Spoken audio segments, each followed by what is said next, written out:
Vayichan Sham Yisrael neged har Oy kulanu ke'echad echad Vayichan Sham Yisrael neged har Oy kulanu ke'echad Vayichan Sham Yisrael neged har Oy kulanu ke'echad echad Vayichan Sham Yisrael neged har Oy kulanu ke'echad Ke'ish echad Oy oy b'leiv echad Vayichan Sham Yisrael neged har Ke'ish echad Oy oy b'leiv echad Kulam ke'echad Arevim ze lo ze ke'ish echad Oy oy b'leiv echad Vayichan Sham Yisrael neged har Ke'ish echad Oy oy b'leiv echad Kulam ke'echad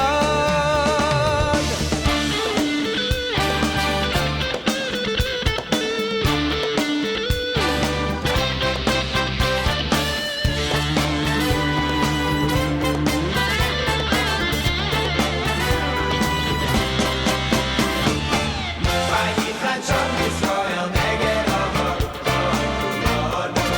Kulanu ke'echad echad Vayichan Sham Yisrael neged har Kulanu ke'echad Vayichan Sham Yisrael neged har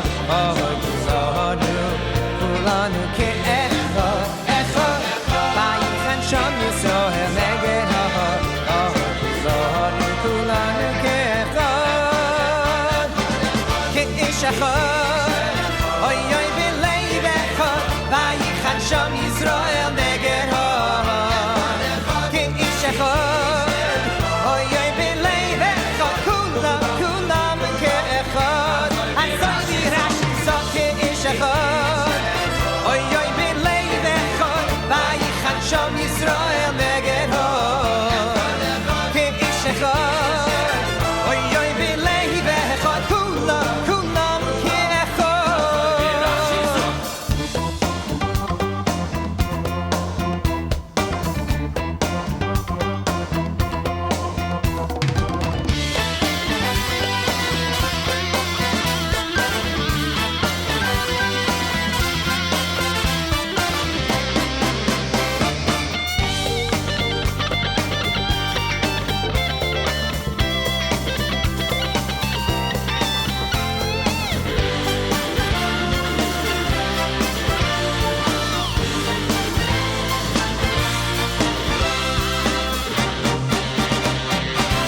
Vayichan Sham Yisrael neged har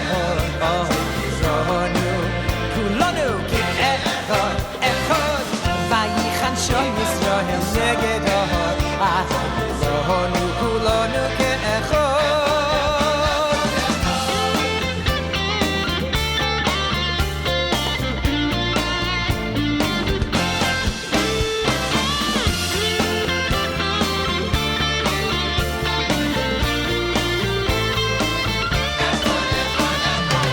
Ke'ish echad Oy oy b'leiv echad Vayichan Sham Yisrael neged har Ke'ish echad Oy oy b'leiv echad Kulam ke'echad Arevim ze lo ze ke'ish echad Oy oy b'leiv echad Vayichan Sham Yisrael neged har Ke'ish echad Oy oy b'leiv echad Kulam ke'echad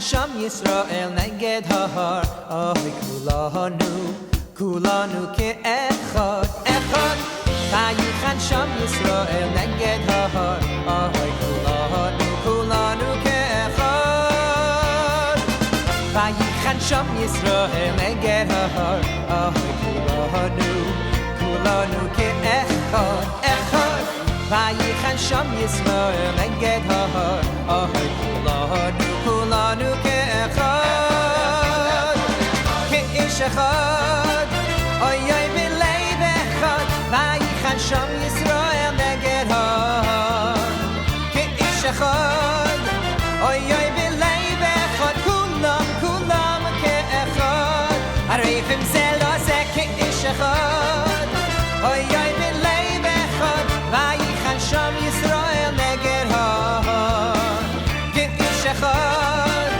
Oy oy b'leiv echad Kulam ke'echad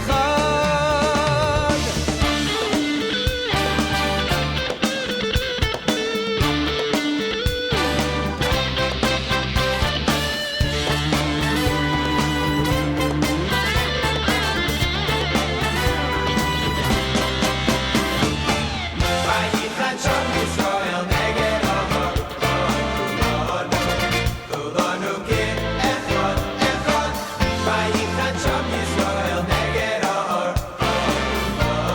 kulanu ke'echad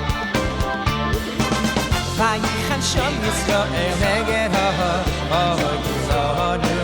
kulanu ke'echad echad Vayichan Sham Yisrael neged har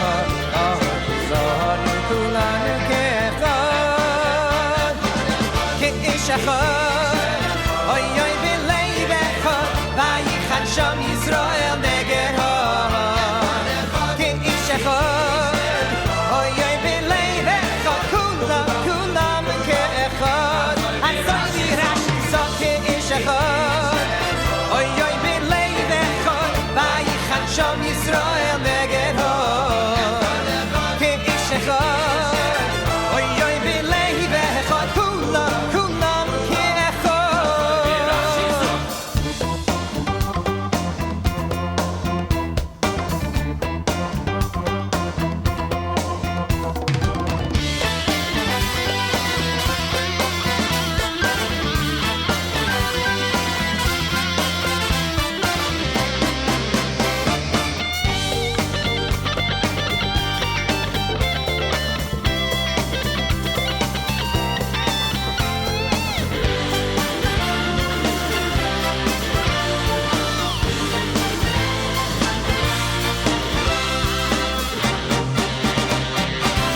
Vayichan Sham Yisrael neged har kulanu ke'echad echad Vayichan Sham Yisrael neged har kulanu ke'echad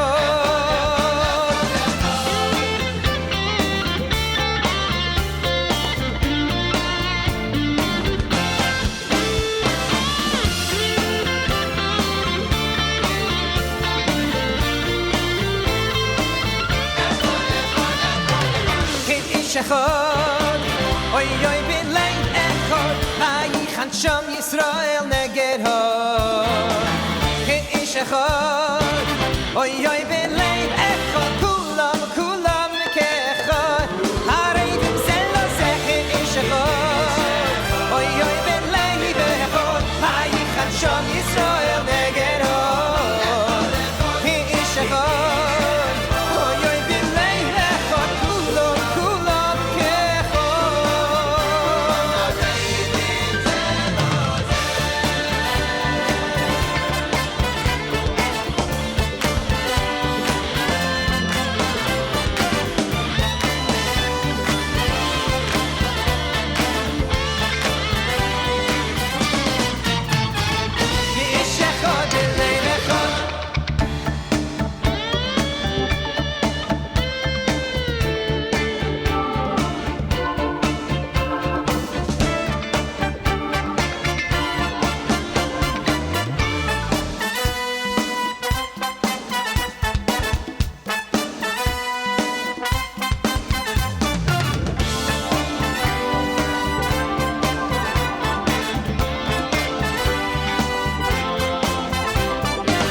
Vayichan Sham Yisrael neged har Oy kulanu ke'echad echad Vayichan Sham Yisrael neged har Oy kulanu ke'echad Vayichan Sham Yisrael neged har Oy kulanu ke'echad echad Vayichan Sham Yisrael neged har Oy kulanu ke'echad Ke'ish echad Oy oy b'leiv echad Vayichan Sham Yisrael neged har Ke'ish echad Oy oy b'leiv echad Kulam ke'echad Arevim zelo ze ke'ish echad Oy oy b'leiv echad Vayichan Sham Yisrael neged har Ke'ish echad Oy oy b'leiv echad Kulam ke'echad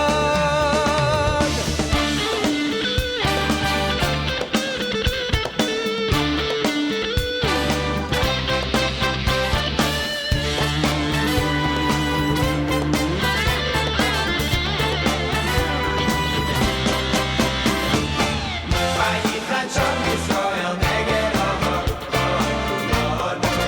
kulanu ke'echad echad Vayichan Sham Yisrael neged har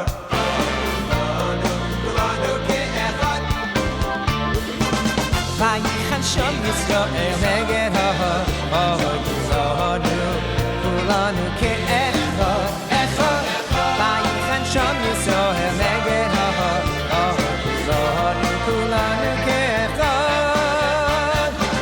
Ke'ish echad Oy oy b'leiv echad Vayichan Sham Yisrael neged har Ke'ish echad Oy oy b'leiv echad Kulam ke'echad Hatzai Rashi zok ke'ish echad Oy oy b'leiv echad Vayichan Sham Yisrael neged har Ke'ish echad Oy oy b'leiv echad Kulam ke'echad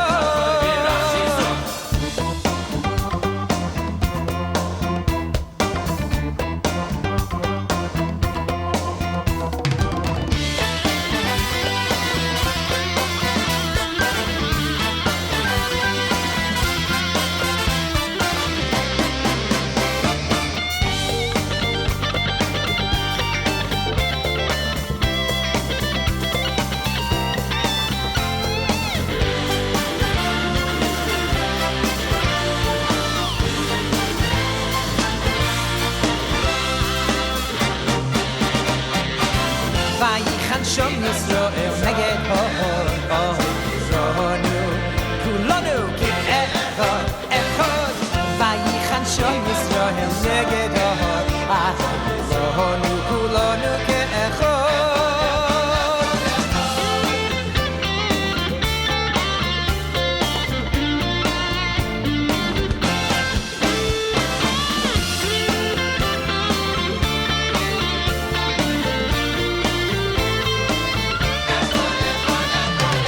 Ke'ish echad Oy oy b'leiv echad Vayichan Sham Yisrael neged har Ke'ish echad Oy oy b'leiv echad Kulam ke'echad Arevim zelo ze ke'ish echad Oy oy b'leiv echad Vayichan Sham Yisrael neged har Ke'ish echad Oy oy b'leiv echad Kulam ke'echad Vayichan Sham Yisrael neged har kulanu ke'echad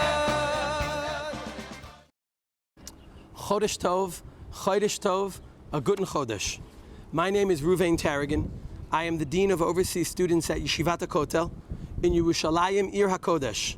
And I welcome you to the Vayichan program presented by Yeshivat Hakotel from the center of the world, opposite the place where the Beis HaMikdash once stood and will Mirza Hashem once again stand soon. The place to which we all daven, the city that unifies us all. I welcome you to today's Vayichan program. It has been a great honor to coordinate this program, especially at such challenging times for the Jewish people. For the first time in 2,000 years, 8 chief rabbis from around the globe, leading Rashi Yeshiva Rabbanim and Mechanchim from around the world and of different hashkafot, have joined forces to present Torah to the whole world at once. K'ish echad, b'lev echad. Hashem's hashgacha has created the unique circumstances that have made this very special event possible. Sadly, we are not able to gather locally in our shuls and yeshivot. Instead, we gather virtually from across the world together.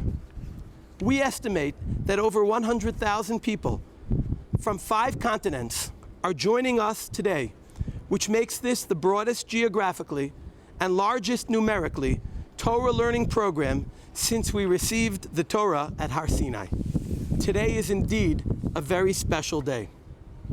The goal of this virtual Hakel program is not just Achdut and not just Limud HaTorah, but the two together. Achdut in our Limud HaTorah, learning and being Makabel Torah together. All of us value Torah, its learning and its honor. Most of the year, we value it separately, and sometimes, sadly, divided. Today we learn and show our love for Torah together, unified. The past months have deepened our sense of loneliness and separateness, and also fostered a yearning for connection and Achdut. Baruch Hashem, the situation is improving, and in Yirtzeh Hashem we will soon be able to emerge from our cave isolation and reconnect with each other. Yeshivat Hakotel opened last week. I very much hope that today's program helps us understand that this reconnection needs to be not only with our friends and people of similar hashkafa, but with the entire tzibur, with all of Klal Yisrael.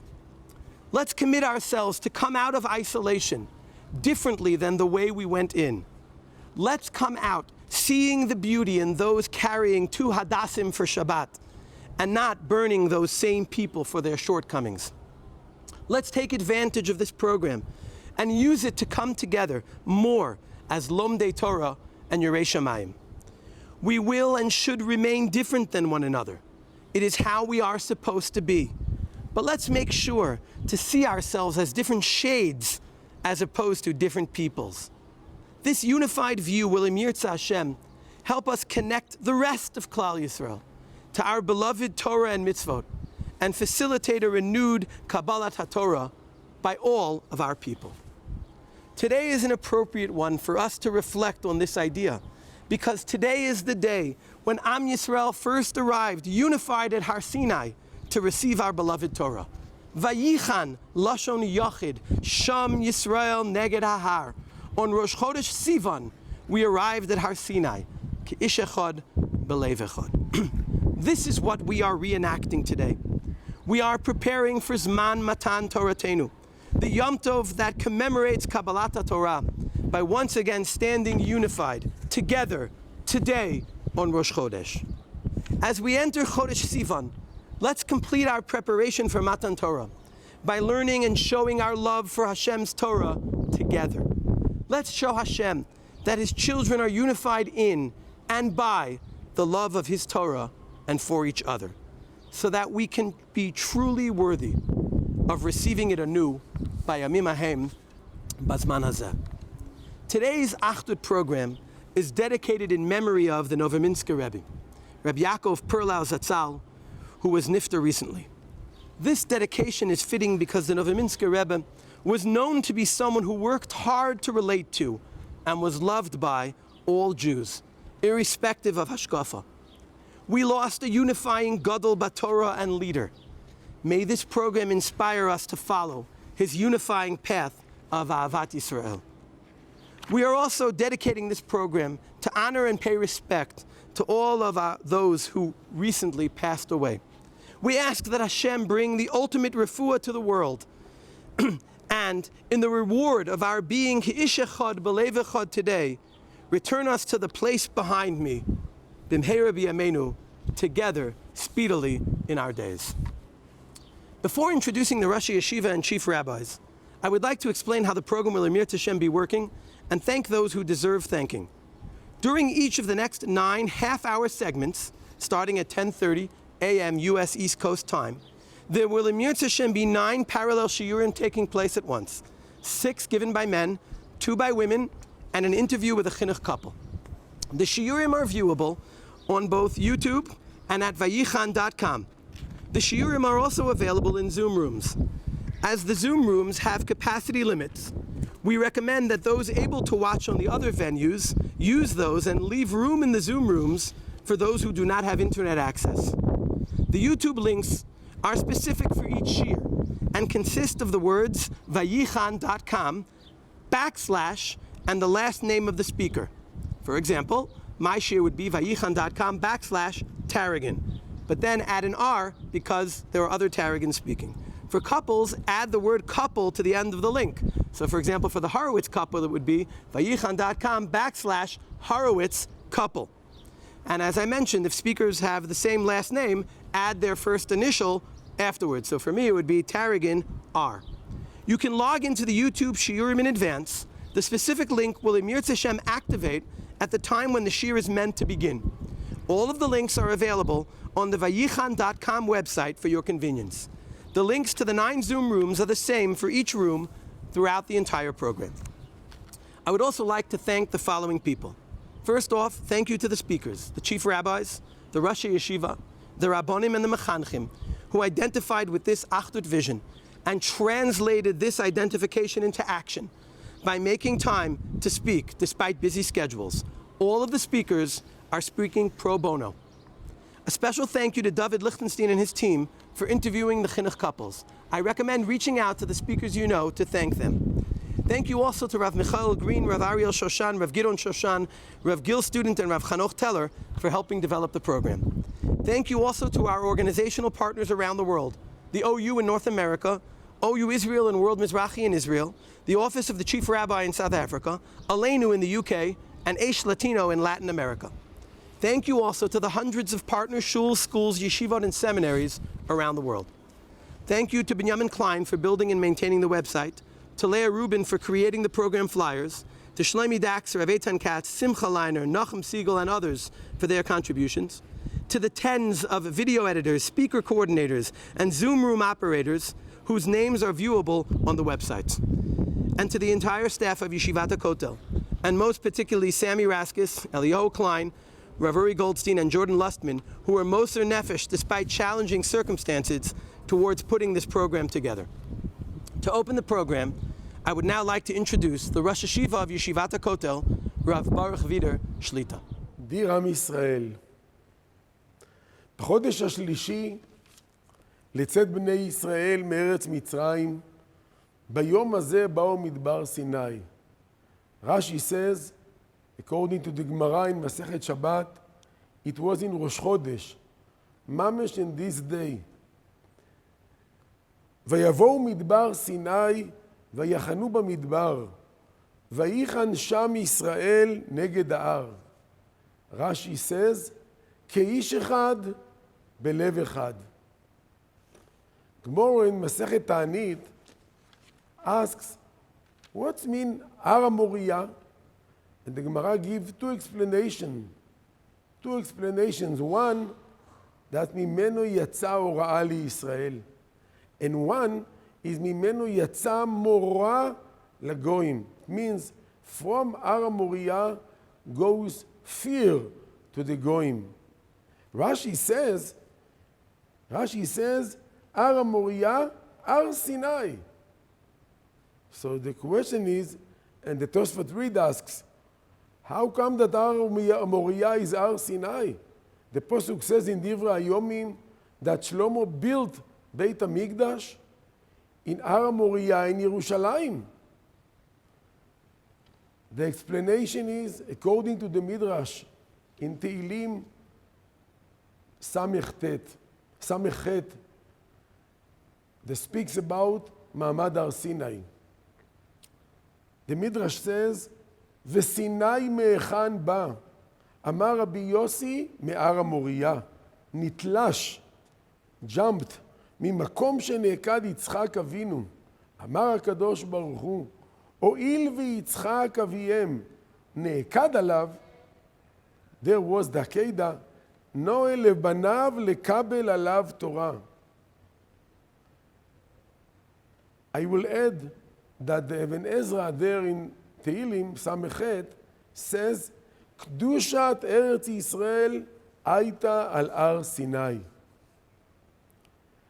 The meaning of this is that Matan Torah in Har Sinai was a special one-time event.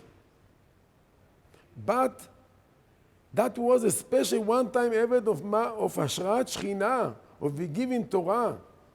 But this Shechina is always in Beit HaMikdash, in Kodesh HaKodashim, between the Kruvim, as the Ramban explains in the beginning of Parashat Truma. ירושלים כעיר שחוברה לה יחדיו, עושה כל ישראל חברים. ישיבת הכותל symbolize, is a symbol of חזרת שכינה, of comeback of שכינה and תורה לירושלים. לירושלים המקודשת בין החומות. This kinus is appearance of כי מציון תצא תורה ודבר השם מירושלים. And we said that Har Sinai is Zion forever. This tremendous kinus of Torah all over the Jewish world is a big thing that wasn't, I suppose, from Har Sinai to all Am Yisrael.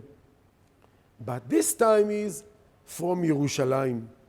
Vayichan Sham Yisrael בירושלים, בלב אחד, כאיש אחד. I want to thank all the Rabbeim that are uplifting the Torah in this tremendous day, and a special to Rav Reuven Targin and all the staff with him. I'm happy with all the Lomdim in this wonderful day that learning Torah mitzion מישיבת הכותל. כי מציון תצא תורה ודבר השם ירושלים. And I'm davening, and I wish you to come to Yerushalayim Mamesh, to be learning Torah in Yerushalayim. And all of us will be zoichim soon to see Har HaMoriah, Shleimut, in Hofa'at Shechina, in Beit HaMikdash, b'mehera b'yameinu. Thank you very much. I would now like to introduce the Ashkenazic Chief Rabbi of the State of Israel, Rav David Lau Shlita. Chazal taught us that we need to learn 30 days before Pesach, the halachas of Pesach, what to do, what to keep ourselves not to do, and how to organize ourselves before Pesach. Today we don't have 30 days, but in the beginning of the Sivan month, this is a day that all the Bnei Israel came to the Mount Sinai to hear and to receive Torah. And now we are here together, try to organize ourselves and to be ready to receive Torah from Hashem on Chag HaShavuot. This is day, a lot of shiurim that we can hear and we learn together.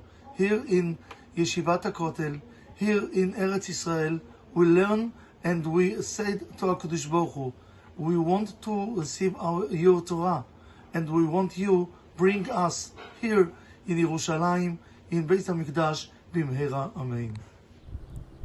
I would now like to introduce the Sephardic Chief Rabbi of the State of Israel, the Rishon LeZion Rav Yitzchak Yosef Shlita. אני לברך ולעודד את רבני ותלמידי הישיבה, ישיבת הכותל, ליד הכותל המערבי. היוזמה הברוכה שהם תפסו, וייחן, לקראת ראש חודש סיוון, לדוברי האנגלית, אשריהם ואשרי חלקם שמחברים את כל יהודי התפוצות אל התורה הקדושה בארץ ישראל. אין תורה כתורת ארץ ישראל.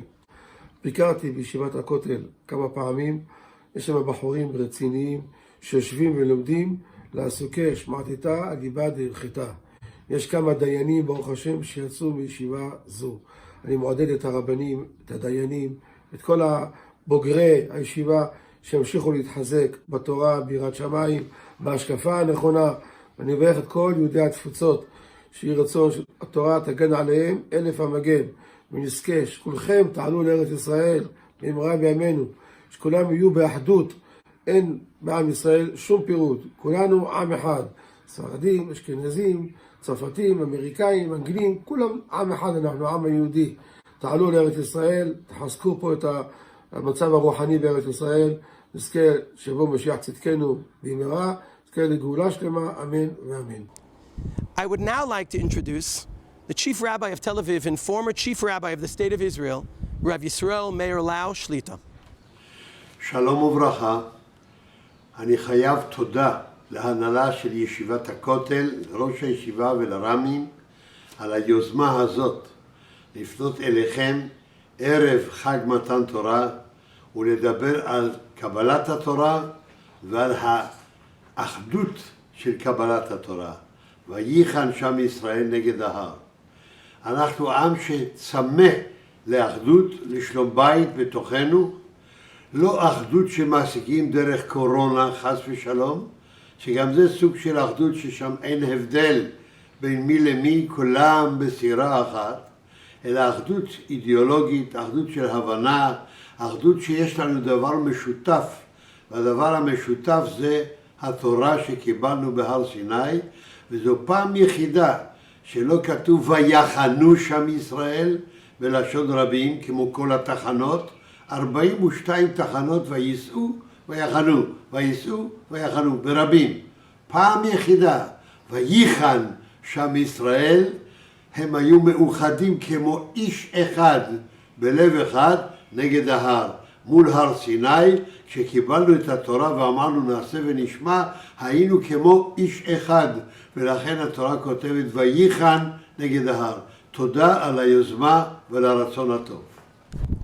I would now like to introduce the former Chief Rabbi of the State of Israel and of Yerushalayim, the Rishon LeZion, Rav Shlomo Amar Shlita. הנה מה טוב ומה נעים, שבת אחים גם יחד. מה טוב ומה נעים מה שהישיבה, ישיבת הכותל, מכנסת דבריהם של רבנים מהארץ ומהעולם, כדי להתחזק ולחזק איש את רעהו יעזורו, ולחיב יאמר חזק, והכל ביחד לקראת מתן תורה, שבו התאחדנו כאיש אחד בלב אחד, גם עכשיו נתאחד ונזכה לגאולה שלמה במהרה בימינו, אמן. I would now like to introduce the Rosh Hashiva and Rosh Kolel of Yeshivas Minchas Asher, Rav Asher Weiss Shlita. So it's a schus and a privilege in my eyes to take part in this beautiful initiative of chavrusas, of learning together, lekras kabbolas hatayr. We've been through difficult times and a horrific pandemic, which took many lives of wonderful people. Many of them I knew very well. Some of them Gedolei Israel. And I've been wondering for all these weeks, when it'll all be over, will it have some lasting impact on us? Will we be better people or not? And I very much hope that we will be better people. More caring, more compassionate. And we will realize and appreciate and understand that no Yid, no Jew lives in his own personal bubble, in his own personal shell. Kulonu b'nei ish echad nachnu. We are all like organs in the same body.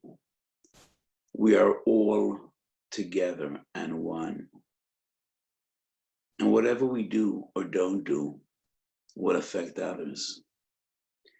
And this is a brutal realization we came to understand as this pandemic struck, as this illness, this virus spread from one person to the other.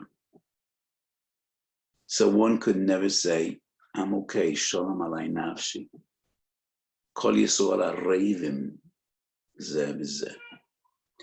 So I hope coming out of this period, we will be more caring, more compassionate, more forgiving. We had time to think and to reflect. The world came to a standstill. And I think, and I hope we have developed a greater connection with each other. It was imposed on us to daven with our neighbors and not go to the shul of our choice. So after all this, approaching Shavuos, bringing people together, B'Talmud Torah, to learn together, is such a beautiful undertaking, such a beautiful endeavor, and such a beautiful idea. And it's a simcha for me to participate. It's Erev Shabbos right now, and the Shabbos we're going to read B'chukoisai. Shetiu amelem b'Torah, Rashi brings. And Rabbeinu Yoina Perik Beis Mishnah Yudan, it says, Kishatu misyagea b'Torah tishtashea bo. When you toil in Torah, enjoy, delight, the combination of Simchas HaTorah and Yegias HaTorah, the combination of the two. Only that combination could bring us to greatness, to achieve the heights of Yedias HaTorah and Talmud Torah. So this is my bracha to each and every one of you. Make the most of it. Invest in Omer HaTorah, Yegias HaTorah, and enjoy every moment. Simchas HaTorah is the greatest privilege. Ve'ein simcha kesimchas HaTorah. So enjoy every moment of this great day. Have a beautiful Shabbos, and thank you for letting me join in this most beautiful initiative. Good Shabbos, all the best, and we should be Zoicha Bekorov to be as Mashiach Tzidkenu, B'Meheiro V'Yomeinu. Amen. I would now like to introduce Senior Rebbe at Yeshivat Hakotel and Rav of the Old City, Rav Avigdor Nevensal Shlita. The Amirim, the holy day of Shavuos. It's a yontif for every Jew. Every Jew is chayav in Simchas yontif, and the korbanos b'meir v'yameinu of yontif. But the Gemara says that it's not for every Jew equal. Rabbi Yosef says, Mole hayem et hakagorim, Kama Yosef ika b'shuka. If it was not for this holy day, there was no difference between me and other people who are called Yosef. So Talmid Chacham must feel that for him that is a different day.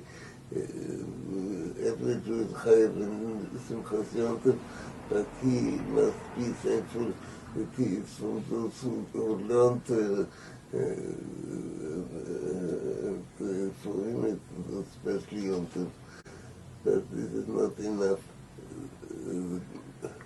The Gemara says, the Chazal say about Avraham Avinu, the Torah says, כי ידעתיו למען אשר יצווה בנו וספייסו אחרוב ושמרו דרך השם לעשות תוך המשפט. זה הקדוש ברוך הוא loves Avraham. He says, he doesn't say that he loves him for all his great deeds, which is certainly true, but he loves him because he teaches his children and his family to go on this way of Derech Hashem, of the way of HaKadosh Baruch Hu. So teaching Torah is another thing. Learning Torah is very fine, The teaching there is much more, much higher level. So we have to be to thank HaKadosh Baruch Hu in this way, on this holy day, that we are not only learning Torah, but if we are teaching Torah, this is what HaKadosh Baruch Hu wants of us.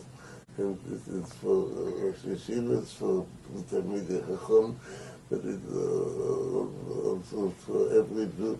If he teaches his children and whoever hears him, if he teaches to go on the way of the Torah, we are not born only to learn Torah, to keep the Torah, but to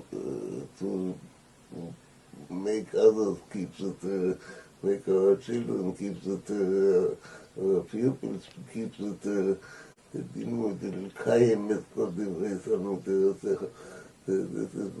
Yom Tov, not only of receiving the Torah, but giving the Torah to others.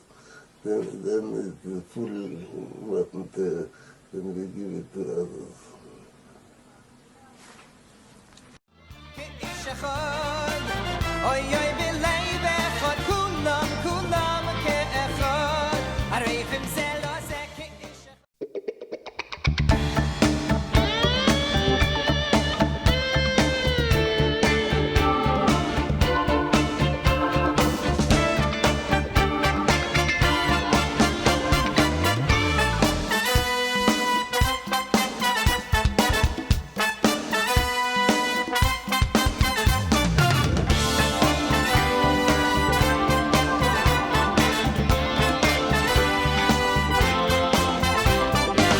Vayichan sham Yisrael neged hahar, oy kulanu ke'echad, echad.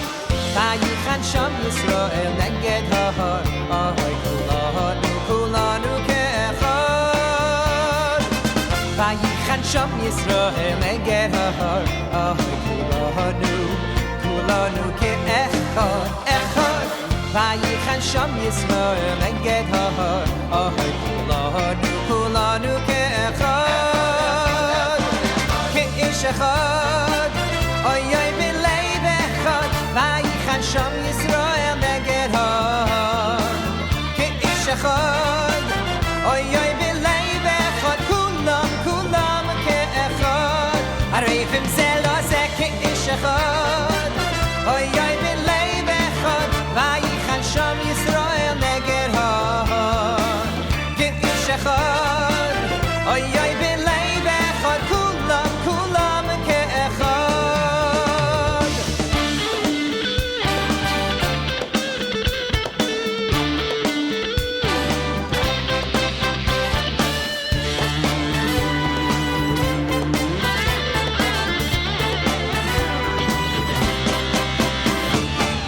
Vayichan sham Yisrael neged hahar, kulanu ke'echad, echad. Vayichan sham Yisrael neged hahar, kulanu ke'echad. Vayichan sham Yisrael neged hahar,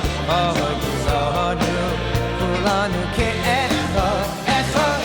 Vayichan sham Yisrael neged hahar, kulanu ke'echad, כאיש אחד, oy oy b'lev echad. Vayichan sham Yisrael neged hahar, כאיש אחד, oy oy b'lev echad, כולם כאחד. הזו דירש זו כאיש אחד.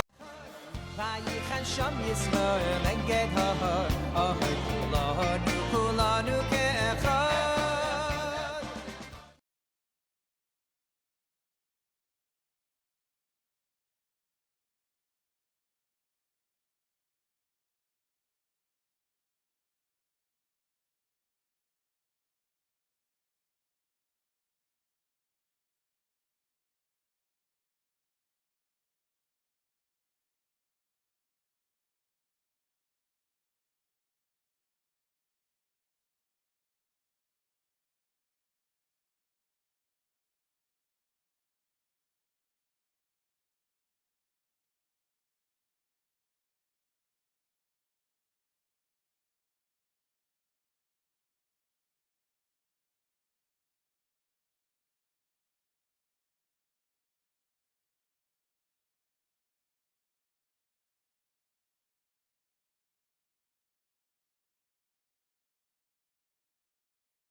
Rabbi Lord Sachs, Shalom Aleichem, how are you?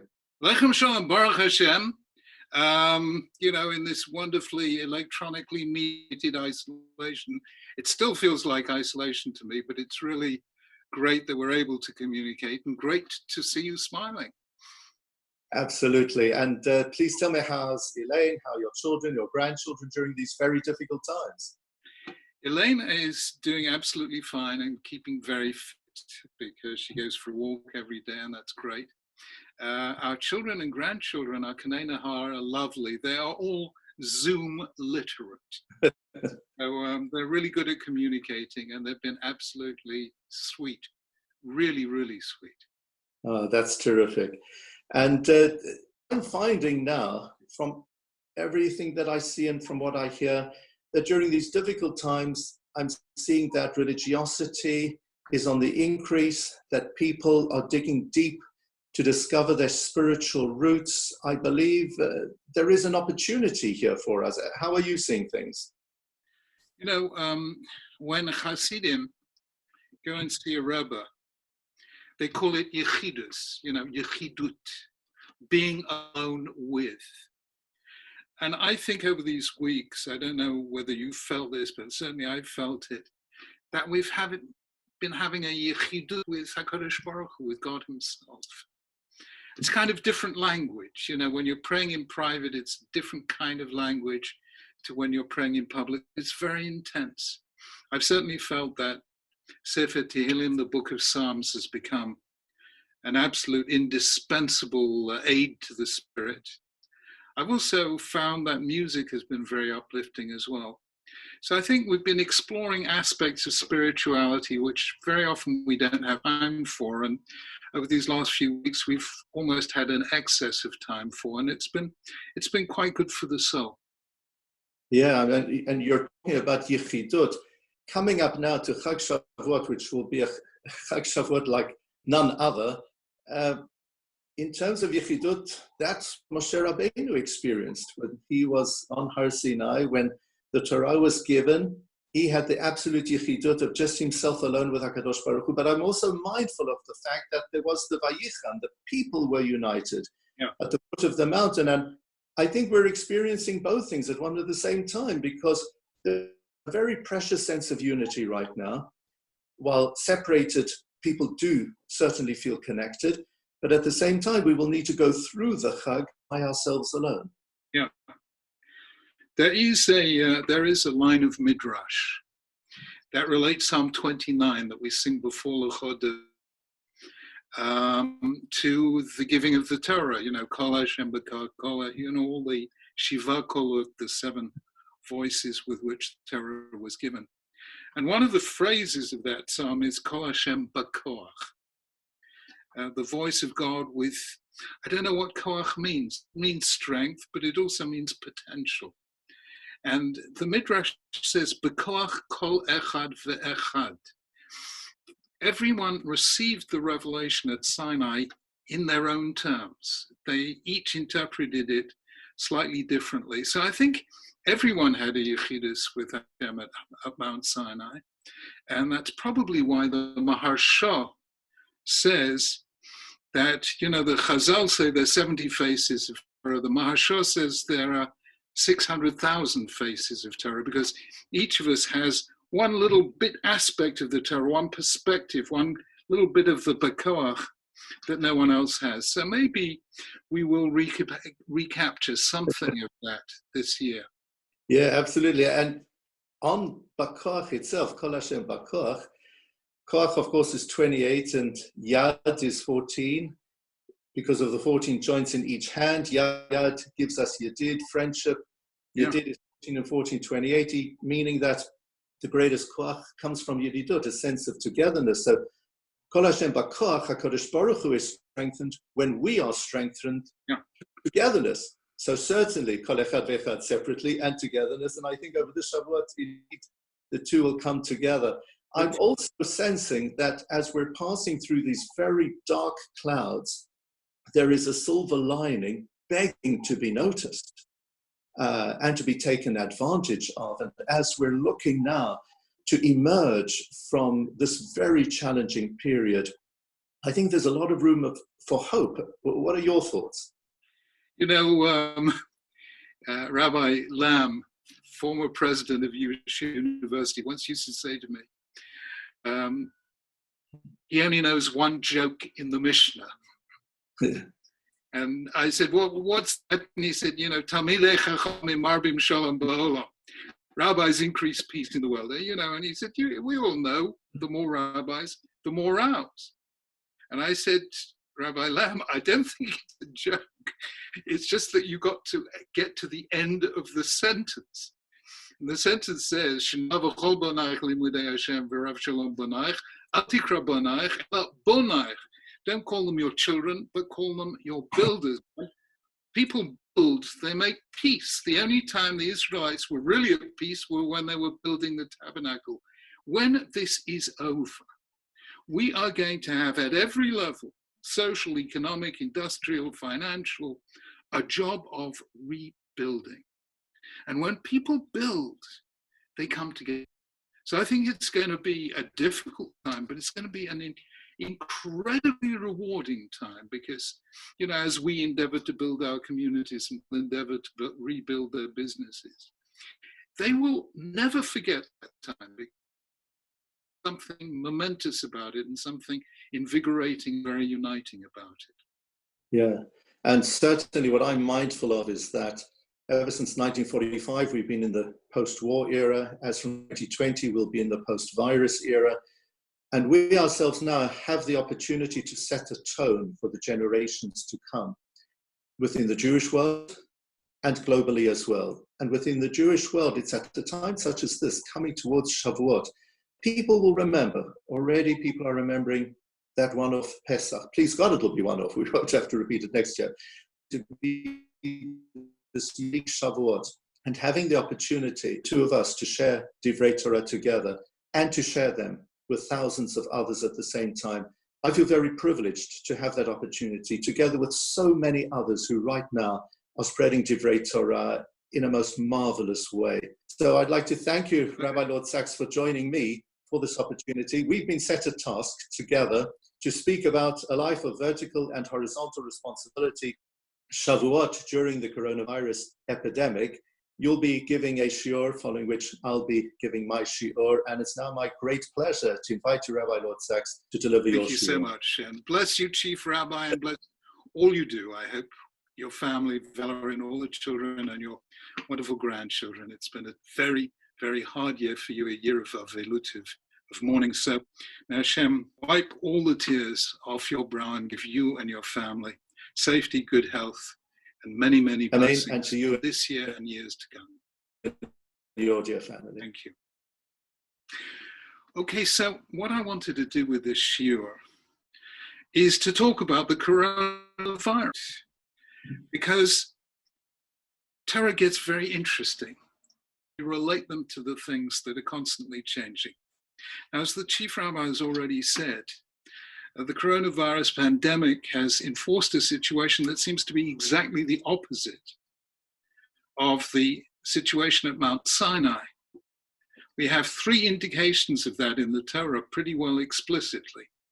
Number one, the famous line at the beginning of chapter 19 of Shemot, just before the giving of the Torah, where it says, Vayichan Sham Israel Neged Haha, uses the singular, and Israel encamped in the singular, there opposite the mountain. The famous words of Chazal, echoed by Rashi, Ke'ish echad belev echad, like one person with one mind. So that enormous sense of unity.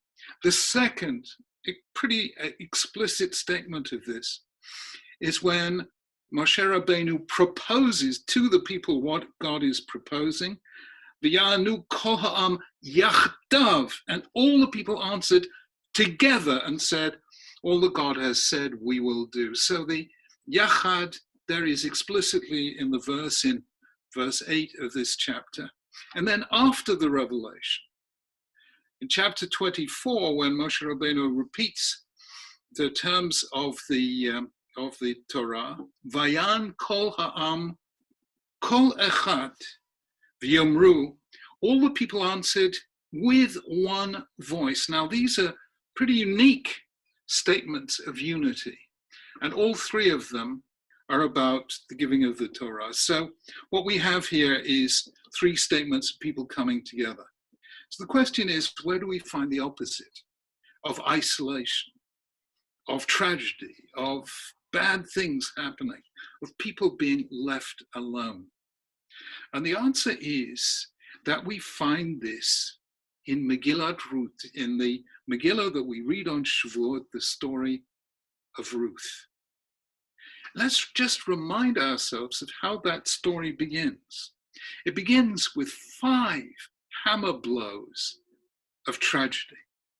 First of all, the first verse tells us, it came to pass in the time when the judges judged that there was a famine in the land. Now, a famine in those days was pretty much as severe as an epidemic in our time, because without freezers and fridges and supermarkets, a famine was a life-threatening condition. So the first hammer blow, there is a famine. Secondly, a man from Beit Lechem, Yehudah, together with his wife and 2 sons, went to live in the country of Moab. Now, here you have a double tragedy. There's a famine specifically in Beit Lechem in Israel. Beit Lechem means the house of bread. So of all places where you would not wish to have a famine, Beit Lechem is that. And then the man goes, but does not go the way Avram went to Egypt or to Gerar, let's say. He goes to Moab. Moab was Israel's enemy. So here is a family forced out of their own land, out of their own home, to go to the country of their enemies. Then comes the next blow. Elimelech, this man himself, Naomi's husband, dies, and she is left a widow. Then comes the 4th blow. They marry her 2 sons, Moabite women, Orpah and Ruth.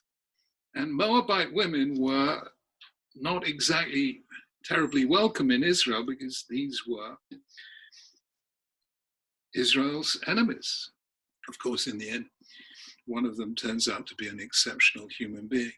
So that is the 4th tragedy. And then comes the 5th tragedy, that Machlon and Chilion, Naomi's 2 sons, died also. So now you have Ruth left a childless widow, and her 2 daughters-in-law also left childless widows. 3 childless widows, and you cannot get more vulnerable than that in biblical society, because they had no one to support them. Now, we then read of how Naomi hears that there's, again, food in her own land, and she decides to go back. Her 2 daughters initially accompany her. She says, please don't. There's nothing for you here. I can't give you any more children. Go back and get married. And of course, Orpah does go back, and Ruth refuses and goes with her. She then goes back. The people of the town, the people she knew not that long ago, come and they look at her and they say, can this be Naomi? She has been so shattered by tragedy that people hardly recognize her. And then she replies, don't call me Naomi, call me Mara, because, i.e. bitter, because God has made my life very bitter. I went away full, but the Lord brought me back empty. The Lord has afflicted me. The Almighty has brought misfortune on me. So that is point number 1. We now have a point of contact with a very tragic episode, which left 3 women exceptionally vulnerable, and one in particular, Naomi, completely isolated, completely devastated. And then we move to the end of the Megillah. And the end of the Megillah, we know what has happened. Boaz, a kinsman of Naomi, has taken Ruth as a wife, repurchased the family properties. They now have a child, a son, And all the women of the town come and surround Naomi and say, "Praise be to the Lord who has not left you without a guardian redeemer. May he become famous throughout Israel." Everyone is rejoicing with Naomi, who now has a grandchild. Boaz has a wife and a child. Ruth has a husband and a child. And the ultimate blessing, the final coup de théâtre at the end of the Megillah, is that the child that they have, called Oved, is the grandfather of David HaMelech, the greatest king of Israel. So we have a situation in which, in the space of 4 chapters, a story that has moved from isolation, devastation, to one of rejoicing, and indeed a kind of renewal of life for all concerned. So the second question is, what brings about this change? And the answer is very interesting. There is a midrash, Ruth Rabbah, that says, Omar Rabbi Zera said, Megillah Zu, this scroll, Ein bo lo tuma v'lo ta'ara v'lo isur v'lo heter. It contains no laws of any consequence, not pure, impure, permitted, forbidden. V'lama nichtava. Why was it written? L'lamedcha kamas chatov l'gomle chasadim. To teach you the reward. How great is the reward of those who do acts of kindness. The story of Ruth is the supreme story of kindness in Tanakh. The word itself appears 3 times in the Megillah, but most importantly, it is Ruth's kindness in staying with Naomi despite all of Naomi's protestations, and Boaz's kindness in really realizing what it would take to redeem this family from tragedy. Those 2 acts of kindness are the causes why the story that begins in tragedy ends in joy. That is the power of chesed, to redeem tragedy and bring joy where there was sadness and hope where there was despair. Now, obviously, the question that we ask ourselves is why Ruth is read on Shavuot. There's no obvious connection between Ruth and Shavuot. And the 2 standard explanations are that, number 1, it has to do with the time of the year. Ruth is set b'mei ketzir chitim, at the time of the wheat harvest. And Shavuot takes place at the time of the wheat harvest. Or, number 2, that Ruth became a convert. Where you go, I go. Where you lodge, I will lodge. Your God will be my God. Your people will be my people. And the Israelites, as it were, became converts at Mount Sinai, because the essence of conversion is Kabbalat HaMitzvot, acceptance of the commands, and that's what the Israelites did at Sinai. So maybe it has to do with time of the year, or maybe it has to do with Ruth's conversion. However, I want to suggest a different answer, an answer put forward by none other than Moses Maimonides in the Guide for the Perplexed. The Guide for the Perplexed is the greatest work of Jewish philosophy, and it's a big work. It consists of 3 books. It's a very lengthy work. And right at the end, book 3 has 54 chapters, and right at the end, in chapter 53 of book 3, the penultimate chapter, the Rambam devotes 1/3 of that chapter to defining what is chesed, what is loving kindness. And the Rambam says chesed means doing good for people in a way that they have no claim on you. It's not justice, it's not tzedakah, it's chesed. You have no claim, but nonetheless, we do good to somebody. That is chesed, going beyond anything the law requires. And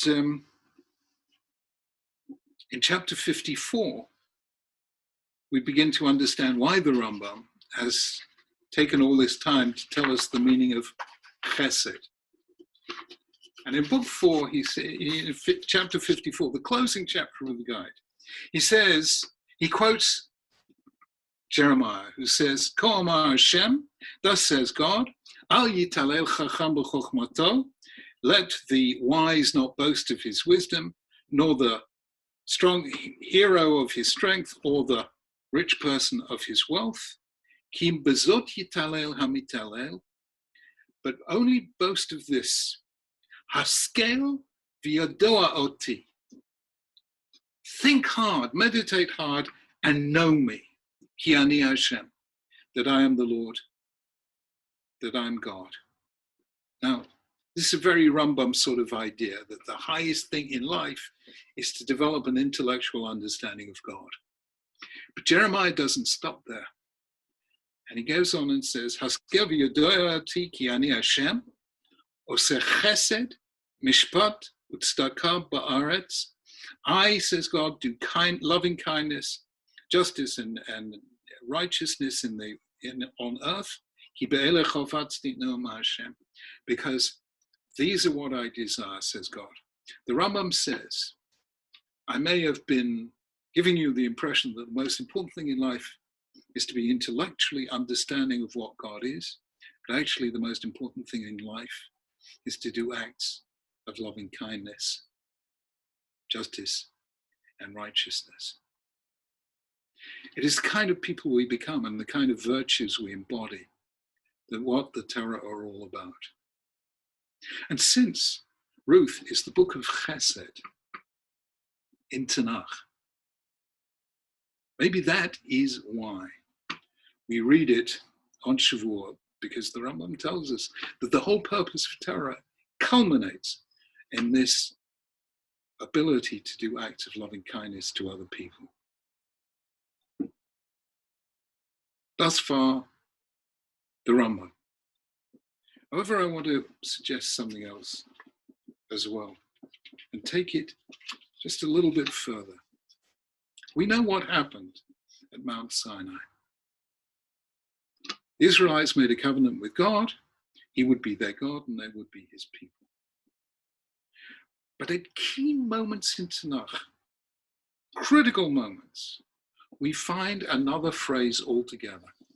Listen very carefully. Here is Moshe Rabbeinu, here's Moses speaking in the book of Devarim. V'yadata ki Hashem Elokecha hu Elokim ha'el ha'neman shomer habrit v'hachesed. You shall know that the Lord your God is God, the faithful God, who keeps habrit v'hachesed, the covenant and the loving kindness. He says it again a few verses later. Vaya ekev tishmune et hamishpatim haele ushmatim v'asitim otam v'shama Hashem Elokecha lecha et habrit ve'et hachesed. God will keep the covenant and the loving kindness. When King Solomon dedicated the temple, he uttered the following prayer. Hashem Elokei Yisrael, ein kamocha alein b'shamayim u'al b'haaretz mitochas. There is no one like you, God, in the heavens above or the earth below. Shomer habrit v'hachesed, keeping the covenant and the loving kindness. And likewise, Nehemiah, when he renews the covenant as the people come back from Babylon, he says, Hakel hagadol hagibor v'hanorah, the God, great, mighty, and awesome God, Shomer habrit v'hachesed, he who keeps the covenant and the loving kindness. Now that's a really puzzling phrase, habrit v'hachesed, the covenant and the kindness. So if you look, for instance, at the Jewish Publication Society translation, they just translate covenant because the chesed is included in the covenant. If you look at the New International Version, which is a very good non-Jewish translation, Habrit v'Chesed is translated as the covenant of love. But of course, it doesn't mean that. It means covenant and love. Everyone had a problem in understanding what else God does for the Jewish people other than make a covenant with them on Shavuot, at Mount Sinai? But if you think about it, the answer is really quite simple. A covenant is what sociologists and anthropologists call reciprocal altruism. You do this for me, I will do this for you. You serve me, says God, and I will protect you. Covenant is always reciprocal and mutual. But that is terribly vulnerable, because what happens if we don't keep the covenant? The covenant is then rendered null and void. A covenant is not enough. And that's what Moses was saying, that's what King Solomon was saying, that is what Nehemiah was saying. God does not just make a covenant with us. He has a relationship of chesed with us, an unconditional love, which is translated in deeds of kindness to us. A covenant is conditional, but chesed is unconditional. That is exactly what the Rambam meant when he said chesed means doing something for somebody who has no claim on us. There's nothing reciprocal about it. And maybe ultimately that is what the book of Ruth is there to show us. The book of Ruth is the book of chesed. And we received a covenant at Mount Sinai, but we also received something much more long-lasting and profound, which is God's unconditional love. And that's what the book is telling us, that God has love for us the way Ruth had for Naomi and Boaz had for Ruth. Acts of loving kindness are what define our relationship with God, and as the book of Ruth shows, they should be what define our relationship with one another. So, coming back to where we are in the coronavirus crisis, the short answer is that just as in the book of Ruth, tragedy and loneliness and isolation are healed by acts of loving kindness, so have the isolation of so many of us been healed by acts of loving kindness, acts of neighborliness, people being in touch, helping us, getting things for us, phoning us up, connecting us by Zoom, showing that they care about us. Those acts of kindness have humanized and lightened our world. Chesed has a redemptive quality, that it transforms tragedy into some form of celebration and despair into some powerful form of hope. Let what Ruth did for Naomi and Boaz did for Ruth be with us in the months ahead as we try and help those who have been so terribly isolated these last weeks and months. And may we remember that as well as giving us a covenant at Mount Sinai, God gave us a bond of love that is unbreakable. He will never abandon us. Let us never abandon him. Chag Sameach and Shavuot Sameach. Be well.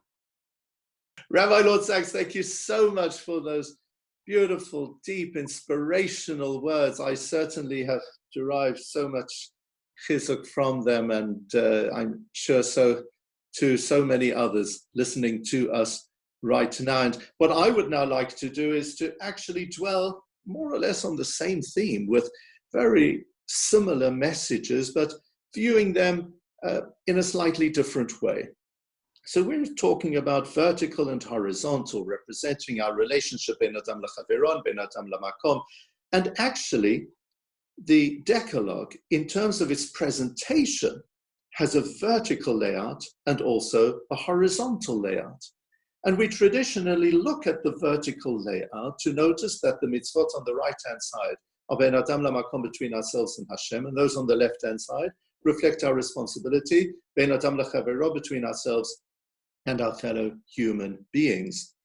And in our tradition, we call on people to give equal respect and importance to both sides of the Dibrot. So in Sefer Shmot, Perek Kaf Dalet, Psukim Vav, Zayin, and Chet, there we find an expression of this. Moshe Rabbeinu is dedicating the Mizbech, the newly assembled and created altar within the Mishkan, the tabernacle in the wilderness. And he has the honor of officiating as the Kohen, so to speak, for that very first offering.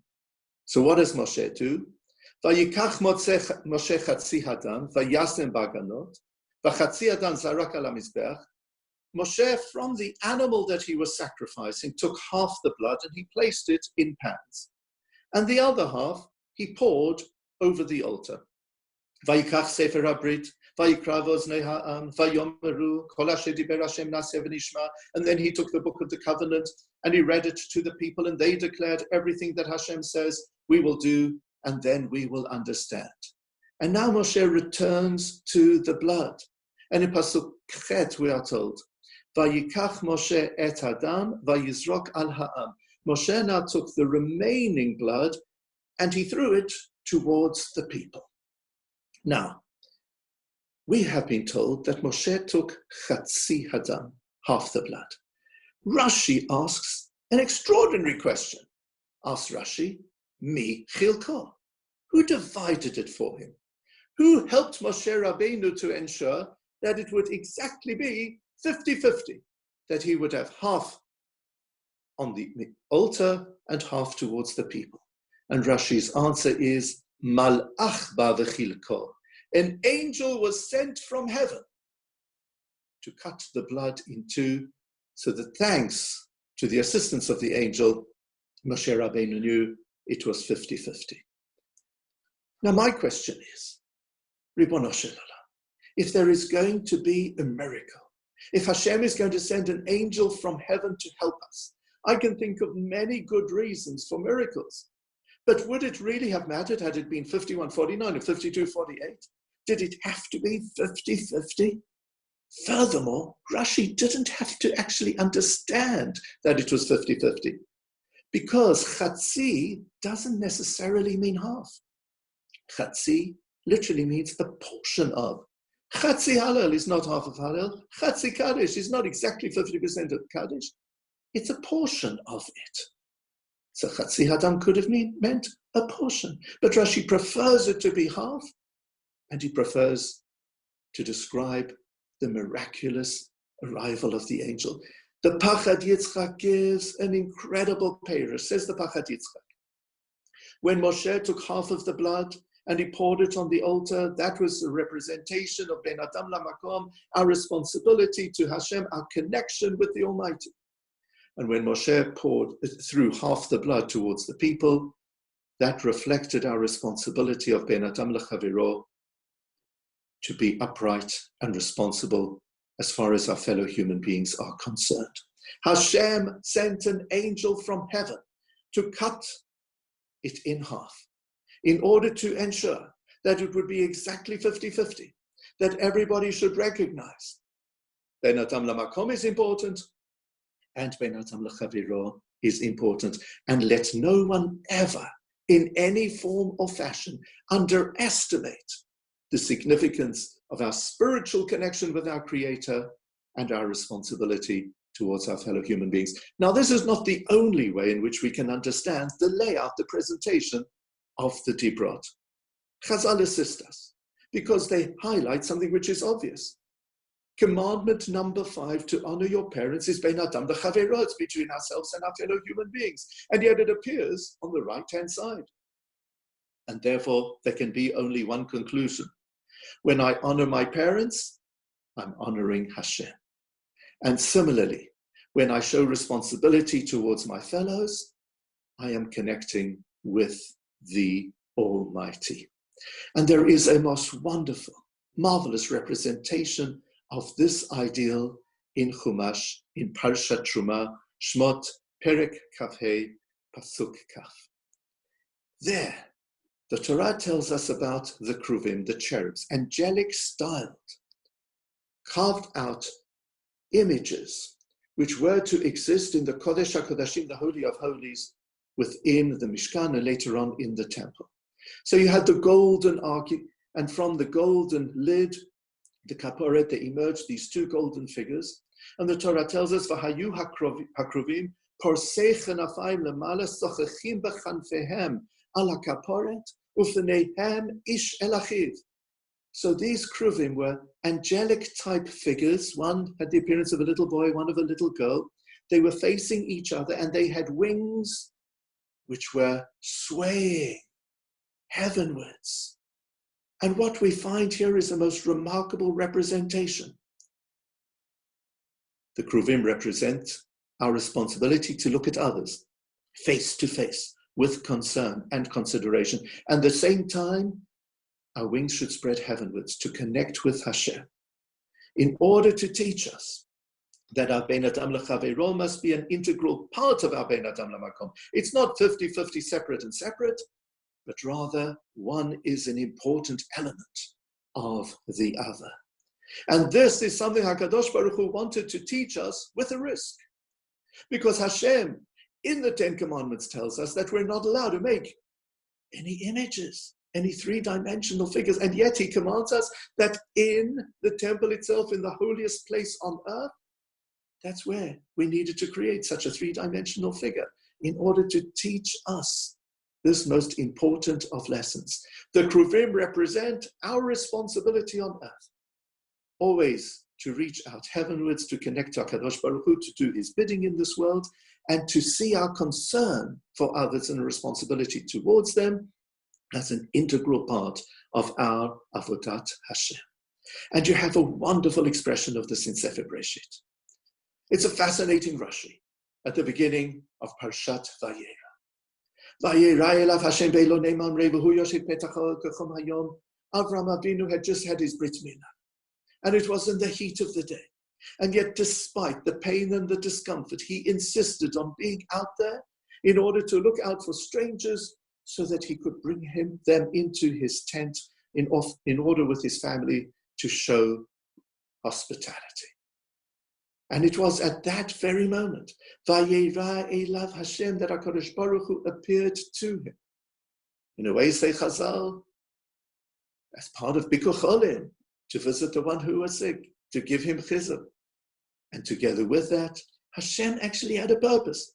He wanted to tell Avram Avinu that he and Sarai were to be the parents, miraculously, of a child.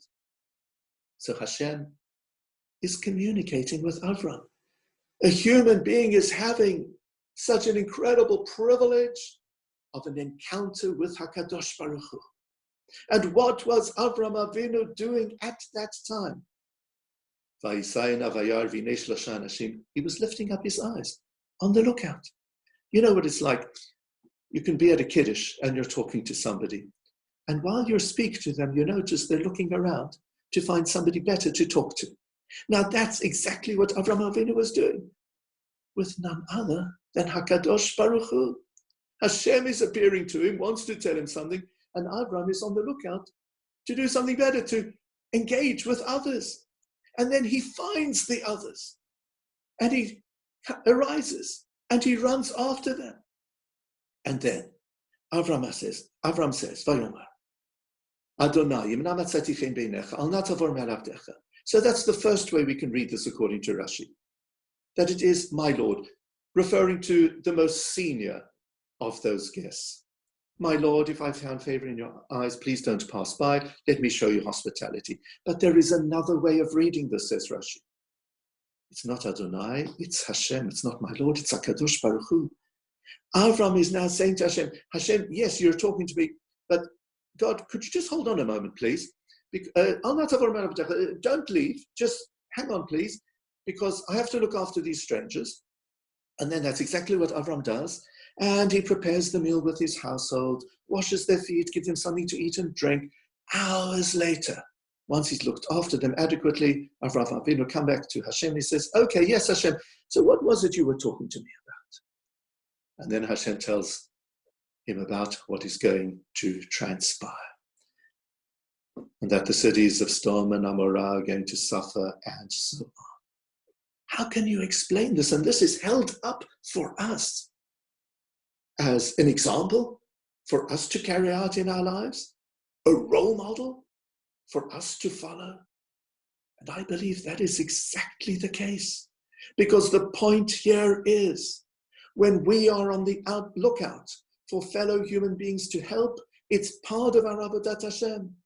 And when Abram ran towards those strangers, he took HaKadosh Baruch Hu with him He wasn't leaving Hashem behind. There was no rudeness.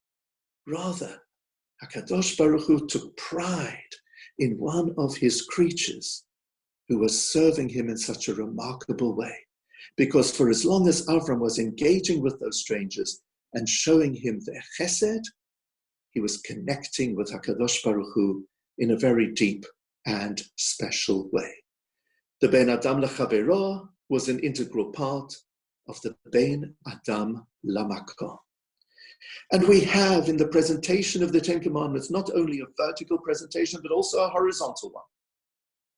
And let us just share thoughts about the opening pair at the top. 5 pairs altogether. And the opening pair, Anochi on one side, our belief in Hashem, matched by Lo tirtzach, thou shalt not murder. And the message here is that if chas v'shalom, a person intends to attack another human being, it amounts to an attack on our Creator. And when we show chesed and kindness towards a fellow human being, we are serving our Creator. The two must always go hand in hand. So while we engage in our Anochi, looking towards Hashem, Hashem calls on us, Lo tirtzach, together with other mitzvot Ben Adam L'Chavero. Hashem is asking us to be his partners and for us to show that we are responsible. There is a dual expectation running hand in hand together all the time. And we find this in a most marvelous way at the sea. Am Yisrael are fleeing from Mitzrayim, from Egypt. They are caught literally between the Egyptian devil and the deep blue sea. Moshe Rabbeinu does the obvious thing. What would you do if you were Moshe Rabbeinu? He prostrates himself on the ground. He cries out to HaKadosh Baruch Hu to help, to save the nation. What else can he do? And what is HaKadosh Baruch Hu's response? In Shmot Perek Yodalet, Pasuk Tetvav, chapter 14, verse 15, by Yomer Hashem al Moshe, Hashem says to Moshe, Ma titzak elai, why are you crying out to me? Daber el b'nei Yisrael v'yisa'u, speak to the Israelites, travel. Moshe says, Hashem, this is not a time for prayer. This is a time for action. You're looking to me to help. No, this is a time when I'm looking to you to do something. And if you try to do something, I will join you.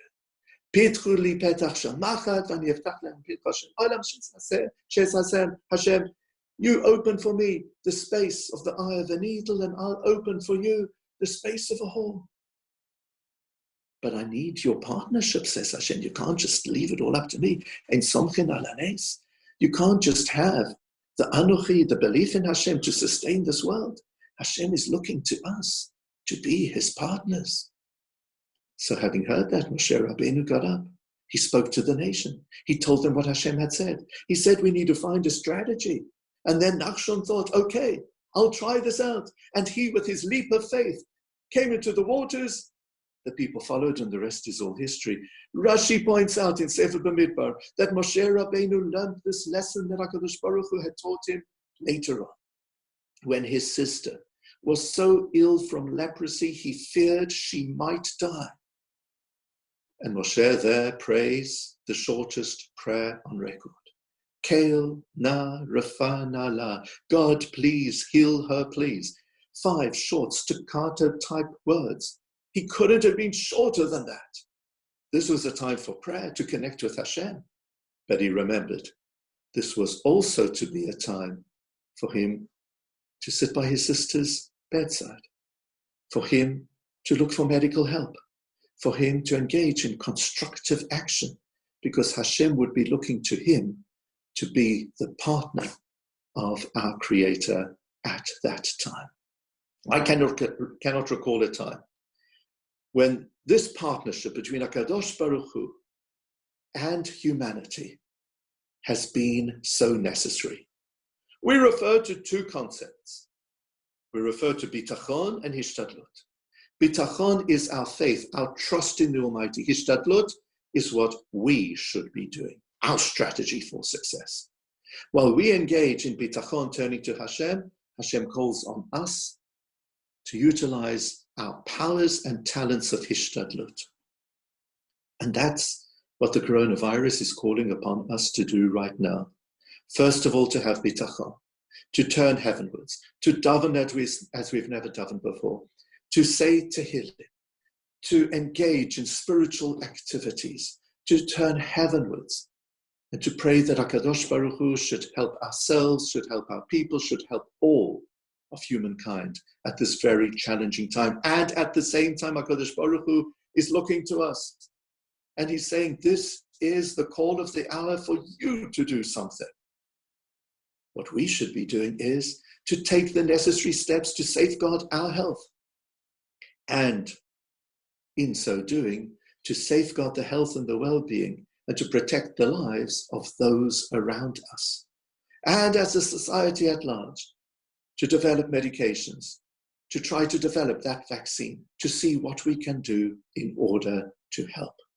And now that we know that the call of the hour is this partnership between bitachon and hishtadlut, we can, with great pain and difficulty, but nonetheless we can keep away from our shuls, not enjoy the privilege of tefillah b'tzibur, davening in a minyan, as we usually have, because we know that what we're doing is for a great purpose. As Hashem commands us to look after our lives and the lives of others. And I have been so inspired by Jewish communities right around the world who with such enormous difficulty are davening at home, existing at home. It's not easy staying away from shul. It's not easy with social distancing, but we are doing it because that is our hishtadlut that HaKadosh Baruch Hu calls upon us to do. It's the two arms of Aseret HaDibrot working together, us turning heavenwards to Hashem and Hashem turning to us in order to help. This coming Shavuot will, as Rabbi Lord Sachs said, be a combination of everybody coming together, feeling that sense of connection, as we're reminded of the Vayichan, Ke'ish echad b'lev echad, as we encamped at the foot of the mountain like one person with one heart. And at the same time, we are alone. And in so doing, we are carrying out the will of Hashem. I want to conclude with a beautiful Dvar Torah. The question I want to pose to you is about the timing of the festival of Shavuot. Shavuot, of course, is the anniversary of the day on which we received the first luchot, the first tablets. What happened to those tablets? Moshe Rabbeinu smashed them into pieces when he saw the nation worshipping the golden calf. Then he went up to the mountain a second time, and then he came down again on the 10th of Tishrei. That's why it was a Yom Kippurim, a Day of Atonement, when the people now on the second occasion were not worshipping idolatry. They received the tablets as they should have. And those tablets were shalem, they were whole. So let's ask this question. Why do we celebrate Shavuot on the anniversary of the receipt of the first tablets? These were the tablets of disappointment. These were the tablets which reflect what shouldn't have happened. Surely we should celebrate Zman Matan Torateinu, the receiving of the giving of the Torah, at the time of the second giving of the tablets. Rabbi Tzalel HaKohen of Vilna, who was the Rebbe of the Chofetz Chaim, gives a beautiful answer. He refers to the Gemara in Masechet Brachot, Avchet Amud Bet, which tells us, Luchot v'shivrei luchot munachin be'aron. Once we had an Ark of the Covenant, both the whole tablets and also the broken pieces of the first tablets were contained therein. Moshe Rabbeinu stooped down and he picked up those pieces. And those pieces were in the Aron as well, together with the whole tablets. So says Rebbe Tzalel HaKohen. What we need to remember is that the Shivrei Luchot, the fragments of tablets, have the potential to attain the same Kedusha, the same level of holiness as the whole tablets. I believe that that's a message for us right now. This Shavuot will be a festival of disappointment. We'll be remembering the Tikkun Leil within the community and in yeshivas and in places of learning that we should have been having and that we can't have. We'll be remembering the services together that we could enjoy, but alas, they're not there for us to enjoy. It will be a time of disappointment, and we will be in fragments, pieces, each in our own homes, scattered around the world. However, we celebrate Shavuot at this time to recognize opportunity, because fragments of disappointment can provide an incredible opportunity for Kiddush Hashem, for the same Kiddusha that can be attained through being Shalem as a people. And it is this type of Zoom communication, the proliferation of Divrei Torah, a festival of Torah learning, which I see and witness and which we're all part of globally right now, which has been produced by this crisis, and which in Mitzvah Hashem will continue well beyond it, to increase Torah learning, to increase our thirst for community life, to deepen our Jewish roots, and to strengthen our connection with HaKadosh Baruch Hu, always remembering that our responsibility to our Ben Adam Lechaviro, our horizontal responsibility, must always be seen as an integral part of the vertical responsibility, our responsibility towards our Creator. I wish you all Chag Sameach, and Yimitzei Hashem, through being the Shivrei Luchot around the world, may we, through our Hishtadlut, through all of our efforts, attain great heights, so that this year the Luchot that we'll have will be just as great as the regular Luchot, im lo lemala mizeh, if not even greater. Chag Sameach.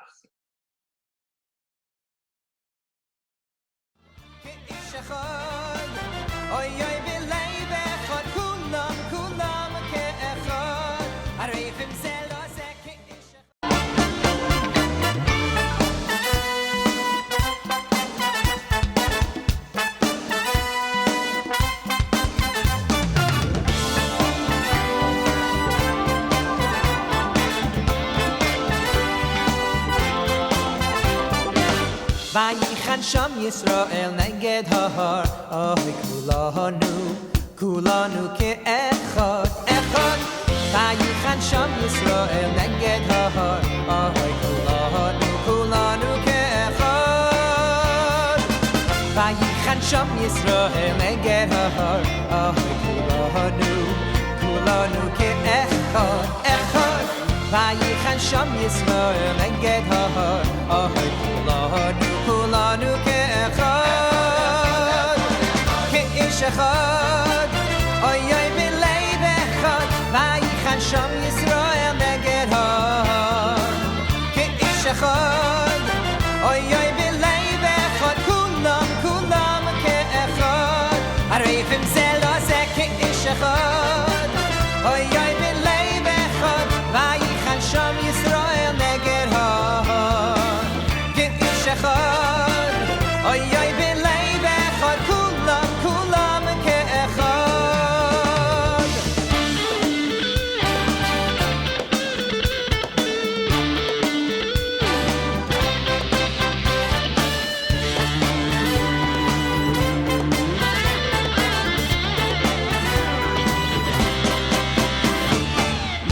Vayichan Sham Yisrael neged hahar, kulanu ke'echad, echad. Vayichan Sham Yisrael neged hahar, kulanu ke'echad.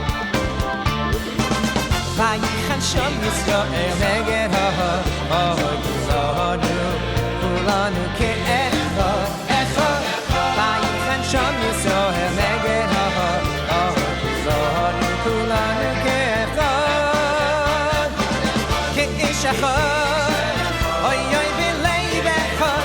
Vayichan Sham Yisrael neged hahar, ke'ish echad, oy oy b'leiv echad.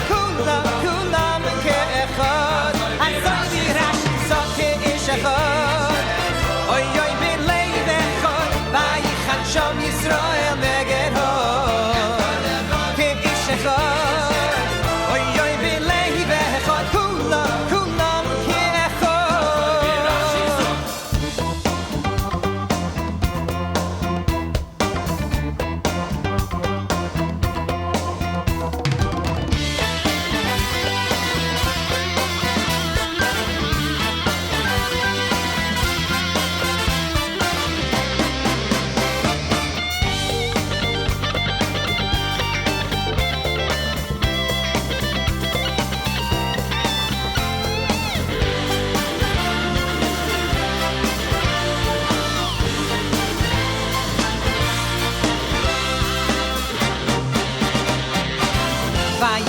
Shom Yisrael neged ha'or kulanu kulanu ke'echad echad Vayichan Shom Yisrael neged ha'or kulanu kulanu ke'echad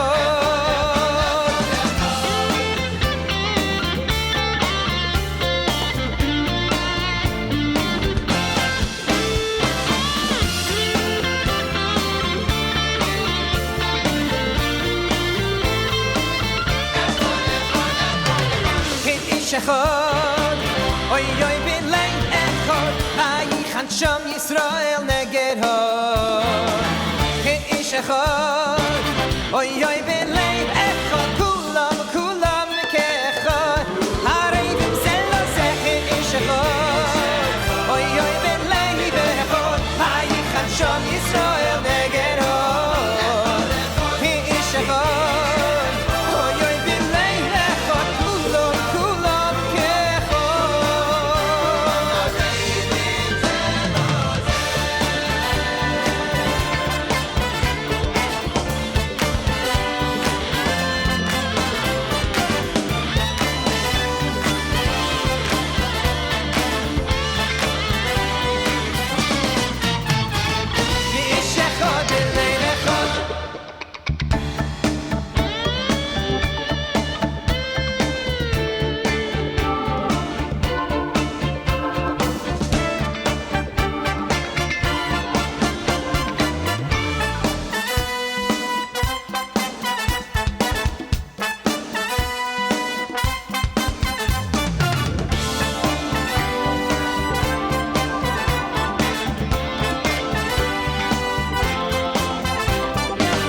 Vayichan Shom Yisrael neged ha'or oy kulanu kulanu ke'echad echad Vayichan Shom Yisrael neged ha'or oy kulanu kulanu ke'echad Vayichan Shom Yisrael neged ha'or oy kulanu kulanu ke'echad echad Vayichan Shom Yisrael neged ha'or oy kulanu kulanu ke'echad ke'ish echad oy oy b'leiv echad Vayichan Shom Yisrael neged ha'or ke'ish echad oy oy b'leiv echad kulam kulam ke'echad harevim ze lo ze ke'ish echad oy oy b'leiv echad Vayichan Shom Yisrael neged ha'or ke'ish echad oy oy b'leiv echad kulam kulam ke'echad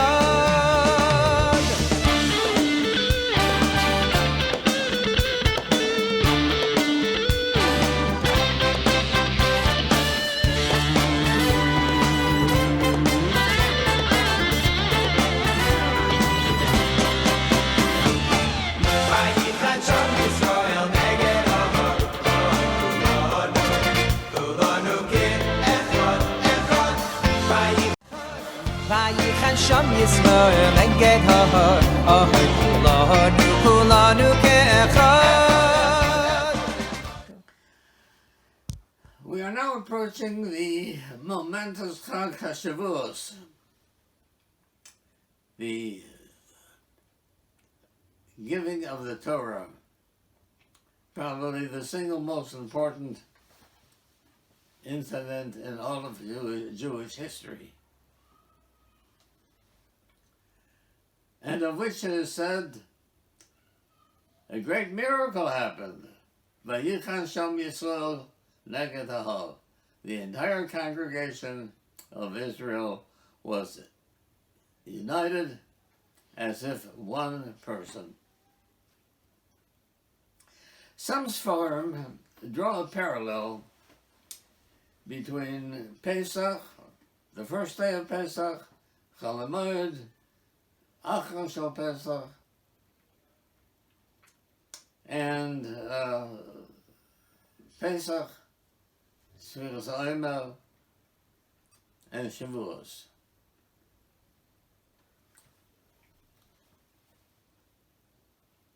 The fact is that the whole purpose of Yetzias Mitzrayim was to lead up to Shavuos,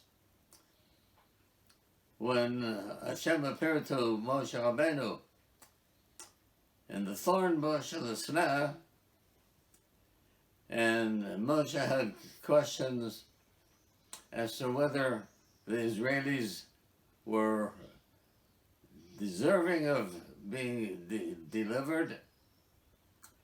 Hashem said, "V'hoitziacho asom memitzrayim tavdu ne'eselakim alahar hazeh."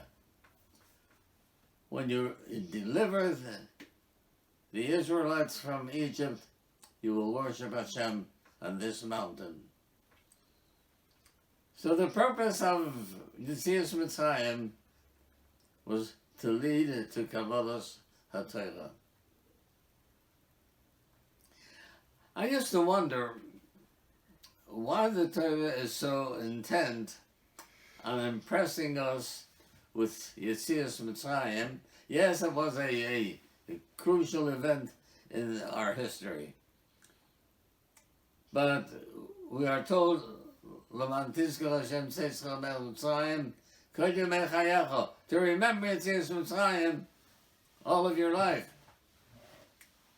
And in practice, the Torah gave us many mitzvahs that are related to Yetzias Mitzrayim.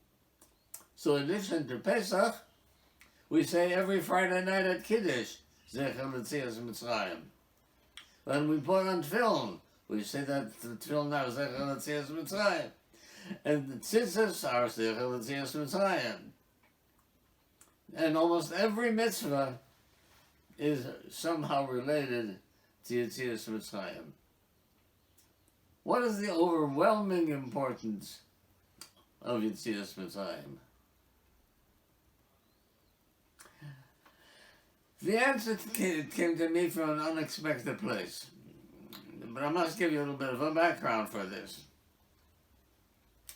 I had a young man in my rehabilitation center in Pittsburgh who was recovering from many years of heavy drug addiction.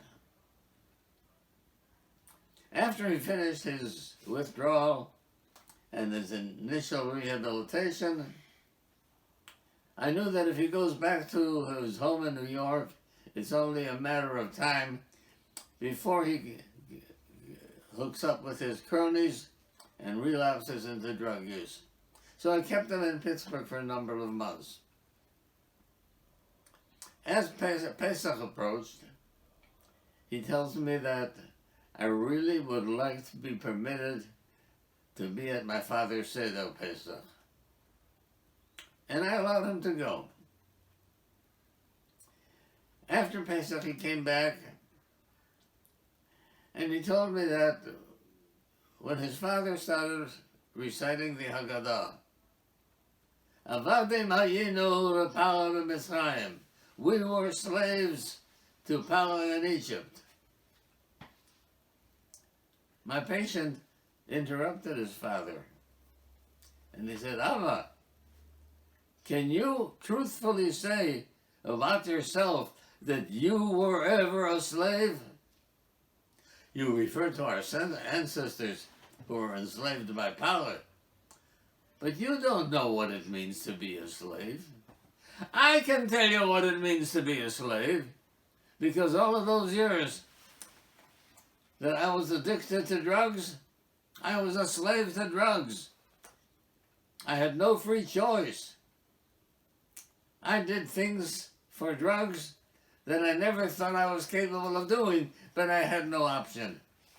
Drugs were my taskmaster.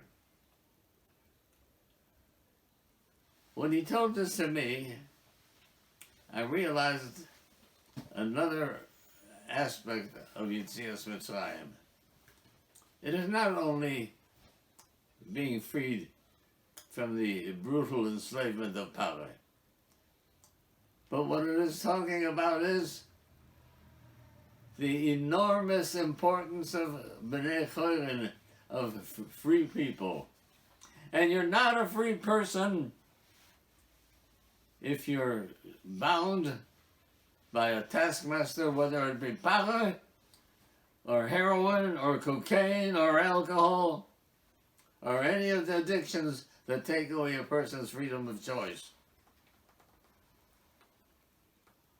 I then began looking at Yetzias Mitzrayim as more than an Independence Day, more than a historical event, but as a teaching that we must never jeopardize our freedom, never jeopardize our Bnei Chod. And there's so many things in life that threaten to take it away from us. Drugs and alcohol are just only one. But there are many habits to which we can become addicted. Addicted gamblers are as much a slave as a slave of power. People who have no control at all of spending money and going deeply into debt are addicted to that. People who cannot control their sex life are addicted to that. There are people who are addicted to hoarding things. One man told me, "I am a prisoner in my own home. My wife has never thrown out anything. I have to circulate in the house between piles of magazines and newspapers and empty bottles. And there's no room for the house for extra any living." Because she is addicted to hoarding. And yes, that is an addiction, just as alcohol and drugs. There are people who are enslaved by food. A very difficult addiction. They may overeat to the point where it's dangerous to their lives. They may become anorexic, which is a threat to their life. And they have no control over resisting food. So there are so many aspects of human life that even though there is no one standing above us with a gun or a whip, we are nevertheless slaves unto ourselves. Now, it's very interesting that when Hashem gave the Luchot to Moshe Rabbeinu, the Torah says that the Aseret HaDibrot, the Ten Commandments, were Charut ala Luchos, inscribed into the tablets. Now, in the Torah, there are no vowel markings, and words can be read in more ways than one. And the Talmud says, Al tikeh charut, the word does not have to be read only as charut, but cherut, which is freedom. And the Torah is telling us that the Ten Commandments and the Torah was cherut ala luchos, freedom from enslavement. And I think of this very often when I see people who can't control their temper, who can't control being abusive, who harm themselves and others as well. And they may tell you, "I'm sorry, I can't help it. That's the way I am." That's not true. That's the way they have agreed to be. And there are ways to get out of it.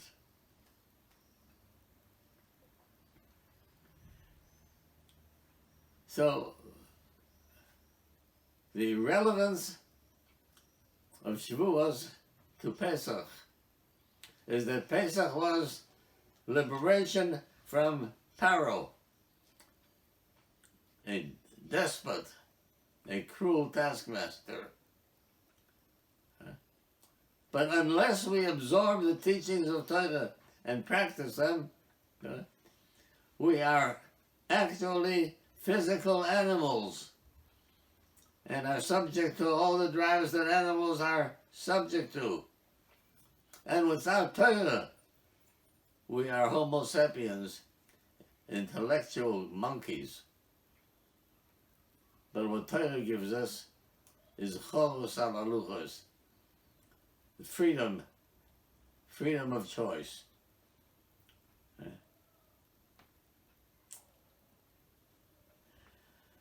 And so during Davening we say that Pesach is a Zeman Chelusenu. It is not an Independence Day. It's not the Yom Ha'atzmaut. No one makes a Yom Ha'atzmaut for 7 days. And no one sterilizes the kitchen and goes on a strict Pesach diet as a Yom Ha'atzmaut. Now, Yom Ha'atzmaut is a political thing.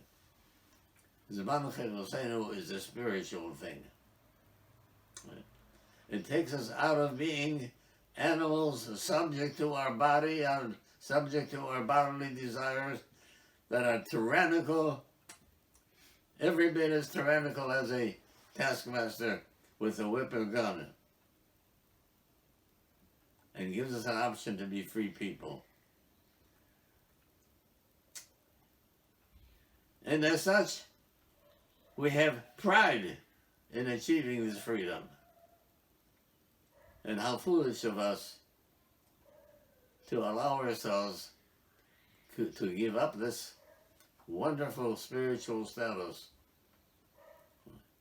to the addiction force of alcohol or drugs or gambling or any of the other compulsive behaviors.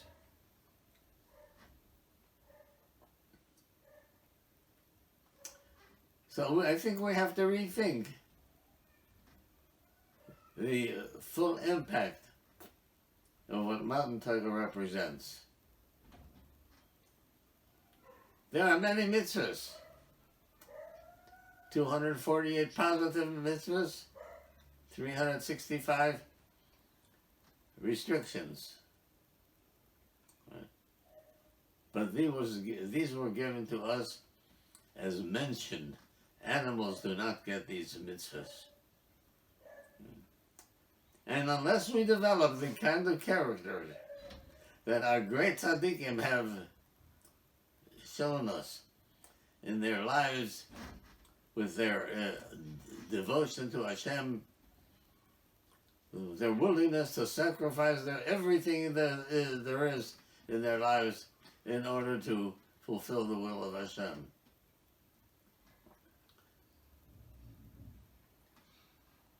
And if we emulate the behavior of these great tzaddikim, we too can be spiritual people. You see, keeping Shavuos is important. Putting on film is important. Eating kosher is important. They're all important. But we must see them as the will of Hashem that makes us proud human beings. And that is what Shavuos is all about. It is the culmination of Yetzias Mitzrayim, which could have been seen as a political event, a revolution against a despot. But it's more than that. It's giving us our status as truly B'nai Chorin.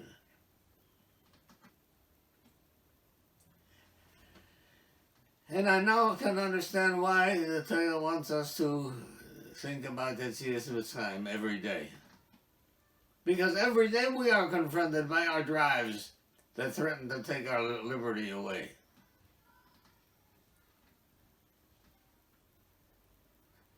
I've seen people kill themselves with greed, kill themselves with the desire for fame, and do kinds of things that are destructive. and think that they have no option. We all have options. The Torah gave us the option. And so Zaman Cherosenu and Zaman Matan Torosenu are essentially one and the same.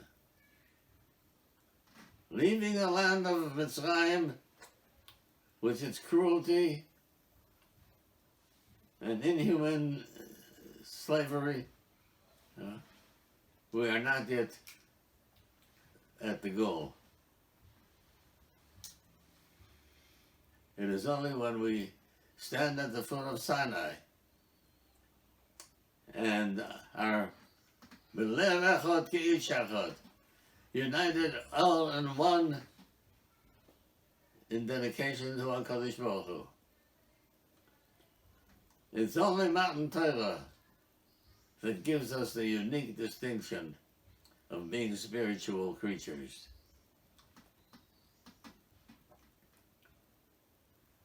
And this is something that we ought to think about very often. Whether it's during davening in the morning, whether it's during giving tzedakah at any time during the day, right? That we are doing these things out of devotion to Hashem, who has given us our enormous gift of freedom. Chos ala luchos. Cheros ala luchos. Freedom in Torah.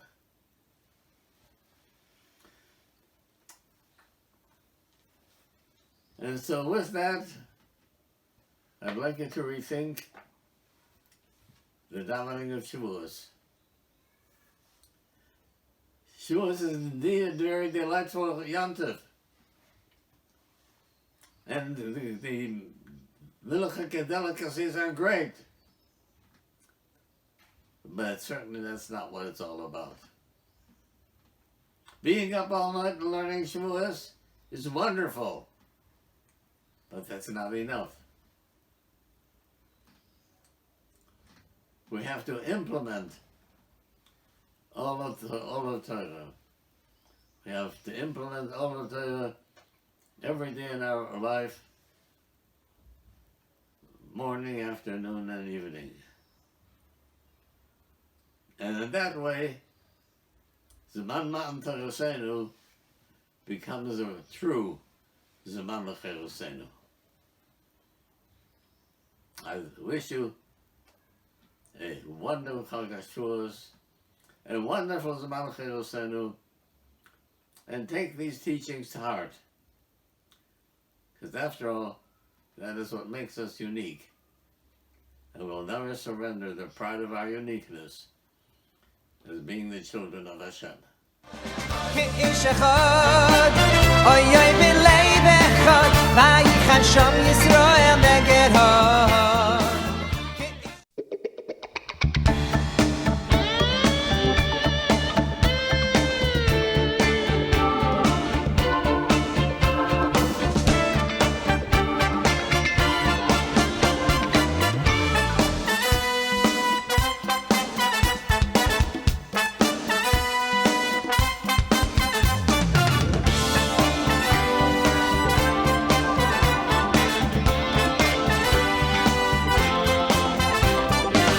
Vayichan sham Yisrael neged hahar, oy kulanu ke'echad, echad. Vayichan sham Yisrael neged hahar, oy kulanu ke'echad. Vayichan sham Yisrael neged hahar, oy kulanu ke'echad, echad. Vayichan sham Yisrael neged hahar, oy kulanu ke'echad, ke'ish echad, oy oy b'leib echad. Vayichan sham Yisrael neged hahar, ke'ish echad, oy oy b'leib echad. Kulam ke'echad, arevim ze lo ze ke'ish echad, oy oy b'leib echad. Vayichan sham Yisrael neged hahar, ke'ish כאיש אחד אוי אוי בלב אחד כולם כולם כאחד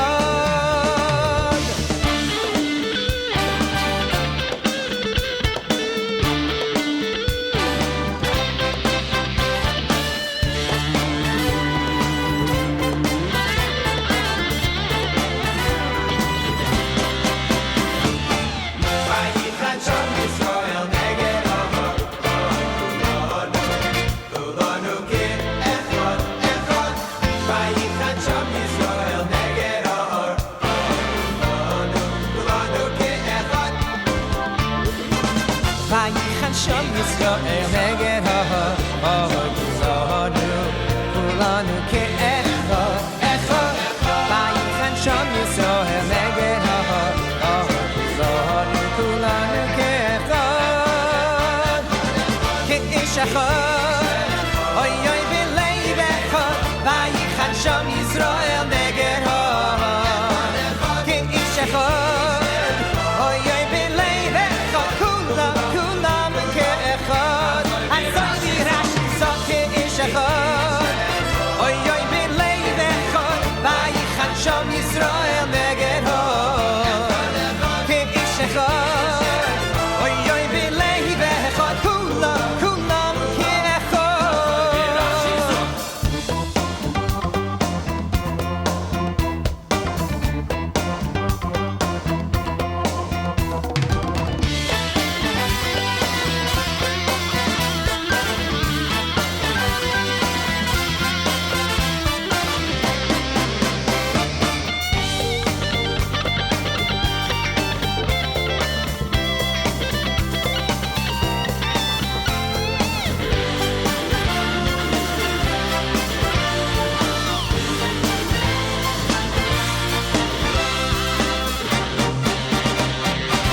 Vayichan shom Yisrael neged ha'or kulanu ke'echad echad Vayichan shom Yisrael neged ha'or kulanu ke'echad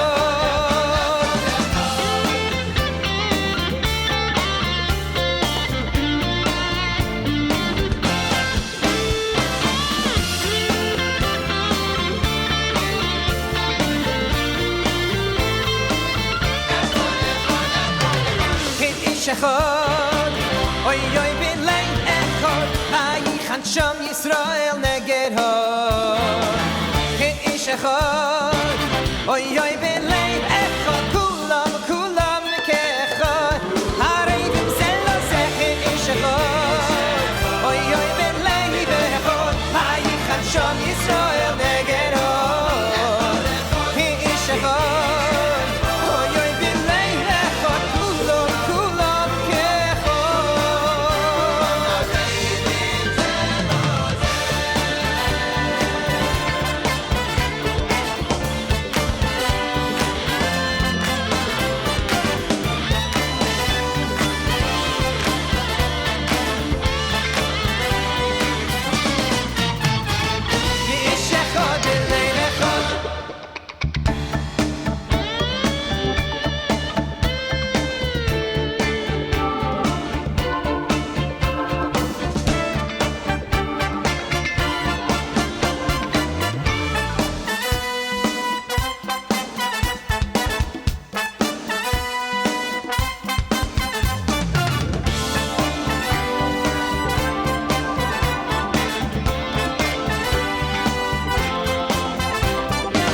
Vayichan sham Yisrael neged ha'ar oy kulanu ke'echad echad Vayichan sham Yisrael neged ha'ar oy kulanu ke'echad Vayichan sham Yisrael neged ha'ar oy kulanu ke'echad echad Vayichan sham Yisrael neged ha'ar oy kulanu ke'echad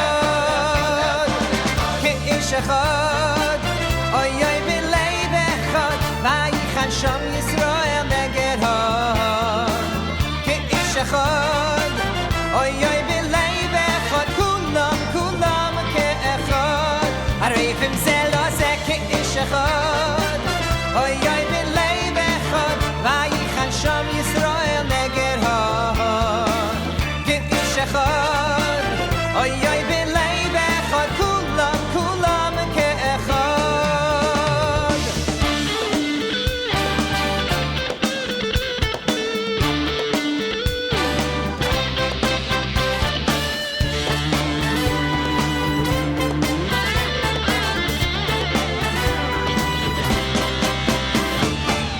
Vayichan sham Yisrael neged har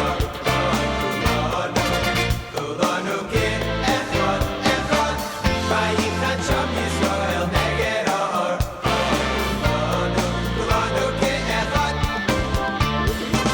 Vayichan sham Yisrael neged har Kulanu ke'echad echad Vayichan sham Yisrael neged har Kulanu ke'echad Ke'ish echad Oy oy belay bechad Vayichan sham Yisrael neged har Ke'ish echad Oy oy belay bechad Kulam kulam ke'echad Asay Rashi so ke'ish echad Oy oy belay bechad Vayichan sham Yisrael neged har Ke'ish echad Oy oy belay bechad Kulam kulam ke'echad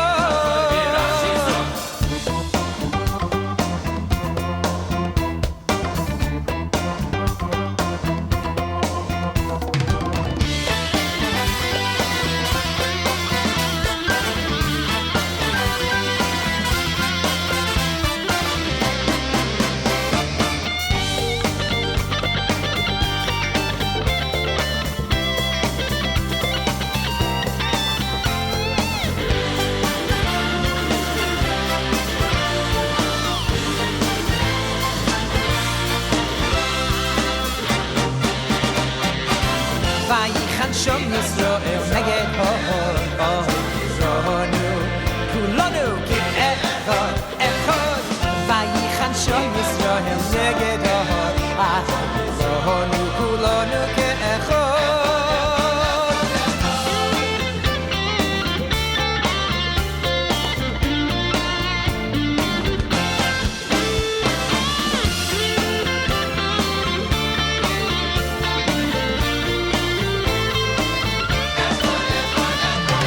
Ke'ish echad Oy oy belay echad Vayichan sham Yisrael neged har Ke'ish echad Oy oy belay echad Kulam kulam ke'echad Harayim zelo zeh ke'ish echad Oy oy belay bechad Vayichan sham Yisrael neged har Ke'ish echad Oy oy belay bechad Kulam kulam ke'echad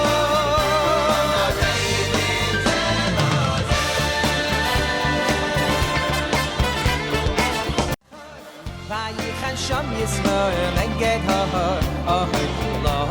Kulanu ke'echad I want to begin by thanking my dear friend Rav Tarragon, Rav Reuven Tarragon, and the whole Chevra in Yeshivat Hakotel for giving me the schus of participating in this magnificent honor of the Novominsk Rebbe's schus Yigal Aleinu, and to prepare together with so many wonderful rebellion and Rosh Hashivas and Nashim Sadkonias to prepare for Kabbalah Torah, for Shavuos. So let me begin with a story of the tzaddik, the Beis Yaakov from Ishbitz. The Ishbitzer, the Beis Yaakov, was a huge Talmud Chacham, and every night during the week, from 12 o'clock until 4 in the morning, he would give a very in-depth shiur in Gemara, a shiur be'iyun in Gemara to only an elite select group of the top Talmidei Chachamim in Ishbitz. And there was a Jew who was part of that and lived many years afterwards, and he described what it was like when he was an old man, and he said that I'll never forget how the Rebbe would walk in. Exactly at 12 o'clock, the Rebbe would come in, and he had two gaboim, and there was one that was holding a candle, and the other was holding the Gemara. And the Rebbe would come in, would begin exactly at 12. And the learning was unbelievable. The learning was unbelievable. But I can't remember, he said, this shiurim from so many years ago. I don't remember the shiurim. But what I do remember is that exactly at 4 a.m, when the shiur was finished, the Rebbe would close the Gemara and would give it a kiss. And the way the Rebbe kissed the Gemara has stayed with me my entire life and has sustained me. So I want to talk about kiss, that kiss of the Gemara. Because Maimon HaSinai wasn't just a learning event. It wasn't a great Yom Iyun, a big Beis HaMedrash. It was a chasna. It was a wedding. And Chazal, the Mishnah and Tanis bring the pasuk of Tzad Ha'Re'enu B'Nasi V'Melech Shlomo. The daughters of Yerushalayim, go and look at Shlomo HaMelech. Ba'atar She'etru La'imai B'Yom Chasanosah. Go look at the crown that his mother made for him on the day of his wedding. And the Mishnah identifies Yom Chasanosah as Matan Torah, the day of the wedding of HaKadosh Baruch Hu and Knesset Yisrael. It was a chasna. And because of that, the Zohar Kodesh tells us that the Jewish people, Knesset Yisrael, was like the bride preparing for her wedding. But this Kala in Mitzrayim, in Egypt, was held in the grips of impurity, of that ugliness of the world of Mitzrayim. And the entire time of Sfiras HaOmer, after leaving, the entire time of Sfiras HaOmer is a time of the Sofra L'Shivas Yomim. The 7 weeks are like the Kala, preparing and purifying herself for the 7 days. And Rabbi Shimon says, Kidei lihitar b'mayim al yonim hakadoshim, that the Jewish people, the Kala, had to be purified in the supernal waters, the holy waters, the supernal waters of Kedusha. V'chagach b'chag Shavuos yizku lovel escharbe b'melach u'l'kabel es tarasa. So that finally, after the 7 weeks, the 7 days, 7 weeks of purification, the Kala would be able to be brought to be together with the king, with her husband. And Kach Omer Rashbi, Rabbi Shlomo Yochai said, B'shashnes kabsu ha'chaveirim b'zeh halayla. On the night of Shavuos, when the Chaveirim would gather together with Rabbi Shimon Bar Yochai, we can't imagine what that was like. On the night of Shavuos, Rabbi Shimon Bar Yochai would say to the Chaveirim, to the other Tanaim, Novo l'sakin es atachshitim shel hakala. Let us here tonight, let us prepare the adornments of the bride of the Kala. She has Shechina. So that tomorrow, on the day of Shavuos, that the bride will be completely adorned in all of her tachshitim, in order to be able to bring her in a way that is proper and fitting as a bride to her husband, HaKadosh Baruch Hu, the king. We have an entire sefer, Shir Hashirim, that speaks of the preparation, of the relationship, of the difficulty in bringing that about. And throughout that sefer, the Jewish people, the bride, is referred to as Ra'aya. Achaisi, Rayasi, my sister, my beloved companion, my bride. Hinach Yofer Rayasi, and Yonim, you're so beautiful, your eyes are like the eyes of a dove. Yofad Rayasi Ketirtza Navak Yerushalayim, you're so beautiful, you're like Yerushalayim. Now there are two meanings to the word Raya. One is Samech Samach Reyim Ha'ahuvim, and a Raya means a beloved companion. A beloved companion. L'mahan achai v're'ai, for the sake of my brothers, my friends.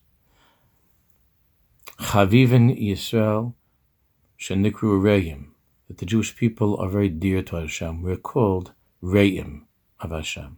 That's one meaning of the word raya.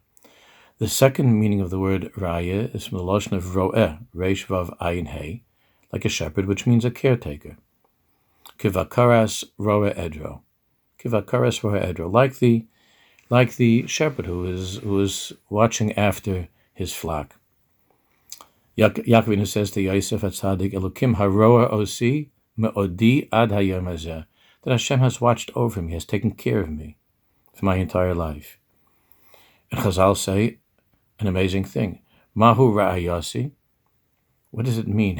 What does it mean in that context? How are we the ra'aya? How are we the caretaker of Hashem? What does that mean? Mahu ra'ayasi. And Chazal say, Mefanisasi. Mefanisasi hein shiraymaisi.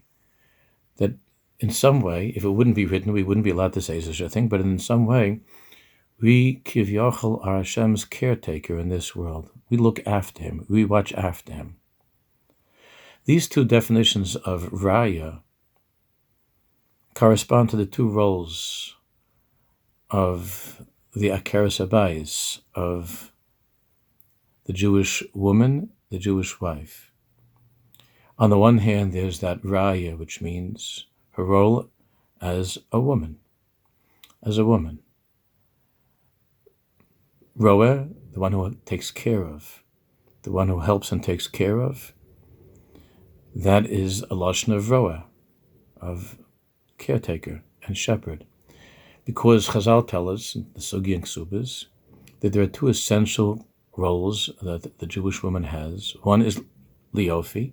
Yofi means that role as a wife, as a woman rather, which means yofi, the beauty, the intimacy of that friendship, of that companionship, of the relationship itself that is very hidden between the husband and wife.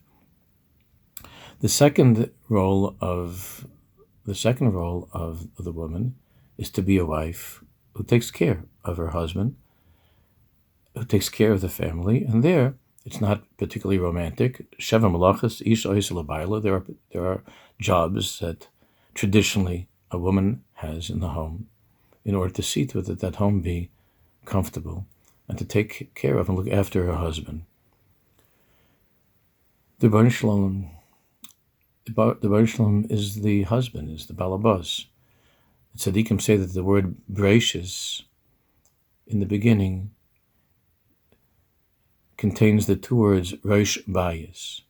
Hashem is the rosh bayis. Hashem is the balabas. He's the rosh bayis. Creation, this world is his home.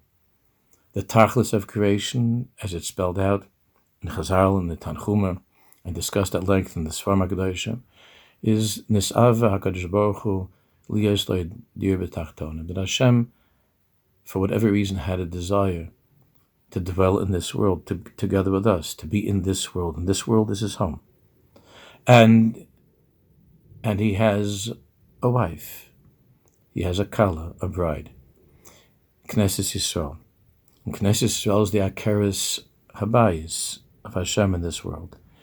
And just like every wife, traditionally, there are two domains, there are two tchumim in that relationship between HaKadosh Baruch Hu and Knesset Yisrael.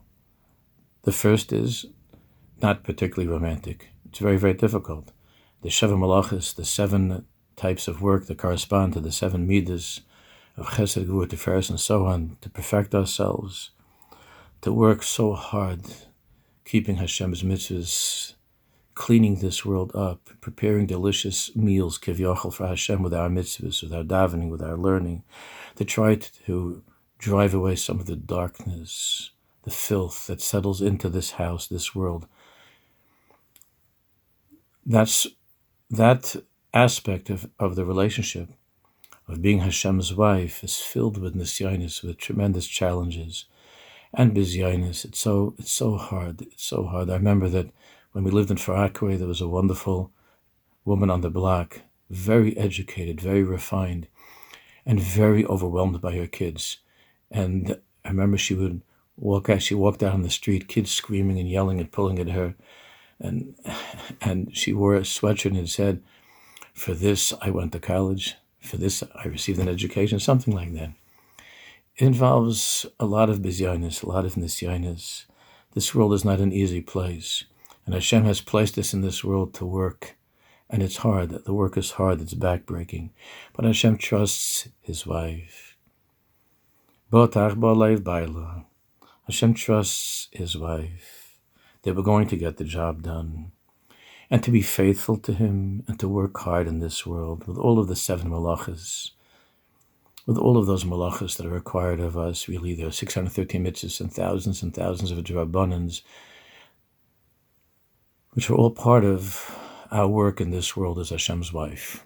It's not glamorous. It's difficult. It's challenging. And sometimes we feel like just throwing in the towel. But we continue. We continue on.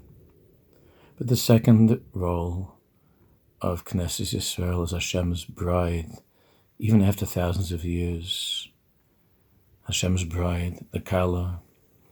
And here the Tachlis is Yichud, is intimacy and love, to be unified in great love with our beloved, with HaKadosh Baruch Hu.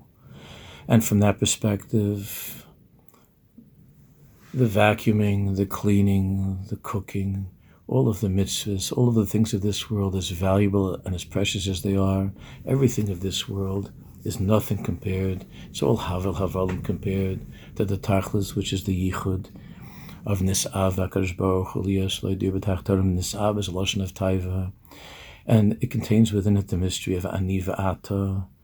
Hashem says, me and you, just the two of us. There's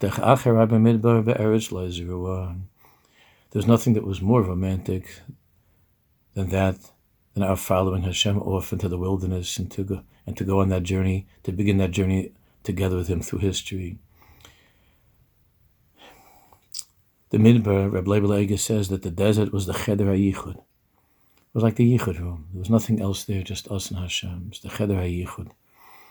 Ani l'doidi v'doidi li v'ani lo. Hinach yofer hayasi. Umum ein bach. Umum ein bach. That's the Kala. That's the bride after so many years.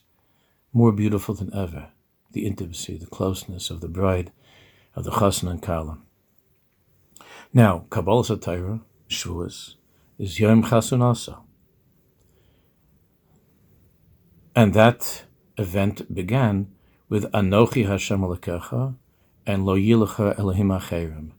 And those two expressions of absolute Devekus and Yichud, I am essentially, I am your husband.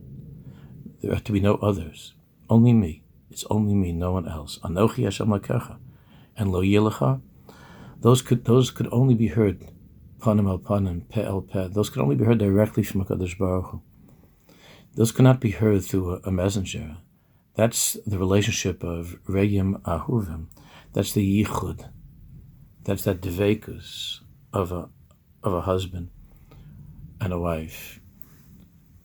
The rest of the Dibros correspond to the Malachas that are required of a wife, and of course a husband with a wife, in their relationship of managing the home.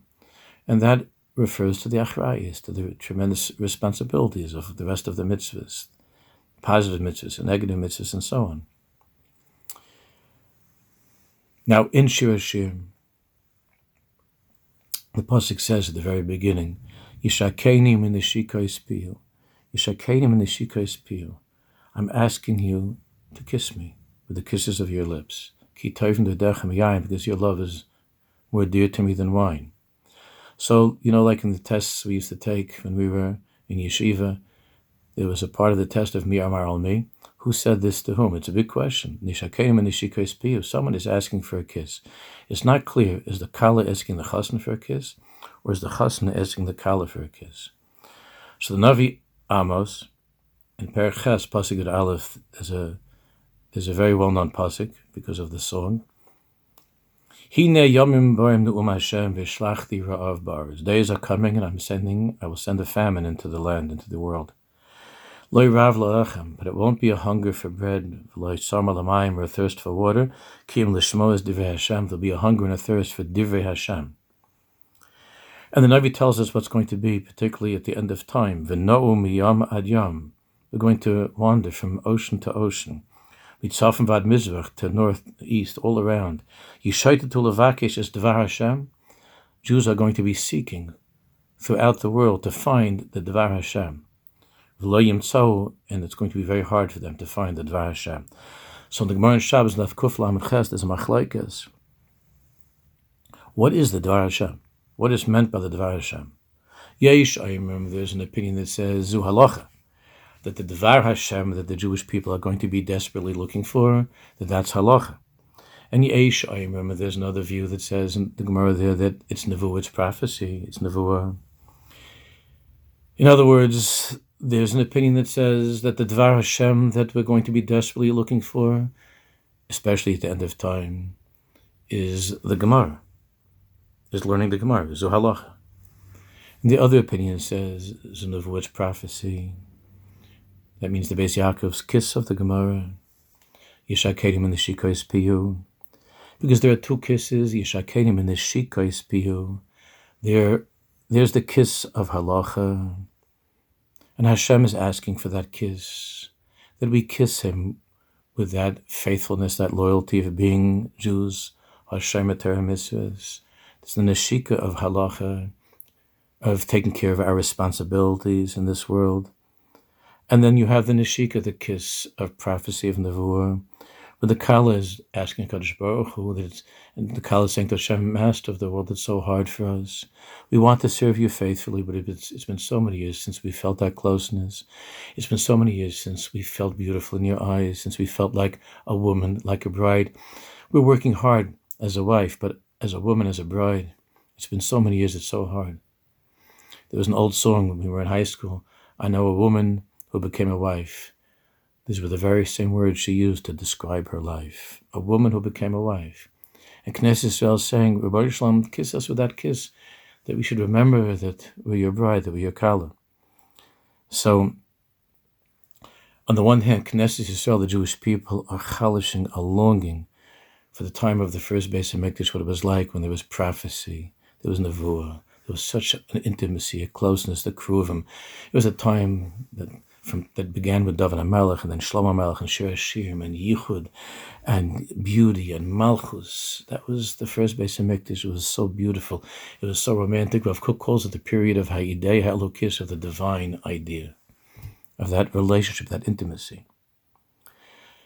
The second Beis HaMikdash is the Neshika, is the kiss of Halacha, the religious idea Rav Kook calls Ha'idei Hadosis, Ter Shpal Peh, the seven malachas, Chaviv and Dirvei Seifim, B'yena Shel Torah. That's the Dvar Hashem, that's the kiss of our faithfulness to Hashem, of Halacha. That since the Churban Beis HaMikdash, Chazal tell us that all HaKadosh Baruch Hu has in this world are the Daled Amas of Halacha. The Daled Amas of Halacha. Now, Cheva, there is one more opinion over there in the Gemara Shabbos, what Dvar Hashem is. Zakates. There's an opinion that says that it's referring to redemption, to Mashiach Tzidkeinu. Because, of course, what we're longing for is that there should be both of these kisses. There should be both kisses. The Gemara Sanhedrin asks, for whose sake was the world created? One opinion says that it was created for the sake of Moshe Rabbeinu. And Rashi says, who gave us the Torah, the lawgiver. Halacha, the Dvar Hashem is Halacha. Torah Shebal Peh, Gemara. That's one kiss. The other opinion says the world was created for David HaMelech. Rashi says, who would sing beautiful songs to Hashem, the intimacy, the woman, the yichud, the relationship, the ahava, the love. That's David HaMelech. In later times, this would materialize in the two kisses of the light for the Baal Shem Tov HaKadosh, which is a kiss of prophecy, of that inner world, that mysterious world of intimacy, of prophecy, of devekus, of yichud, of the woman, and the or of the gra, the light of the Vilna Gaon, which is the kiss of Torah, the kiss of Torah, the kiss of Halacha, the kiss of the second Beis HaMikdash, the Dvar Hashem, Zu Halacha. When the Gemara tells us that ultimately the Gemara ends and says that ultimately the world was not created for the sake, not of Moshe Rabbeinu and not of David HaMelech, but the world was created for the sake of Mashiach Tzidkeinu. Dvar Hashem is the Kates, which means the magnificent integration of those two worlds, which was the Novominsker Rebbe. those two kisses of Torah, of greatness in Torah, of halacha, Dvar Hashem's halacha, the kiss of that hard work of the wife, halacha, and the Dvar Hashem, the Chassidus, the Dvar Hashem, the Or Baal Shem Tov, the Gra, the light of the Gra and the light of the Baal Shem Tov merged together in that tzaddik, who I was zeicher to meet many times, and we became mishpacha because my mechutin is his nephew. So Rav Kook writes in his letters about this a number of times. He says the following. The Hebrew is much more beautiful, but I'll read in the translation of two excerpts from his letters. In the latter generations, all the conversations of the disciples of the Vilna Gaon, taken together with the disciples of the Baal Shem Tov, who was so diametrically opposed to one another in their day, is very lovely to us. In their day, they were so apart. That separation has been between those two worlds of the Vilna Gaon and the Baal Shem Tov, those two kisses. But Rav Kook says in later generations, now these conversations between the two were now joining together and were fused together in that world of the Rebbe, of the Novominsker Rebbe, is very lovely to us. And he writes, the spirit of revival pulsates within us as these two forces reaffirm their claim. Let us welcome the divine spirit, the reappearance of Eliyahu and prophecy, once the conditions are ripe, in harmony with the insights of Gemara and systematic study. That's where everything is moving to right now, Chavra. The fusion of those two worlds, those two kisses, because at the end, Yishakeni Melishikres Piyu, is that as Jews we can't live if we don't have both of those kisses. Dvar Hashem Zu Halacha and Dvar Hashem Zu Nevuah, David HaMelech and Moshe Rabbeinu, those two worlds of Limud HaTorah, Halacha, the hard work that the wife does for Hashem in this world, together with the intimacy, the love, the romance of the Kala under the chuppah. Those are the two worlds that met in the mind and the heart of that tzaddik, Rabbi Yaakov Perlau, the Novominsker Rebbe. So Rabbi Shimon Bar Yochai said on the night of Shavuos, when the Chaverim gathered together, Bo nesaken tachshita kala, let us be mesaken the tachshitim of the Kala. Let us prepare the Kala for the Chasna. We have an actual ksuba. We have Tanoim and a ksuba, shtar, that the great Paitan, Rabbi Yisrael Najara, wrote, one of the Talmidim from the world of the Arizal wrote, that is printed in many of the Zmiris that we say by Shavuos. Bez Hashem es Baruch LaMazel Tov, Amagim Mereshus Achris, Hu Yitain Shem Tov V'Sheres, Leila Divyat Tanoim V'Abrish, Nidru V'Husnu, Met Shnei HaStadim L'Shem L'Seferes, Dahainu, Mitzad Echad Yochad Yuchad Bari Kol. The chasna is that Echad Yuchad, the creator of all that is. Kadmon Ilas Sibas Asibas, Mitzad Atzmai. Mitzad Hasheni Eloi Knesset Yisrael, Kala Kruah B'Niyim, the beautiful Kala, which is Knesset Yisrael, it's the beautiful Kala. So Chaver, once there was a woman who came to the Kohen Samagin, and she was crying, and he said he didn't look at women, and he asked her what happened, what's wrong, and she said, my husband left me. He left me, he's been gone for so long. And the Kohen Samagin said, don't worry, he's going to come back to you. She said, why did he leave you? So she said, he told me that he didn't find me attractive anymore, that I wasn't beautiful to him anymore. So the Kohen Samagid didn't look, and he said, is that true that you're not the way that you once looked? So she said, look, Rebbe, you might be a big tzaddik, but I remember how he looked at me under the chuppah. It's unforgettable, and I don't think that beauty has disappeared. I believe it's still there. And I believe he just has to look at me again and to see that beauty that's there. And the Kohen Samagid began to cry and gave her a bracha that he's going to return. And after she left, he said to his son, it's been so many years. This was Erev Shavuos. It's been so many years, and sometimes we feel that we've lost that beauty in Hashem's eyes, and he's left us, Chalila. But Hashem's going to come back because he remembers the Chasna, he remembers Shavuos, he remembers the Chuppah. He remembers Yofad Vayos Yomum Ein Bach Einaich Yanim. Hashem will never ever forget us. Hashem will never ever forget the way we looked under the chuppah, and He knows that we're a little bit overworked, we're a little bit beaten, we're a little bit tired, and some of the maybe some wrinkles have set in, and the years have taken a toll on us. But at the end, Hashem, we're asking you, Samech Tesamach, Ve'yem Ha'ahuvim Kesamechecha Yitzircha B'Gan Eden, with the Gula Hashem Ha'amitis, from Herbi Amen, Amen, Amen.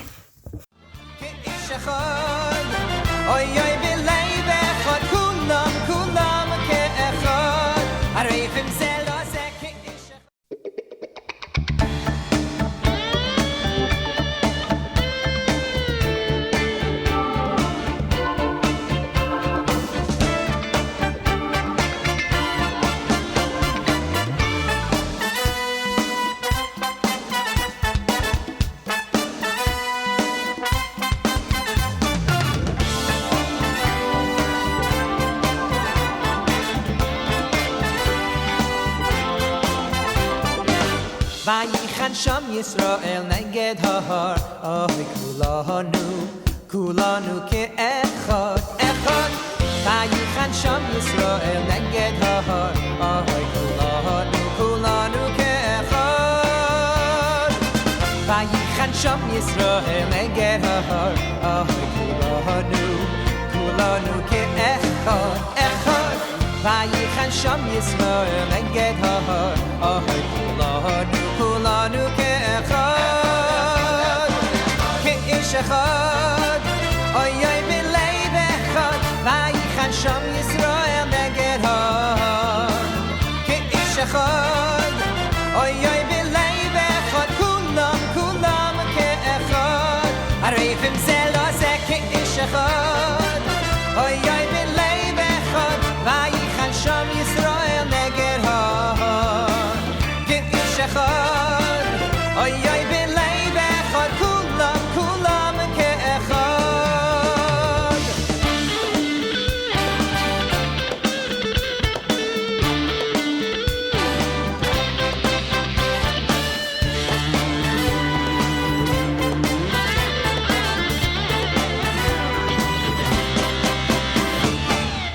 Vayichan Sham Yisrael neged hahar, kulanu ke'echad, echad. Vayichan Sham Yisrael neged hahar, kulanu ke'echad. Vayichan Sham Yisrael neged hahar, kulanu ke'echad, echad. Vayichan Sham Yisrael neged hahar, kulanu ke'echad, ke'ish echad, oy oy b'leiv echad. Vayichan Sham Yisrael neged hahar, ke'ish echad, oy oy b'leiv echad. Kulam ke'echad. Hazati Rashi sa ke'ish echad, oy oy b'leiv echad. Vayichan Sham Yisrael, Vayichan Sham Yisrael neged hahar, kulanu ke'echad. I just want to start out by, first of all, thanking my good friend Rabbi Tarragon and this whole Vayichan movement that we were standing at Har Sinai together as one. I think it's such a beautiful concept, and certainly one of the things that we have learned through Corona is that we are one nation, and we need to come together. We need to be together. And so I want to thank Rabbi Tarragon. I want to thank Yeshivat Hakotel, my neighbor from Asia Torah, for putting this tremendous program together. I think it's just invaluable at this time in this junction for all of us to come together to spread the words of Torah and to stay strong as one nation. We really are one nation, and I think it's so important. Just want to start out before the shir by saying that in Kol Dodi Dofek, Rabbi Soloveitchik has the most beautiful mashal, and he says the following. And he says that one time there was a being, a person, a human that had two heads and one body. And the question came up before the Beis Din, do you give that person, that entity, do you give it two portions of an inheritance or one portion? Is one body, one portion, or two heads, two portions? They weren't sure what to do. So they said, this is what we're going to do. we're going to pour hot water over one of the heads. If the other head screams in agony and pain, they're one entity. But if the other head doesn't feel the pain, they're two entities. And Rabbi Soloveitchik said so beautifully that in order to be one nation, you have to feel each other's pain. Meaning, if the Jews of Buenos Aires have an issue, the Jews of England have to feel the pain. If the Jews of America are suffering, the Jews of Israel have to feel the pain. What brings us together and makes us one nation is that our hearts are with each other. And for this program and this time, and coming here Shavuos, especially since so many of us went into Pesach saying, okay, we'll get through Pesach and then we'll be out of our homes. Baruch Hashem in Eretz Yisrael, they have very much been able to start coming out. For those of us in America, it's been slower. Other places around the globe, it depends where. England also, it's been slower. But the bottom line is, as Jews, we need to feel each other's pain. We need to be there with each other, spiritually and physically caring for each other. So again, I just want to thank all the hard work that went into this program. I think it's absolutely, positively terrific. Okay, now for the main event of what I wanted to talk about today was talk about leadership and really what it means to be a Jewish leader through the lens of Tanakh, and how there's a little bit of suffering that goes along with that. The first parsha of the Torah is talking about Bereshis, right? Bereshis, what do you have? You have Adam and Eve, Adam and Chava, right? Adam and Chava are married, they're together, and they're given one mitzvah. Whatever you do, please don't eat from this Eitz Hadas, right? Don't eat from that one tree. You know the story. I don't have to fill in all the blanks. Basically, the snake comes and convinces Chava that you got to eat from the fruit of that tree. She eats it, and what does she do? She gives it to Adam. He eats it, and they both basically sinned. So HaKadosh Baruch Hu comes down and says, Adam, what happened? What'd you do? What does Adam say? She made me do it, right? Chava, what did you do? Snake made me do it. Literally, right out of the gate, you have this passing of the buck, the inability to take responsibility for your actions. What about their children? Cain and Hevel. Well, you know what happens. Cain kills Hevel, right? He gets jealous of him. He kills him. Hashem says to Cain, where's your brother? He famously says, am I my brother's keeper? Right? Also, not my fault. I'm not taking responsibility. The entire Parsha Bereshis, you have this passing of the buck. No one is taking responsibility. On to Noach, second Parsha, right? Noach was a tzaddik. How do I know Noach was a tzaddik? Noach, he's a tzaddik. Noach's a tzaddik, right? And Noach goes out, he does all the right things, and Hashem says to him, everyone else is bad, I'm going to put out a terrible flood, and I'm going to save you. And Noach says, great, I'll build the ark, everything's wonderful. Does Noach take responsibility? Absolutely. He's a tzaddik. He takes responsibility for himself. What doesn't he take? He does not take communal responsibility. He doesn't take responsibility for everyone else. So here you have Bereshis, Noach, then comes the first Jew, Avram Avinu. Avram Avinu, who literally started the Jewish movement. He started us and put us in alignment with HaKadosh Baruch Hu, with Hashem. He takes a look at Adam and Chava and Cain and Noach, and he says, I'm going to do things differently. I'm going to take responsibility. And he keeps grabbing everybody and saying, there's one God, there's one God. He goes out, the famous medrash that he goes and he busts up all the idols in his father's shop. His father says, what did you do? He says, oh, that idol must have done it. He's out there taking responsibility, trying to teach God to everyone. Nefesh Sha'asa B'chara, you got 100,000 people believing in one God in Hashem. So much so that when it comes time, right, for Sodom and Amorah, and Hashem says, these guys are horrible guys, I'm just going to destroy them, right? What does he do? He davens, he fights for them. These guys are the worst of the worst. And he says, Hashem, if I can find 50 tzaddikim, 40, 30, all the way down to 10 tzaddikim, will you spare these 5 cities? And Hashem plays along the whole time. Because Abraham is taking responsibility for the entire world. Because he understands that someone has got to fight for other people. And he takes it to the extreme. That he is always there, always fighting for people, always defending people. And he sets down in the foundation. If you want to know what a foundational belief of the Jewish people is, it is that we take responsibility for each other and everything around us. Right? That's what makes us Jews. That's what differentiates us from the entire world, is that we always take this responsibility. And Abraham does this on a huge global level for not good people, for good people. He's taking responsibility for everything. How does this sense of responsibility play out? So I'd like to look at a couple other places throughout Chumash where this sense of responsibility plays a role. And you see it getting passed down. And what we're going to do here today is our intention is to kind of set forth that a foundation of responsibility. And you will find this in many, many other places, Tanakh. I'm more than happy. I have a very easy email address, sburg@h.com, sburg@h.com. You're going to start sending me emails saying, oh, I saw it here, I saw it there, I saw Dachs, this or that, Pinchas, right? Great. Let me give you one of what I think is one of the prime examples, because Avram really kicks off the Sefer Bereshis for the Jews, and the end is a story of Yosef and his brothers. What is the story of Yosef and his brothers? The story of Yosef and his brothers is that Yosef is young, and he's a little immature, and his brothers don't like him, and he has dreams. And he says in the dreams that basically you're all going to worship me, and they like him even less, and it's a disastrous relationship. Yaakov gives him, as you know, Joseph in his technicolor dream coat. He gives him the coat of many colors, right? He gives him that coat to wear because he's his favorite. Yosef goes out.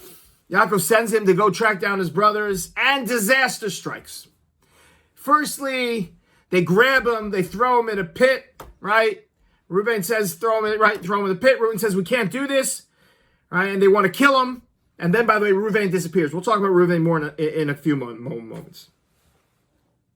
So what happens? They're back and forth. We should kill him. Yehuda stands up and says, let's sell him. Let's make a couple bucks on the deal. Right? Yehuda knows they really shouldn't kill him, but who is he to go up against everyone else? We'll sell him. So they sell Yosef. You know the story. They take the blood of an animal. They smear it on the coat. They come back to Yaakov, say, Yaakov, we're so sorry, but no more Yosef.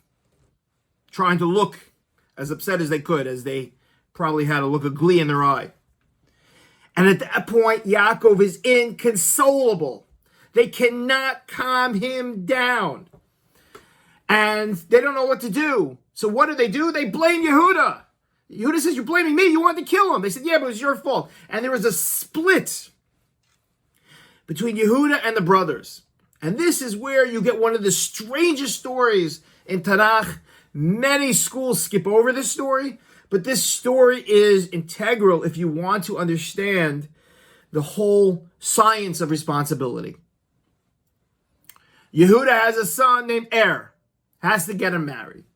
So he says, okay, Er, you're going to marry Tamar. Great, they get married. Chasana, beautiful, great. Er drops dead. Onan, you're up on deck, right? You have the mitzvah of Yibum. Onan goes and marries him. Guess what? Dead. It's the third son. Well, Yehuda is not so keen to marry this son off, right? He's a little nervous. So he pushes and pushes off. Tamar wants to do the mitzvah. So it becomes one of these very strange stories where she goes, she dresses the side of the road so you can't recognize her as a woman that is not so tznius. And Yehuda goes by and she lures in Yehuda to have relations so that she can complete the mitzvah, but Yehuda doesn't know who she is. They get to the end of the interaction. And what happens, right? Yehuda says, I don't have any money on me. She says, well, okay, leave me collateral. You know, he leaves her his cloak, his signet ring, and his staff, and he goes to run to an ATM to get some money and come back. Comes back, she's gone. No one knows who she was. No one's heard of her, right? They don't know what to do. So he goes on with his life, right? Okay, I'll have to get a new, cloak and ring and, the whole deal. Fast forward a few months, she's pregnant. They come to Yehuda, and they say, Yehuda, she is pregnant, and she was supposed to have Yibum. She didn't have Yibum. She's supposed to get killed. He says, that's true. We should burn her. That's the punishment. This is where it becomes one of these massive, if You can picture it like a Hollywood blockbuster, right? You have the fire burning here. You have Tamar standing here. Yehuda in judgment. And Tamar says to Yehuda, she says, whoever owns this cloak, this staff, and this signet ring, father my child. Yehuda has to make a decision. Yehuda has to make a decision. Does he admit the truth and get incredibly embarrassed and devastated? Or he keep his mouth closed, status quo. There's nothing stronger in the world than the status quo. Yehuda says 2 words. Tzadka mimeni. She is more righteous than I am. And they let her go. She has twins, and eventually that leads to David HaMelech and Mashiach. And then we go back to Yosef's story. This story is so powerful, we're going to come back to it afterwards.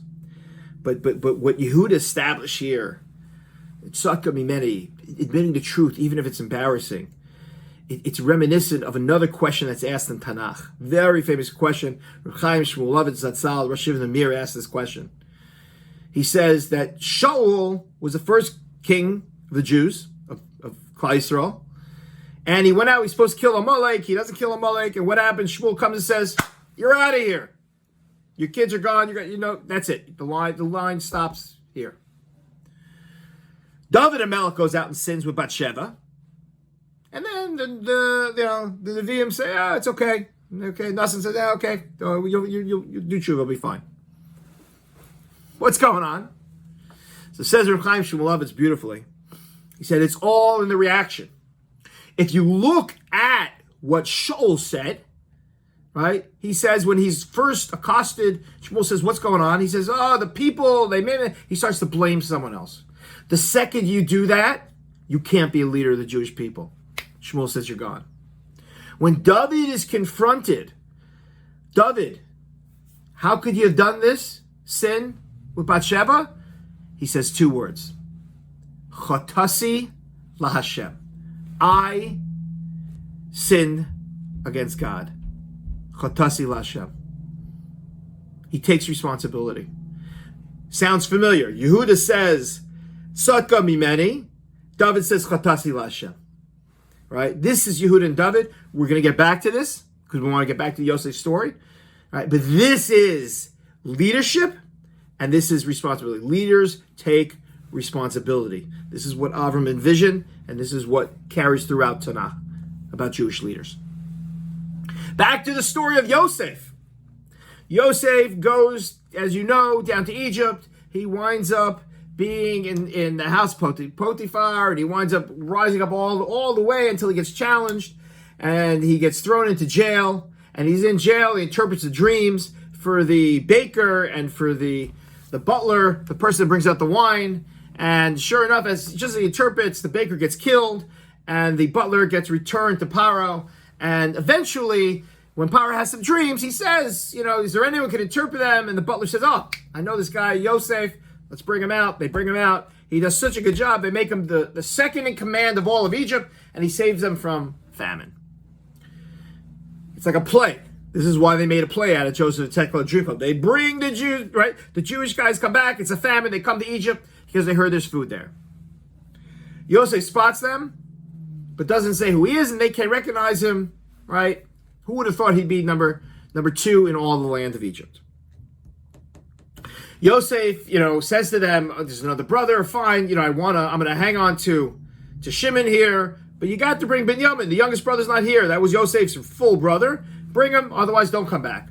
They go back home. They say to Yaakov, we've got to go back, but we need Binyamin. Yaakov says, no way. I lost Yosef. I'm not losing Binyamin, right? My beloved Rachel, those are her 2 sons. Not happening. Finally, they're starving. They got to go back. Reuven, remember Reuven from the beginning who says throw him in a pit and then disappears?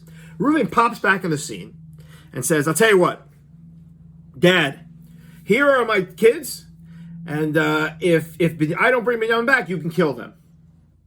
Yaakov says, Chacham, if you don't bring back my son, you want me to kill my grandkids to feel better, right? Reuven always wants to do the right thing in leadership, but can't necessarily get there. We all know people like that. They're genuinely trying. They can't necessarily get there. That's when Yehuda steps forward. And Yehuda says, I got this. I'll do this. I'll deliver them. And we don't know whether it was a look in his eye that Yaakov saw by Yehuda, or Yehuda had lost 2 sons.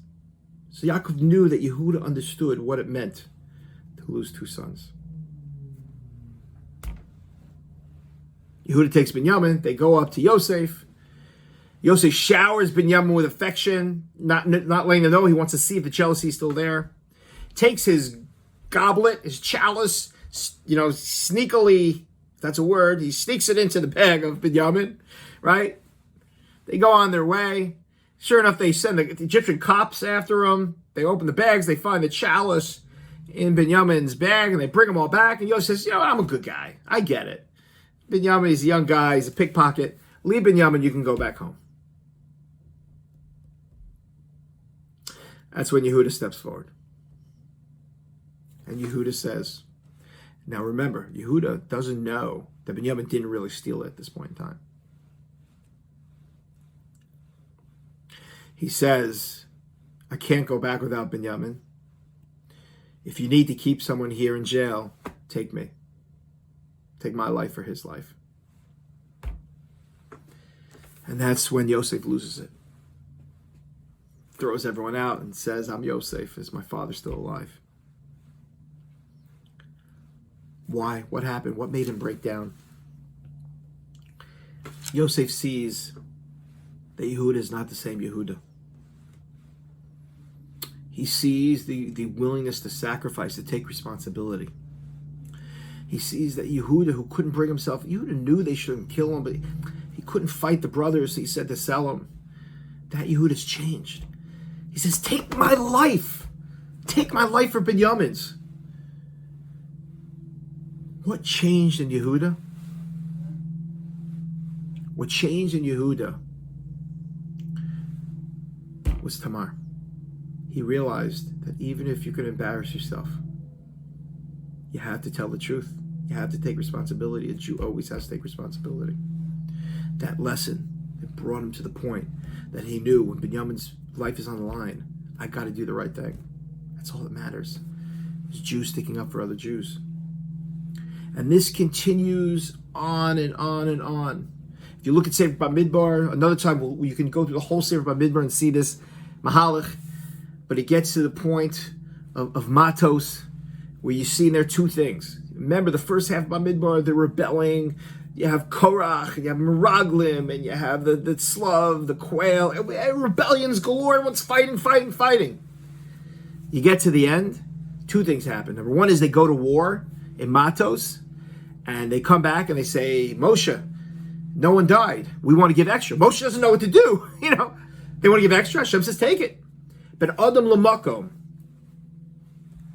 they take responsibility and they want to give back and give thanks. And then there's the episode of 2.5 tribes. That the 2.5 tribes say to Moshe Rabbeinu, Moshe, we want to stay here on the other side of the Yarden. It's beautiful. We want to make our homes here outside, right outside of Israel. And Moshe goes crazy. He says, you're no good. You're just like your fathers from 40 years ago. And they say, no. Moshe, you kidding me? We're going to go at the front. We're going to fight. We're going to fight. We would never leave our brothers to fight alone without us. And he hears that. He says, okay. Because Klal Yisrael has learned this lesson of responsibility and coming together. I always, when I grew up as a kid, I grew up in Moshava. And every year, I can't tell you how many times we watched Raid on Entebbe. And I later worked for a youth group, and I used to show that film all the time. Because this is unbelievable scene. I used to get very emotional every time I saw it. And the scene was, there's an Air France jet that was hijacked to Uganda, and they're on the tarmac, and Bibi Netanyahu's brother, Yoni Netanyahu, is giving a speech, a Mussar Shmuz, and he says, why are we going halfway around the world to save these people? It's not an El Al jet, it's Air France. And he says, because they're Jews, and Jews always go get their Jews. And There's so many scenes like that to describe. So many scenes like that to describe. You know, the way that Jews always stand up for Jews no matter where they are in the world. You know, when I worked at the Simon Wiesenthal Center, and I would talk very often about genocide there, and you know, one of the issues, without going into a long explanation, but one of the issues facing genocide is, yes, it's a crime against humanity, but it's totally unenforceable, because who is supposed to go in and save the people there? In Rwanda, and I knew many Rwandan survivors, Rwanda, they killed 800,000 Rwandans in 3 months with machetes. I remember at the Wiesenthal Center, we once had President Bill Clinton at an event, and they asked him if he had any regrets. And he said his one big regret was Rwanda. He says, we couldn't have saved 800,000, but we could have saved 300,000 if we had done anything. That's what happens with genocide. Who's supposed to go save those people? Who? Well, one of the amazing things is, and I tell people all the time, the one thing that breaks this pattern are the Jews. You know, there's a number of years ago, a few years ago, when there were issues between Russia and Ukraine. And there was the mayor of the second largest city in Ukraine was out jogging. And he got shot in the back, because that's what was going on during that time. As I tell people, he won the genetic lottery. Why? Because he was Jewish. Israel picked him up and had him in a hospital and basically saved his life. Because Jews take responsibility. Jews are there for other Jews. We take responsibility for other Jews, and we're a light unto the nation. And we take responsibility for everything around the world. Travel the world and see how many hospitals were donated by Jews. How many Nobel Prize winners were Jews. We didn't create vaccines just to heal Jews. We believe in being a light unto the nations. Hashem gave us a job. Our job is to take responsibility, is to build humanity, is to do all the important things. But the only way that we can do it is if we keep the Torah. The Torah is what keeps us together. The fact that you can walk into any shul around the world and we all have the same Torah and we're reading from the same Torah and have the same Shabbos. These are the things that connect us. And this Shavuos, for so many of us, we're not going to be in the places we were last year. We're not going to be staying up all night in our shuls or in our yeshivas. Sometimes we can't be there. But it doesn't matter. Because in our hearts, we're going to be together. Vayichan, from Neged Har, we were there. We're there together. Our hearts, a Jewish heart, is always there together. I'm going to leave you with one story, true story, one of my favorite inspirational stories. I worked in a youth group many years ago. We used to have Shabbatonim. I was in Detroit. And there was Detroit, Cleveland, Pittsburgh, Cincinnati, Dayton, Toledo, all these different places. And there was a young woman from Charleston, West Virginia, who used to come. She was the only kid that would come from her town, and it was right before we had a convention, right before Shavuos, and we had all these Shavuos programs happening. And she said, where should I go? I'm the only kid. We said, don't worry, we'll get you somewhere else, right? But sure enough, if you're in public school, you're taking off 2 days Shavuos, you can't take the travel day. It just didn't work. So she was going to be home alone. And one of the advisors went to a local Jewish bookstore. He took a box, and he bought a bunch of Svarim, English Svarim, put them in the box, and he started to write letters. And the first letter was 11 p.m., midnight, 1 a.m., 2 a.m., 3 a.m., 4 a.m., 5 a.m. And he put them all in the box, and he sent it to her. She opened the box, and there it was. Every hour she had a letter giving her chizuk, cheering her on. You're part of Klal Yisrael. I know you're the only person right now up at 2 in the morning in Charleston, West Virginia learning Torah, but you're part of Klal Yisrael.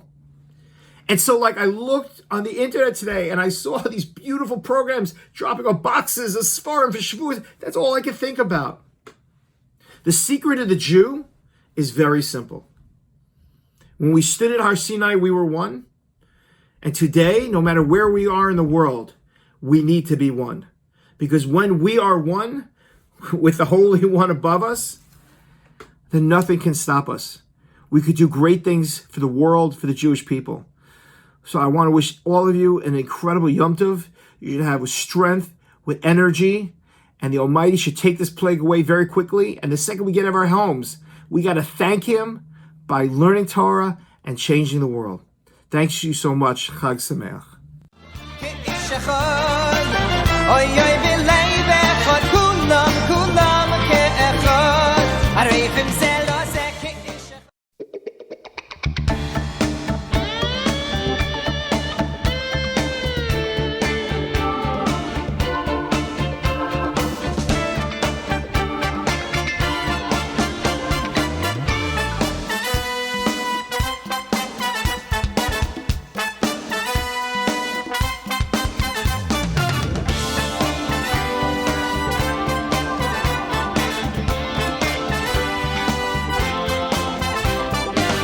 Vayichan sham Yisrael neged har oy kulanu ke'echad echad Vayichan sham Yisrael neged har oy kulanu ke'echad Vayichan sham Yisrael neged har oy kulanu ke'echad echad Vayichan sham Yisrael neged har oy kulanu ke'echad ke'ish echad oy oy b'leiv echad Vayichan sham Yisrael neged har ke'ish echad oy oy b'leiv echad kulam ke'echad harifim zelo ze ke'ish echad oy oy b'leiv echad Vayichan sham Yisrael neged har ke'ish echad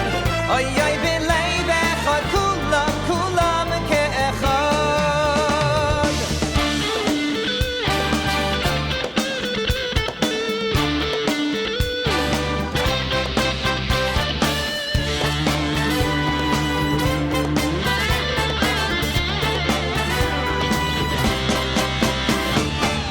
Vayichan sham Yisrael neged har kulanu ke'echad echad Vayichan sham Yisrael neged har kulanu ke'echad Vayichan sham Yisrael neged har kulanu ke'echad echad Vayichan sham Yisrael neged har kulanu ke'echad ke'ish echad oy oy b'leiv echad Vayichan sham Yisrael neged har ke'ish echad oy oy b'leiv echad kulam ke'echad Asay Rashi so ke'ish echad oy oy b'leiv echad Vayichan sham Yisrael neged har ke'ish echad oy oy b'leiv echad kulam ke'echad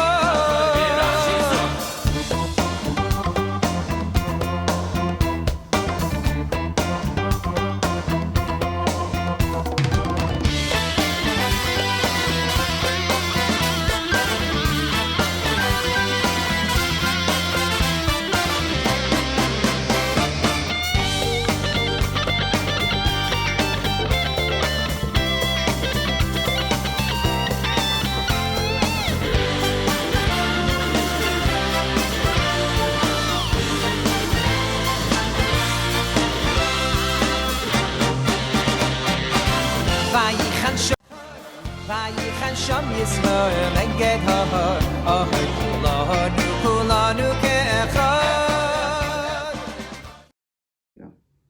I've chosen to speak about the making of Mashiach. We read Megillat Shavuos on Shavuos, and we know from Rus came David HaMelech, from David HaMelech comes Mashiach. So what does it take to be the parent of Mashiach, to be a Rus, to be a Boaz? What does it take? Why do we read Megillat Shavuos on Shavuos specifically? So it's interesting because it's brought down because she was a Giyayres, so she was Makabel the Torah on, and therefore Shavuos we were Makabel the Torah, she was Makabel the Torah. But it's a very big question on that. Yisro was also a Ger. So if we're going to talk about a Ger, why when we talk about Yishma Yisro, Kohen Midyan, who was Moshe Rabbeinu's father-in-law, so why don't we're reading anyway in Parashat Yisro, the Sersa Debros, so when we just read the whole Parashat Yisro, you have a Ger. Why are you picking out that Rush should be the Giyayris that represents Kabbalah Satara? So there's many different reasons given. One of the reasons is given as Rus, Reish, Vav, Saf equals, if you take the Reish is 200, Vav is 6, and the Taf is 400, which is 606. She was Makabel, she accepted 606 mitzvahs because she had already 7 mitzvahs b'nei Nayach, and therefore that's why we read Rus. Another answer is Rus with a Hey. She was Makabel Hashem, and if you say Rus with a Hey, also spells the word Torah. So there's many different reasons given why we read Rus. But there are certain aspects of Rus herself that, with those midos, those are the midos that a person needs to be Makabel the Torah. So let's examine Rus and let's examine Boaz, the great-grandparents of David HaMelech and the great-great-great-grandparents of Mashiach ben David. So let's go to the beginning. I think it's very important for everyone who's listening, and that is the word v'dafka, that she clung. Dafka comes from a devek, which is glue, and that she was like glued to Naomi. So Rus and Arpa were Naomi's two daughter-in-laws. When their husbands died, and their father-in-law died, Naomi's children died, and her husband died, so she wanted to send them back. They were both princesses of Moab, and she wanted to send them back to Moab. So if we look in the pasuk, pasuk Ches, it says, "V'toymer Nami l'shteikel l'seh lechna shovna ish l'beisima." Go back to your mother's house. Hashem will do chesed with you like you did with me. V'tamanala, they both said, Arpa and Rus, ki that they don't want, they're not going back. Ki itach noshuv la'amech, we're going back with you to Klal Yisrael. They both said it. Arpa and Rus said it together. Again, Naomi says, Shavna b'noisai, what are you going with me for? Am I going to still have children? Pasuk Yud Beis, go back, I'm old, I can't have any more children. But Tisana Kaila, Pasuk Yud Dalet, they raised their voice. But Tipchena Oid, and they cried again. They cried the second time. And here it is. This is what makes you the parent of David HaMelech, of Malchus, and that's why she was called the Ema Malchus. What does she say? Vatishak Arpa lechamoisa. Arpa kisses her mother-in-law and leaves. Rus dafka. Rus did not let go. Now, again, third time. Go back to your nation. Third time. Rus al tifkabi. I was like, stop bothering me to leave. Ki ashel telchi elech, where you go, I go. Ukshetalini olin, where you sleep, I sleep. Amech ami, your nation's my nation. Velikayach elokai, and your God is my God. Now let me tell you, everyone who's listening, you have two people who are holding on. And Naomi was able to talk Arpa to go back, which means that Arpa wasn't dafka by. She wasn't glued. She didn't stick. And she left. And the Medrash says that the night she left, she did 1,000 averos with men. She left. At one point, her and Rus were at the same place. They said, we're not leaving. They're crying. And then she said, okay, you talked me into it. I'm out of here. That night, 1,000 men she did averos with, and a dog. She fell to the lowest place a human being could fall. And the one that held on, the one that didn't let go, she became the Imam Malchus. She became the great-grandmother of David HaMelech. In the Holocaust, there were a lot of people that were very, very challenged, something that none of us who did not go through could even understand. We're going through a crisis right now. We have lost many, many good Jews, but nothing like what they have lost. 6 million Jews, families wiped out, children. We can understand that. Like people were saying to me in Wallaston, people are dying in the hospital and nobody can visit them and no one's there. People are being buried and it's a small Levi. And I'm like, in the Holocaust, there was no one there. And they didn't even know where they were being buried. There were mass graves. So there's no one in this world that could judge anyone who went through the Holocaust. It's not judgeable. And I'm sure they're all in Gan Eden because they went through Gehenna. They were the ones, they were called the survivors. And those are our grandparents and great-grandparents. And they held on, Dafka, they held on to Hashem. They came to America and to all the different countries. And our generation is built from these survivors. All the Yiddishkeit, all the learning, all the Daf Yomi, all the Shabbos, all the Minyanim, all the Chesed, everything. It all came from the survivors. At the same time, there were victims who couldn't hold on, and they're not to be judged. But look at the difference at the ones who survived and built Klal Yisrael, and the ones that were victims and went off the derech. So the same thing happened here. To be the Eim HaMalchus, to be the mother of Mashiach, of hope, of David Melech Shel Chai V'Kayim, of kingdom, of royalty. You see the difference between these two. One left and how far she fell, and one held on. So that's the first important ingredient that a person has to have. But there's a lot more. Let's go a little bit further. So let's look at the father of Mashiach, which is Boaz. Very beautiful. And I talk about this all the time. Boaz was very old. I think he was 85, maybe 90. He was very old. And he came to his field, to his business. And Hashem imachem. He said to the harvesters that God should be with you. And they said back, God should bless you.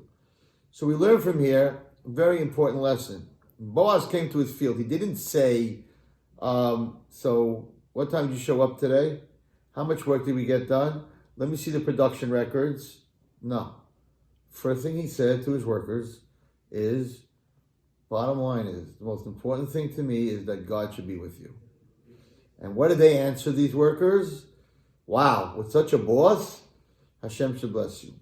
So I speak about this to teachers and to people and to parents, and I think it's very important for everyone who's listening today, that it's very different if a Rebbe walks in and tells his class, put those papers away, put your shirt in, put those potato chips away, where's your homework? Why aren't you Sfarim out? Right? If you start your day like that, it's not going to be such a great class. But if you come to school and you say to the boys when you walk in, Hashem should be with all of you today, and they're like, Rebbe, Hashem should bless you, you're going to have an amazing day. And the same thing in families. Instead of running to the door when your kid's trying to catch the bus, tuck your shirt in, where's your briefcase, where's your homework, straighten out your yarmulke, pull up your pants, what's with the socks, I don't understand, what's going on over here? Yeah, your kid goes to school that way, he's going to be all messed up. But if you go to school and you say, Shefallah, Hashem should be with you today. And if you have to guess on the test, multiple choice, Hashem should put the right question, the right answer in your head. And you make sure you eat all your food. And the whole day, Hashem should, and he turns to his mother and father and says, Hashem should bless you, Ma. Right? Or a husband goes to work and she says, God should be with you today. And he turns around to his wife, he says, you should be gebench, Mommy. It's just a different class, it's a different family. It's just your children will be on the derech, your students will do amazing. And that's something that we learn from Boaz, the father of Malchus. Okay, now, he comes to the field and he says to the boy that's working there, this is very important, he says, who's that girl? Because Rus was a very, very tznua. The aim of Malchus of Klal Yisrael has to be a tznua. She was a very big tznua. So instead of bending over to pick up the leket, she curtsied to pick up the leket. And Boaz saw this, and Boaz was like, who's that girl? But at that point, the Jewish nation did not agree, did not allow women from Moab, right, to marry into Klal Yisrael. And we looked at Moab as a very immoral, low-life nation, because they came down to the Arvos Moab, as we learned in Parashat Balak, and 24,000 Jewish men died in a plague because of these immoral women and what they did. And they were so immoral that even the king sent his daughter down, of Midian and of Moab. So we didn't like them. Plus, the Torah says that they can't marry into Klal Yisrael because also they have a terrible midah that they're ingrates. We came by, we asked them for food and water, they said no. Meanwhile, Avraham Avinu saved their great-grandfather Lot's life. So they had two terrible midos. One, no chesed. Two, extremely immoral. So when he asked, this is very important, when he asked the worker, who is this girl, the worker badmouthed her. And what did he say? Who she is? Nara Moaviahi. She's a guy from Moab. Hashavim Naomi Mistay Moab. She came back with Nami. She was married to the Jewish guy that died. So they really badmouthed her. In fact, the Medrash says that when she came and she started collecting leket, they threw her over the fence. because they said, you're stealing, you're a guy, you shouldn't be getting liquor. They threw over the fence. And that's why later on, Boaz tells her, don't worry, nobody will touch you. What do you mean? Why would they touch her? It's because last time they threw over the fence. Now, here comes the big one. Pasuk. I talk about this to everybody. Pasuk Ches. But Yeva Boaz was. Now let's know who Boaz was. Boaz was the head of he was the Shefet, he was the Gadol Hadar, he was the Rav Chaim of the Dar, he was the Gadol Hadar. Okay, the Gadol Hadar, the main man, the main Gadol Hadar. And here he's meeting a Goyish girl. What does he say to her? Hello, Shamat Biti. I heard about you, my daughter. Not Biti Balchuva, but Biti, my daughter. Okay, I heard about you, my daughter. I'll tell you, look Basada Echad. Don't go anywhere else. Okay? And he's really nice to her.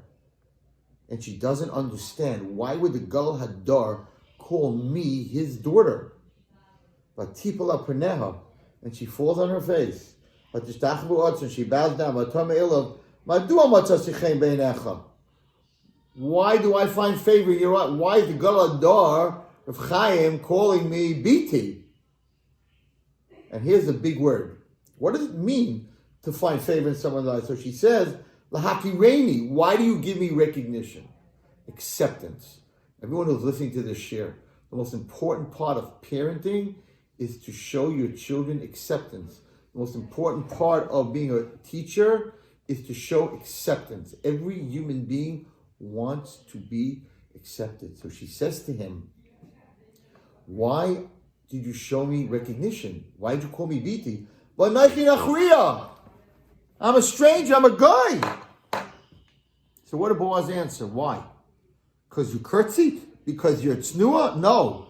Vayam Boaz, and he said, Hugad Li, it was told to me, that you left your parents' house, your mother's house, the birthplace, like Avraham Avinu. You left that all. You came to a nation that you don't even know, that doesn't even like you. You're in so much pain. Hashem should pay you for this. So what does that mean? He said to her, you know why I'm giving you recognition? Because I realized that you're in pain, and I realized how much you sacrificed. And that's what I'm focusing on. I'm not focusing on where you come from. By Toma, it's unbelievable, these 6 psukim. By Toma, I really do find favor in your eyes. For you have consoled me, which means that you was in a lot of pain. How do you console somebody? You spoke to my heart. And what did she say? She says, Rabbi, listen to me. You're focusing on my pain. You're speaking to my heart. You're giving me recognition. You're calling me your daughter. I promise you, Pasuk, I promise you that I will not be a shifcha. I will not be a regular girl. I will become a superstar. V'kach hoya. She became Aim HaMalchus. It says by Shloime Dachs, the one that gave him petch for waking up late to open the Beis HaMikdash, was the Aim HaMalchus. What was the Aim HaMalchus? Rus. Rus lived all the way till Shloime Dachs. She was called Aim HaMalchus. Now comes the finale of what it means to be the father and the mother of Malchus and the Mashiach. So Naomi tells Rus. Now, remember, Rus was a huge tznuah. She was very modest. Klal Yisrael did not believe it. They thought she's a Moaviyah. It's a bluff. Don't trust her. They did this to us last time. That's why 24,000 died. Don't trust her. It's a bluff. Okay? And they didn't believe her one word. Her mother-in-law tells her, listen, tonight, I want you to go at night to the silo where Boaz is sleeping, because he just did the wheat gathering, and I want you to lay at his feet and uncover his feet and tell him that you want him to be your Goel. You want him to do Yibum. No women in those days went out at night. The Gemara talks about women out at night meant she's from ill repute. So she knew, Rus, that if someone catches her walking at night, They're all going to say, ha ha, yeah, curtsying in the field. You're a faker. You are a woman of ill repute. Where are you going? She knew if she got caught, she'd be in big trouble. And it brings down that her mother-in-law told her to put on makeup and then go. And it says she didn't put on makeup. She went and then she put on the makeup. Because she's chas v'shalom, she got caught. But she went. In the middle of the night, she comes to the Gadol Hador. Can you imagine someone went in Bnei Brak to Rav Chaim's room and he's sleeping in his bed and some girl is sitting at his legs and uncovers his feet? I mean, they would hang her. I mean, it's crazy, right? But that's what they asked her to do. So she does it. Listen to what happens. Vayhi bechatzi alayla, by the way, Vayhi bechatzi alayla, there's a very big connection between, we don't have time tonight to talk about it today, but there's a very big connection between Pesach. We know Pesach says Sheva Shavuos, doesn't say the day that Shavuos is going to be. It's just the connection by counting 7 weeks. And we all know that Pesach, what is it? Vayhi bechatzi alayla. Everything happened. Well, guess what happened? On Shavuos, Pasuk Hey, Pasuk Ches, in Perek Dalet, in Perek Dalet, Vayhi bechatzi alayla, vayecher ad ish, he shook. There's a woman at his feet. Vayomer, he says, he doesn't yell, he doesn't scream. What are you doing here? What's going on? No, he asked her a question. Mi'at, who are you? Because he thought maybe she's a shindal, no human being would do this to him. Vatomer, Anochi Rus Amosacha, I am Rus, your maidservant, and you are my goyal. Instead of saying, you couldn't come during the day, we can talk about this, you sneak into my room at night and uncover my legs. God should bless you. Biti. Again, my daughter. It's amazing that you're doing this for your mother-in-law, that you didn't want to marry. And then next, Biti, Altiri, my daughter, don't worry. He always calls her Biti. Don't worry. That I will do whatever I need to do. So first of all, again, he continues with Biti. He also doesn't judge her. He first asks, who are you? He doesn't jump. The Av HaMalchus is a person doesn't jump to conclusions. Let me ask, who are you? What do you need? What are you doing? Calls her his daughter. Okay. And then, which is I think the most important point, and I have to work on myself with this. And she goes home to Naomi, and she says, "What's going to happen? I don't know what's going to happen." But Naomi says, "Relax. We'll see what happens, because he will not rest. He will not rest. Boaz will not rest until the situation is finished. He took on something. This is a man that doesn't procrastinate. He doesn't push things off. I'll call you tomorrow. I'll get back to you in a week." She said, "You're not going to have to wait, Russ. The minute he wakes up in the morning, he will take care of it." How do you know he's going to take care of it? Because this man takes care of things extremely and right away. I want to end with this thought. I want to tell you all something fascinating. Russ put everything she stood on the line, knowing that if she got caught in the middle of the night, that everyone would say she's a faker and she would lose everything. Why did she do this for her mother-in-law? For Yibum. Because Naomi had 2 sons that died and didn't have children.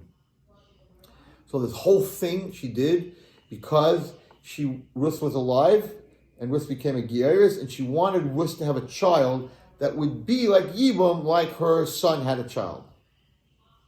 Whoever's listening to this shir knows there's no din of Yibum by a guy. Ruth was not a Jew when she married Naomi's son. So therefore, there was no Kiddushin. And therefore, there's no Yibum. So that means that Ruth took a chance of losing everything that she came to Klal Yisrael for, to do a chesed for her mother-in-law that she wasn't even chayav in doing. The first day of Sfira is chesed shebechesed. To have the ingredients of malchus shebemalchus, the foundation has to be chesed shebechesed. That's the first day. The 49th day is malchus shebemalchus. The basis of Boaz was biti, was chesed, was recognition, was not judging. The basis of Rus was that she was a tznuah and was an amazing level of chesed that she was willing to lose everything for something that her mother-in-law wanted that wasn't even la halacha real. Those are the parents of Moshiach. That is what we're going towards. Malchus shebemalchus, Rus was Em HaMalchus. And that's what each one of us has to take all these midos that we spoke about and put that and work on it and get to it, not to judge people, to give recognition.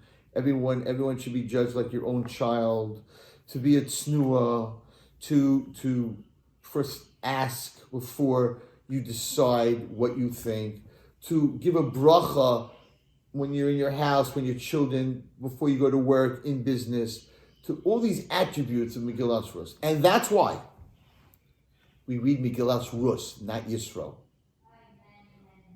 on Shavuos. Because to be makabel the Torah, you have to have all these midos. We should all be matzliach. We should see the Em HaMalchus. We should see David Malchus Chai V'Kayam. We should see Mashiach B'mher B'Yameinu together with the Geula, with the Shechina, Kadosh Baruch Hu, in the Beis HaMikdash B'Karav. Thank you for listening.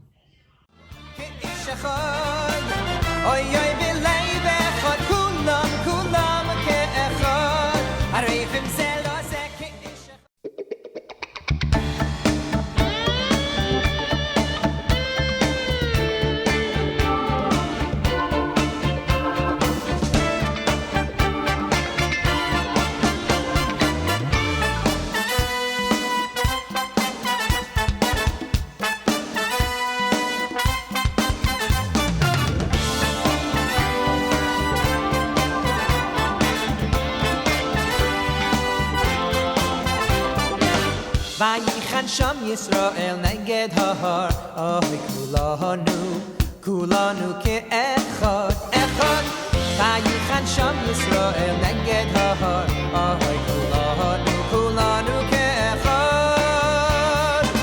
Vayichan Sham Yisrael neged hahar, oy kulanu ke'echad, echad. Vayichan Sham Yisrael neged hahar, oy kulanu ke'echad, ke'ish echad, oy b'leiv echad. Vayichan Sham Yisrael neged hahar, ke'ish echad, oy b'leiv echad. Kulam ke'echad, harifim zelo ze ke'ish echad, oy b'leiv echad. Vayichan Sham Yisrael neged hahar, ke'ish echad, oy b'leiv echad. Kulam ke'echad.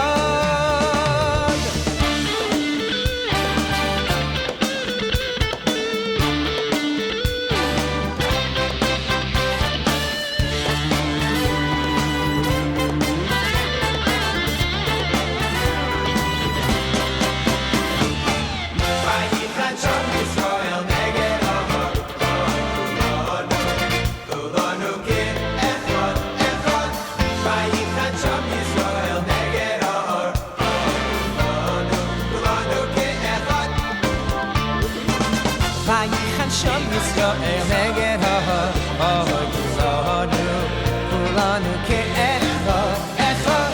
Vayichan Sham Yisrael neged hahar, kulanu ke'echad, ke'ish echad, oy b'leiv echad. Vayichan Sham Yisrael neged hahar, ke'ish echad, oy b'leiv echad. Kulam ke'echad. Asay Rashi zok ke'ish echad, oy b'leiv echad. Vayichan Sham Yisrael neged hahar, ke'ish echad, oy b'leiv echad. Kulam ke'echad.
כאיש אחד אוי אוי בלב אחד וייחן שם ישראל נגד הוד כאיש אחד אוי אוי בלב אחד כולם כולם כאחד הרי זה לא זה כאיש אחד אוי אוי בלב אחד וייחן שם ישראל נגד הוד כאיש אחד אוי אוי בלב אחד כולם כולם כאחד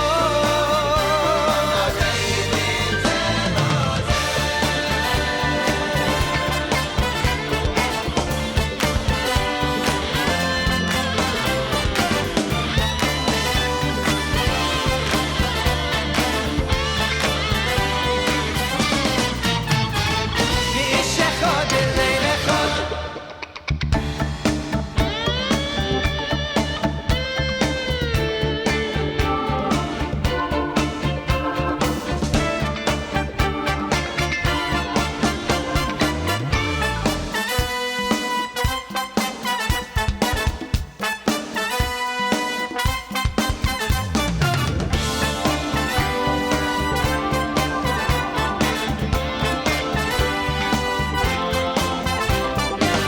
וייחן שם ישראל נגד ההר אוי כולנו כאחד אחד וייחן שם ישראל נגד ההר אוי כולנו כאחד וייחן שם ישראל נגד ההר אוי כולנו כאחד אחד וייחן שם ישראל נגד ההר אוי כולנו כאחד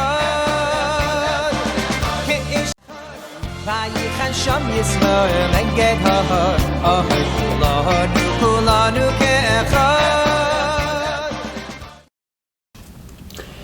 Shalom Avrocha, Bruchim Aboyim, to this fantastic program, Vayichan Shalom Yisrael, Klal Yisrael, uniting the world over to celebrate, to be Mechenes Atzmeinu, to prepare ourselves for Chag Shavuos, for Maimon Sinai, for Zman Matan Torah Seinu Abal Leina Latova.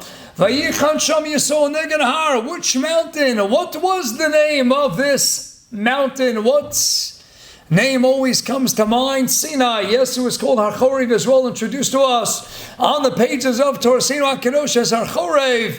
But the name appears as Sinai more often than not, as the Maharshal explains in Shavuos, Peites and Beis. So we have Har Sinai. Why in the world was it called Har Sinai? Let me turn your attention to that famous Gemara in Shavuos, the bottom of Peites and Aleph. And Rav Kahana was asked, why is it called Sinai? He says, well, there were a lot of miracles that took place. They said, Rav Kahana, come on. Then it shouldn't be Sinai, it should be Nisai, a lotion of miracles. I says, okay, a Siman Tov that happened to Yisrael in the mountain. Rav Kahana, then it ought to have been labeled Har Simanai. Why is it called Sinai? Until finally two Amoram come to the rescue and they say, you know why it's called Sinai? Because Yoda Sinna L'Hakam Alov in the phonetic cognate world, Sinna, Sinai. Hatred descended into the world. Yedei Har Sinai, we turn the page, Peites and Beis. And why would it be called Har Chorev? Sheyodo Churva Liola. And there was a churva, and there was a destruction. Sinna la'akum, churva to the out. What's going on over here? Klal Yisrael. When you want to think about Matan Torah, don't you want to think about Derachel Darchenom, about nice, pleasant ideas? And what's Har Sinai? We know the name touches up the essence of anything. Cherush Yarim Bereshis, Perek Beis, Sham Shem. There you are. You know what captures your essence? The name of anything. Brachas Dav Zayin and Beis, Shema Gorim. And you want to capture the core essence, the Etzem Ahus. What is Har Sinai all about? Sinai. Har Chorev, Churba, that's the essence of Sinai. Klal Yisrael, what are we supposed to make of this? The idea is as follows. What happened in Har Sinai? It wasn't simply about the Nesinas HaTorah from Hashem to Klal Yisrael. It was about the moment that we were chosen, we were selected to be the Am HaNivchar, the Am HaSegula. As the Ramchal writes in Derech Hashem and Beis Daled, until Maimon Har Sinai, you wanted to join with the Jewish people, no problem. Go ahead, just undergo a simple process of the Milah Tvila. and just join and marry into the family. You know what Maimon Sinai created? Henceforth, you'll need to undergo an exhaustive process of Kabbalas HaMitzvahs. Why? Because this was the major transition, the turning point in the history of Klai. So when we went to being called an Am, we were the Amma Nivchar, the Amma Segula, to the exclusion of everybody else. We got married to God in our Sinai Kaviyochel, and everybody else is out of the picture.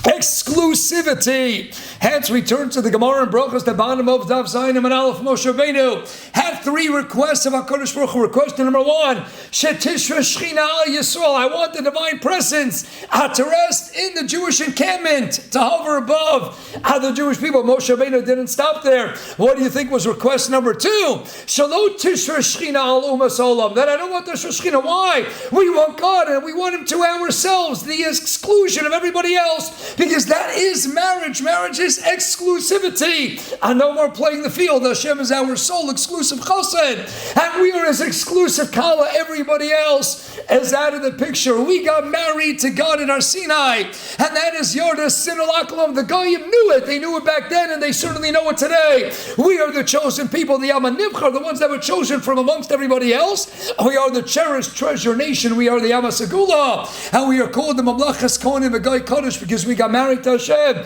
So loosely translated, Mamlachas Kohanim, a kingdom of priests. You know, it's a subtle allusion to what? What do we know about a chassan? Gemara tells us, and Vayichan Peichesim and Beis, based on the posuk in Yeshaya, Chasen Yechaim Per, the juxtaposition yields the Chasen managed to be put in unison with the Kohen. And the Gemara deduces halachas that the Chasen is just like a Kohen. Ma Kohen Meisa Barosh, and number of Kiddush Av Kohen Av Chasen Meisa Barosh. A Chasen is like a Kohen, and a Chasen is also like what? Perkei D'Lezer at the end of chapter 16. Chasen Domer LaMelech. A Chasen is like a Kohen. Amitzad Echad, but Mitzad Sheni, a Chasen is like a Melech. Chasen Domer LaMelech, he's like a king. I think it's coincidental. I believe not. We became a kingdom of priests in the choice terminology of the Torah Kedosha. We were branded the choice appellation of what? Mamlachas Kohanim V'Goy Kadosh. Mamlachas Kohanim, Malucha, Kahuna. That juxtaposition. Chasen Domer LaMelech, Chasen Domer LaKohen. We got married to God. It was a model of a chasana that took place at Sinai. We got married to the exclusion of all the Umas Olam. Everybody else out of the picture. The Shekhinah is upon us. La Fuke, to the exclusion of everybody else in the world. We got married to God. That's why when you look at the psukim throughout the Mountain Torah, what do we see? It's the Oren HaBris and the Dam HaBris. We got sprinkled. We're Dam HaBris. It's a Luchas HaBris. What's this idea of a bris? It was the eternal covenantal relationship. Al Yadei Sinas HaTorah. It wasn't just about Kabbalah HaTorah. It was through the Nesinas HaTorah that we got married to a Kodesh Baruch Hu, that everybody else henceforth is out of the picture. We got married to God, and nobody else is here in the scene.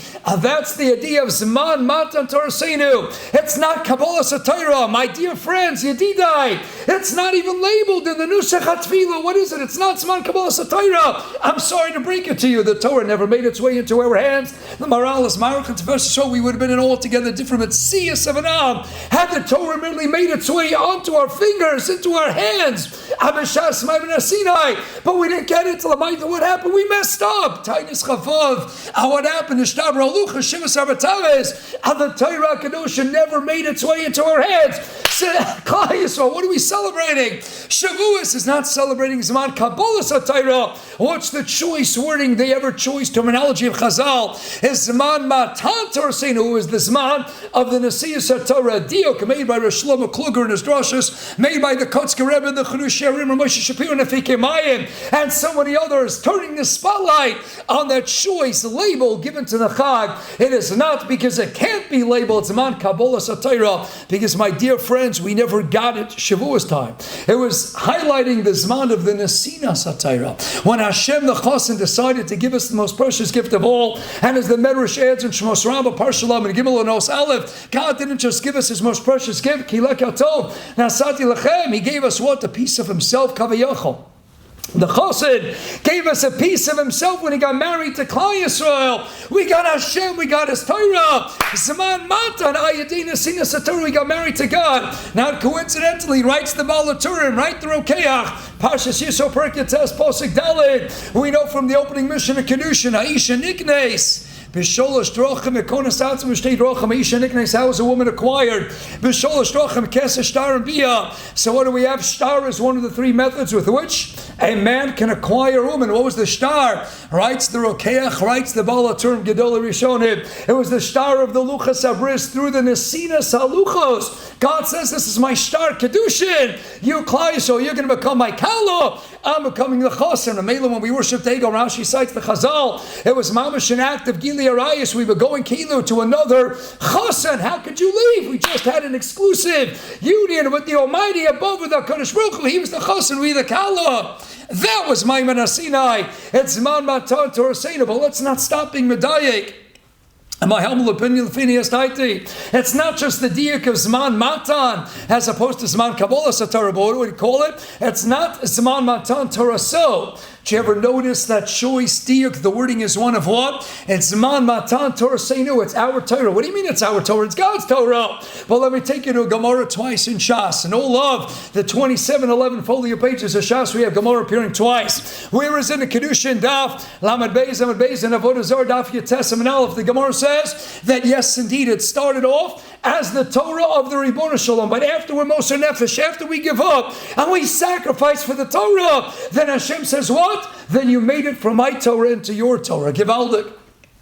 What is it called? When we sacrifice and we cut off a piece of ourselves and we set a collective proud Nasev and Ishma, God will give up Tanugi Olam Hazeh. We'll make sacrifices in life. We'll certainly give up our foreign gods. We'll give up everything because we want to be married to you. That is marriage. What is marriage? Marriage, the Maral says, is called a Krisa Sabris. Pasuk Malachi, the last of the Nevi'im, and the Treyas Malachi writes, a part of base Pasuk Yadalit, Eishes Birisecha. She is the wife of what? Of the bris. What do you mean Eishes Birisecha? What type of unique terminology is this? We find it used in Sanhedrin Chav Beis and Beis, quoted by Taisus, and Kshivas Daf Dalet and Aleph. Eisha Kareses Bris, Elamisha also a kli. Kareses Bris, a Krisis Abris. Explains the Maral, why would marriage be called a Krisis Abris?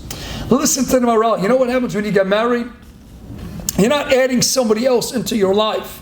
It's a mice of what? Kares is Loshen Krisis. It's an act of cutting off. In fact, the very word of a decision originates in what? In the Latin origin of side. Suicide, cutting off of oneself. Homicide, cutting off of one another. A decision, right? So Robert A. Levine in his Geography of Time, what's decision? A decision is you're cutting off a piece of yourself, because when you make the biggest decision of your life, whom you're going to marry, you're cutting off everybody else. And when you get married, you're cutting off a piece of yourself. You can't be the same person you've been until now. It's merging and synthesizing in a union of a man and a woman. And it involves a krisis, a bris, a cutting off of oneself. You have to give off a piece of yourself when you get married. A husband has to make sacrifices, and likewise, the wife must too make sacrifices. Hashem says, I'm making sacrifices, I'm getting married. What is it? A krisis, a bris, the dama bris, the orna bris, and the sefer bris. It's about entering a covenantal relationship with God. It's about creating the greatest chassan in the history of the world, the most awesome wedding. God is the chassan kavayochel,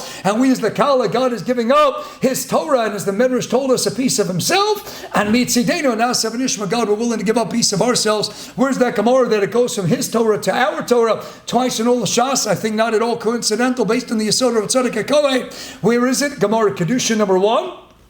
Gemara Avodah Zarah number 2. What's Kedushin? We get married to God. What's Avodah Zarah? Don't now go after foreign gods. What do we find dotting the pages of Kedushin Avodah Zarah? Kedushin Lamed Beis Avodah Zarah Yates. That when you sacrifice for God and say, I want to marry God, I want to be united with God, I want to fuse, merge with the Ribono Shalom, with the Ashros HaShechina.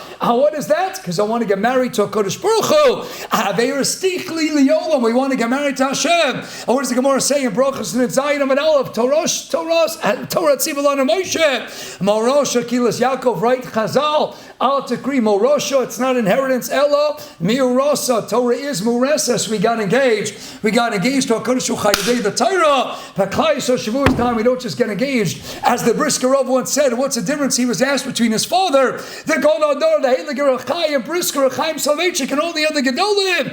And the Brisker Rav answered right on the spot. All the other Gedolim are engaged to the Torah. Eristichli Al Takri Morosha Morosa. my tati, Rechaim Brisker, he's married to the Torah. He's V'hoyu L'basar Echad, he's mamash one and one with the Torah. That's what took place at Har Sinai. That's Sinai Yorda Sinai Akam. Why? Because that was the creation of the eternal covenantal relationship. Ayadena Sinas Torah. It's not about Kabbalah Torah, my dear friends. It was, as Chazal captured its core essence, it was Zaman Matan when Hashem gave it to us. And he said, I'm giving you a piece of myself in the process. I'm sacrificing my most precious gift, and I'm giving you a chelek of godliness with that package deal. And you, Klal Yisrael, are giving up Nasa V'nishma, a piece of yourselves in the process. That's a krisas bris. Hashem gave up. We give up. It's Mamatan. And once we give up, it's not Torah so anymore. It's Torah Seinu. It becomes our Torah in the process. We got married to HaKadosh Baruch Hu. We had the Shtar Kedushin, Balaturim, and Rokeach. Yisro Yutes Dalin. We got married to God Givaldik. But listen to these metaphors because the moshel continues. Writes the Maral, Miprag in his Gor Aryeh Parshas Emor, and again in Parshas Baloscha. How long did we remain at the Piedmont, at the base of Sinai? We stood at the base of Sinai for how long? For a year. Why a year? Because the halacha is that a chosin has to be mesamech lekalo. Hashana Rishona, writes the Maral. God was the chosin, kaviyachol, and we were the kalo. The chosin has an obligation to be mesamech lekalo. For Shana Rishona, God says, I have to make you happy here in Sinai. I'm going to keep you here for a year, and I'm going to create a matzav of unbelievable simcha because I just got married to you, so we're going to stay here for a year's time. But the Mesholim are not done. Writes the Ramban in Parshas Yisro.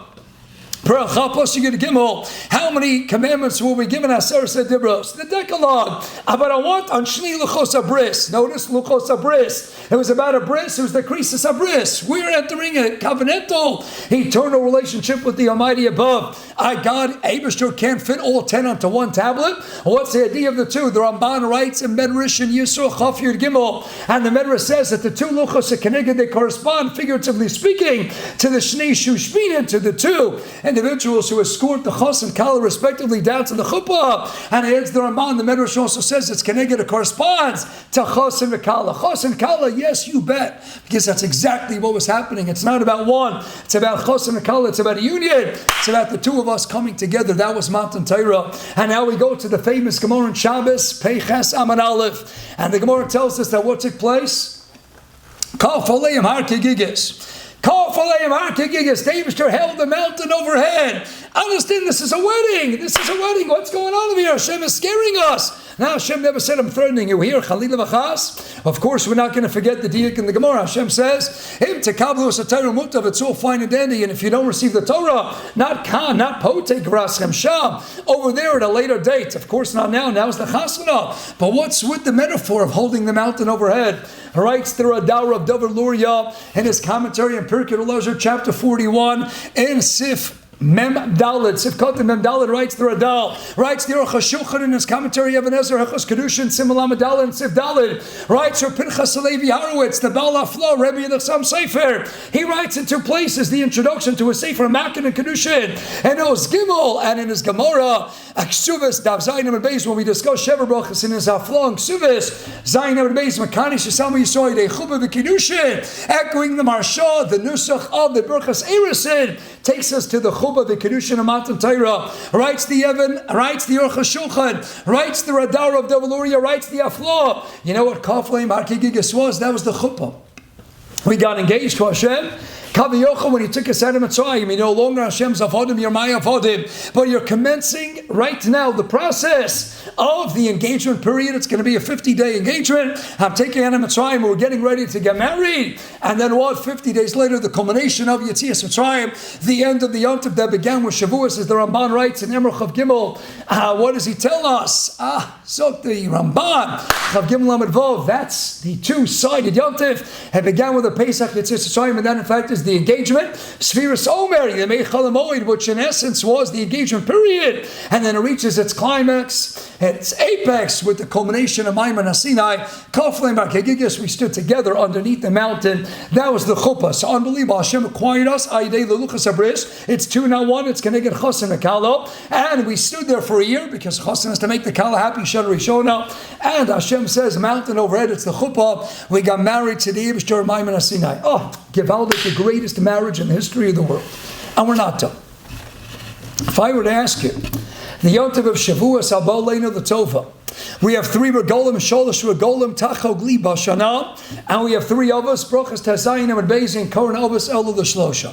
So how would you match up the 3 of us and the 3 regolim? Well, if I tell you to start with Shavuos, Matan Torah, who would correspond to Shavuos? Who do you think should correspond to Matan Torah? Well, Yaakov Avinu, of course, was the Yaakov Shtam Yoshev Olin.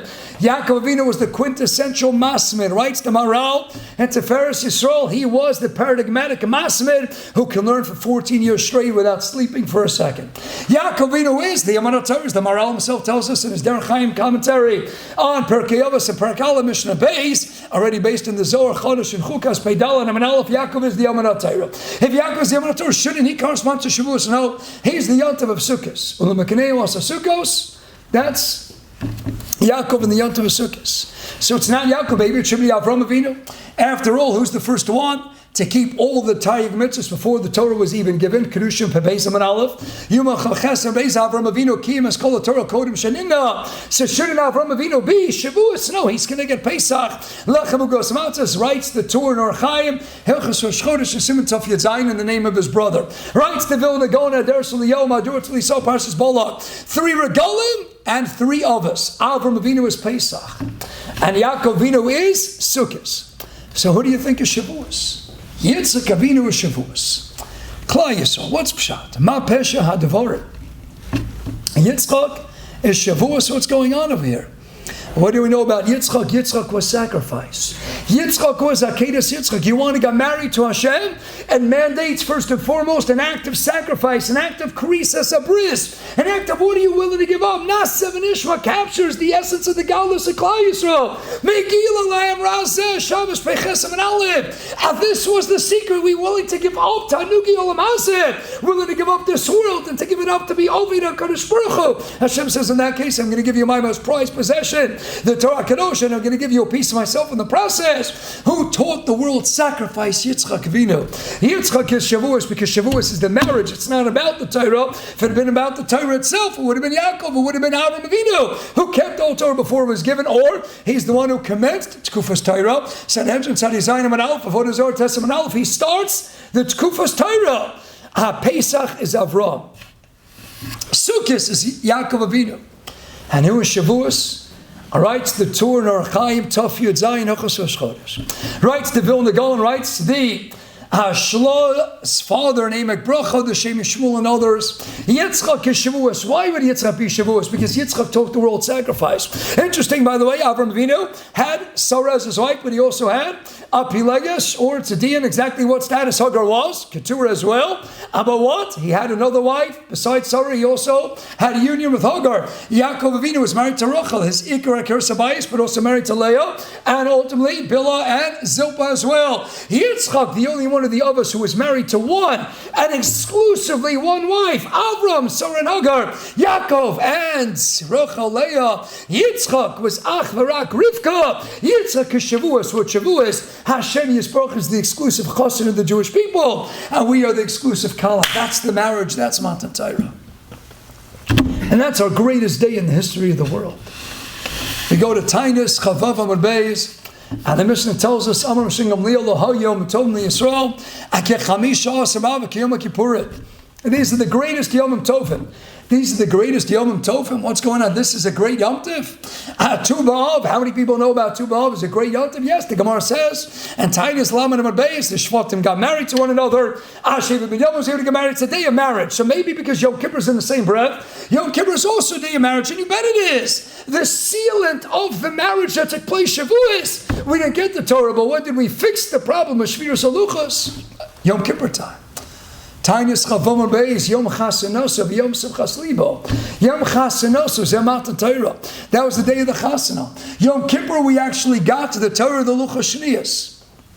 Yom Kippur is what? Is that a Shlomo Tzreit 101 with Tu B'Av. It's a day of marriage. Why would we call these the greatest Yom Tovim? In my humble opinion, because the concept of something that's not Tov was introduced to us. It's one of only 2 places in all the Chumash that it appears. And of course, it's its first occurrence. Where's the first dimension? Wherein we witness something being lo Tov. Not right, nothing essentially inherently evil about it. But what's the first concept in the Torah of something being lo Tov? We go to Bereshis Parak Beis Pasuk Yud Ches. Shavuos. Lo tov heyo sodom levado eselo Isa Kenegdo. Marriage. And the yesod of marriage is finding that Isa Kenegdo, so that you can go from a matzav, a state of lo tov to tov. Tov, the morale based on the Ramban already. It's an Indian of shleimus. Yivamas Hamabeza Bay, Shori below Isha, Shori below Tov, below Shleimus. Alo Tov, when you're by yourself, you're not in a state of Tov.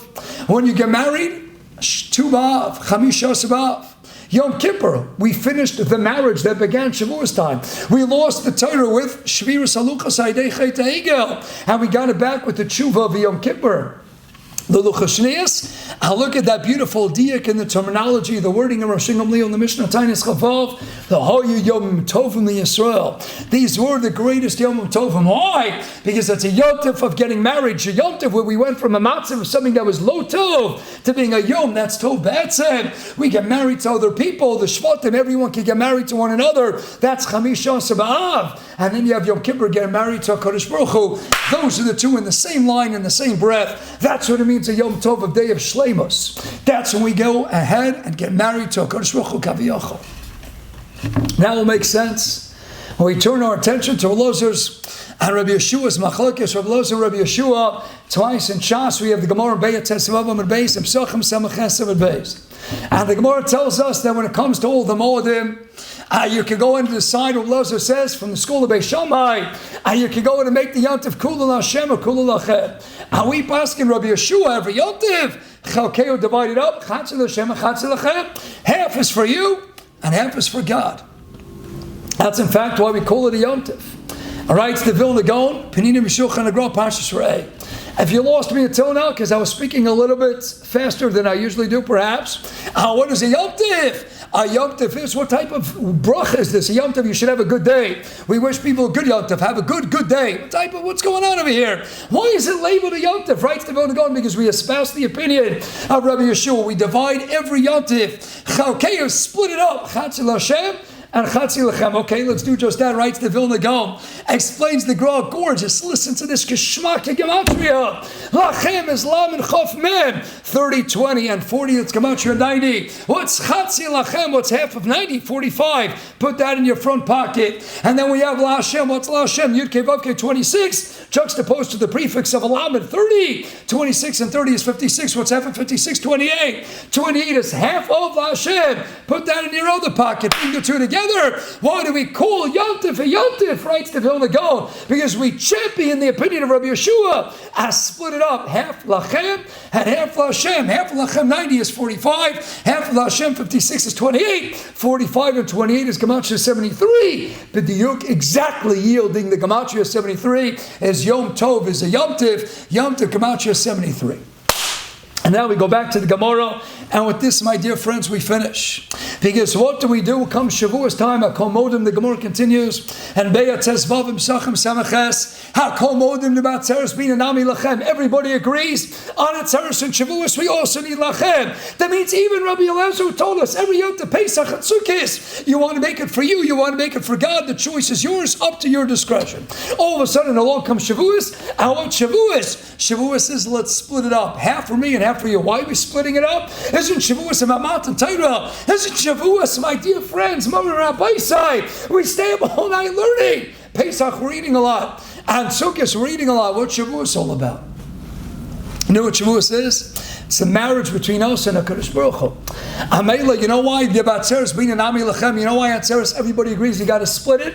Because marriage, as we said, is a krisis, a bris. As we give up and Hashem gives up. Hashem is the chosin, we're the kala. Rashi, the Vilna Gaon, and Shir and Parakala, Posik Beis. Yishakeni, Mashikas, Pikyon, Yain, all them in Roshim. Bending about Chazal, this is the marriage between us and God.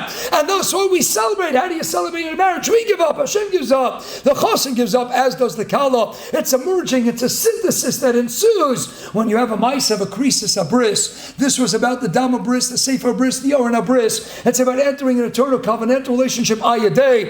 Nesina Satira, my dear friends. We got married to a Kodesh Baruch Hu. Then we split it up. So as we close, my dear friends, there was an ad that appeared on one of the Jewish publications a couple of years ago. It showed a geschmacka, delicious looking piece of cheesecake. And the caption underneath read, you think Shavuos is just about cheesecake, and you think, what's to say in the bottom? It showed you a beautiful picture of geschmack, a delicious Seder-looking blintzes. It said Shavuos is not just about cheesecake, my dear friends. It's also about blintzes. Ira, Chamon el-Atzlan. You know what Shavuos is about? It ain't about the food. It's not about the dairy. Yes, the kolbo and the chaschayim, avad dvash, cholav tax, the shonech, and all the reasons we have dairy. Shavuos is not about the cheesecake. It's not about the blintzes. It's about the wedding cake, my dear friends. It's about getting married to HaKadosh Baruch Hu Yadei, the greatest gift in the history of the world that accompanied the greatest chasna in the history of the world. Hashem is the chas and we is the kala. Enjoy and savor this moment. We get to reenact and re-experience the greatest marriage in the history of the world. Hashem, the greatest chas and kaviyachol, and we his most precious beloved kala. Enter their union and get excited about it like never before. It's going to be the best day of the year, Emet Hashem. Asman, when Hashem will bring us into his ultimate bias, the binyan bias shlishi with bias kol tzedek. Mehira v'yameinu, amen v'yamein. Have an amazing Leibedik Geshmak Yantafat.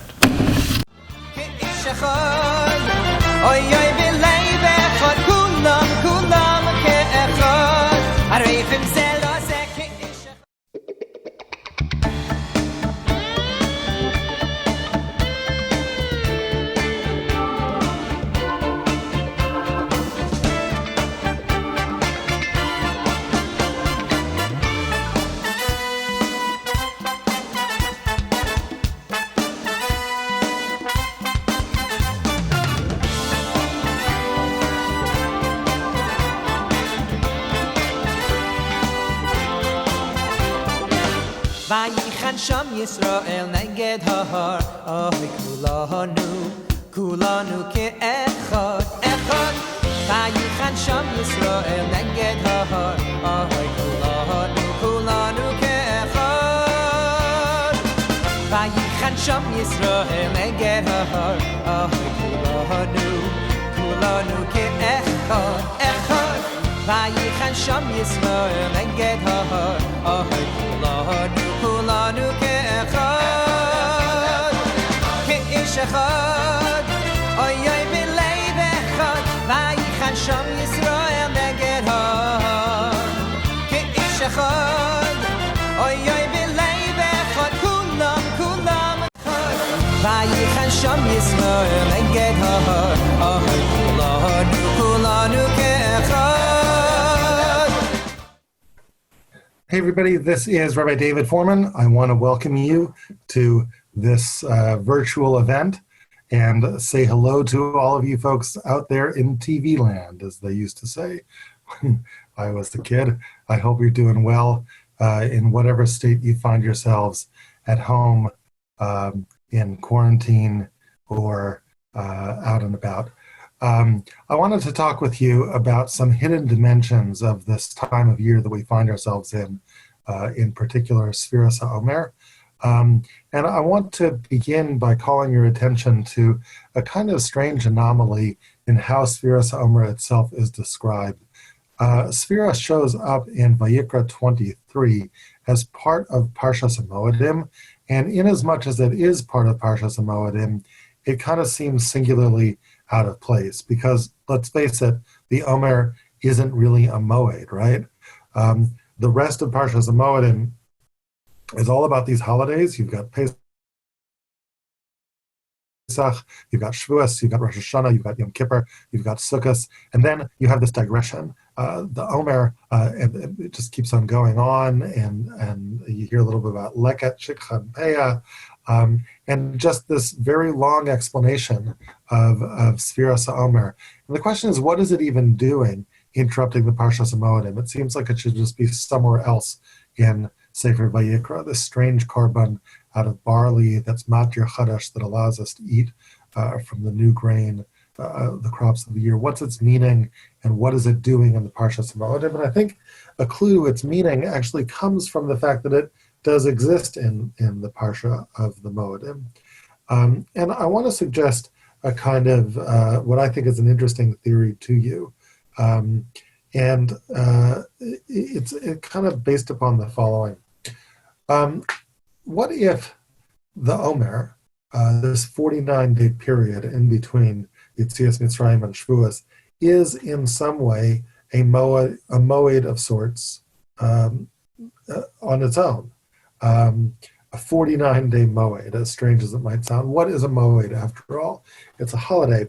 But of course, Jewish holidays, the moedim, have two dimensions to them. They have agricultural dimensions, such as Shavuos, the Chag HaKatzir, but they also have historical events that they commemorate. In the case of Shavuos, traditionally, the giving of the Torah at Sinai. In the case of Pesach, the Exodus from Egypt. So the question is, could it be that the Korban HaOmer, this agricultural korban, which serves an agricultural function, is Matir Chodesh for us, could it be that that korban too, that process of sphera of counting from that moment that we offer that korban till Shavuos, could it be that that too has historical resonance and not just agricultural resonance? Could it be that it recalls a historical event? Well, what historical event? Well, think about the holiday that precedes it and the holiday that follows it. The holiday that precedes it is, of course, Pesach. The holiday that follows it is Shavuos. So Pesach commemorates leaving Egypt. Shavuos commemorates coming to Sinai. Could it be that the Omer, which is right between these two, commemorates something that's between leaving Egypt and coming to Sinai? But now the question is, well, what might it commemorate? What happened between leaving Egypt and coming to Sinai? What happened that could possibly have anything to do with an Omer? And I'm glad you asked that question. What happened that could actually have anything to do with an Omer? But think about the word Omer. An Omer is a measure of how much a person can eat. The Torah defines it in Vayikra 23 as an asirita ephah, a tenth of an ephah. But if you think about an Omer, the measurement of the Omer is a very unusual word. It doesn't appear much in the Torah. And if you actually ask yourself, well, where else does it appear in Chamisha Chumshei Torah, you'll find that it appears in only one other place. When's the only other time you have an Omer mentioned? And strangely enough, the only other time you have an Omer mentioned, or interestingly enough, the only other time you have an Omer mentioned is concerning an event that took place between the Exodus from Egypt on the one hand and the coming to Sinai on the other hand, namely the giving of the man in Parshas Beshalach, the raining down of that manna from heaven. Yep, the manna came down, and when it came down, you were allowed to partake and take a serving for yourself. You couldn't take more, you couldn't take less. It was an Omer Lagul Golet, an Omer for each person, an Omer per head. That's what you could take. And it's the only other time in Chamisha Chumshei Torah that Omer ever appears, I believe. You can prove me wrong, but I think that's true, with the exception of Vayikra 23. Could it be that Vayikra 23, that the Korban HaOmer is a commemoration of sorts of the giving of the manna, a way that we remember the giving of the manna? Some other suggestive aspects of the Korban HaOmer is actually when the Korban HaOmer is brought. Remember that phrase, when do you bring the Korban HaOmer? So it's actually on the day after the first day of Pesach. But strangely, the Torah insists on calling it something else that day. There's the famous debate between the Tzdukim and the Prushim over what the Torah means when it says that you bring the Omer mimachrat HaShabbat, on the day after Shabbat, the day after what? Well, the Tzdukim would have us believe that it's Sunday, the day after Shabbat, but the Prushim, who are our ancestors, say that the day after Shabbat actually means the day after the first day of Pesach, which is strange, right? Because you think, I know how to say the first day of Pesach, just say the first day of Pesach. Why say Shabbat? But for some reason, the Torah insists on calling Pesach a Shabbat. Okay, strange, but that's what the Prushim believe. But if you actually think about, okay, Shabbat, why actually would the Torah make such a big deal of calling Pesach Shabbat with reference to this? If we're talking about Omer, and if Omer actually has to do with the giving of the man, does the man have anything to do with the Sabbath? And of course, the answer is yes. As a matter of fact, the way we got our first Sabbath was with the story of the man, right? That's when Sabbath is revealed to us as people. So this notion of, it's not just the Omer, it's the notion of the Sabbath, Mimacharat Shabbat, even the idea of Mimacharat, right? The next day, how is the Sabbath revealed in the story of the man? It's when Moshe says that tomorrow, the next day, will be Sabbath. notion of tomorrow and a Sabbath, it all seems like it harks back to the mun. The other question is, well, let's say it does. Let's say it harks back to the mun. So let's just understand. So what are we doing? We're bringing this korban, which is a way of remembering the mun, but the korban actually has a function, right? Halachically, it has a function. And the function of the korban is that it allows us to eat from chadash. It allows us to eat from the new crop of grain. And what that suggests, I think, is a fascinating thing, which is that you can't actually go into the land and eat from a new crop of grain until you do something interesting, until you remember the mun.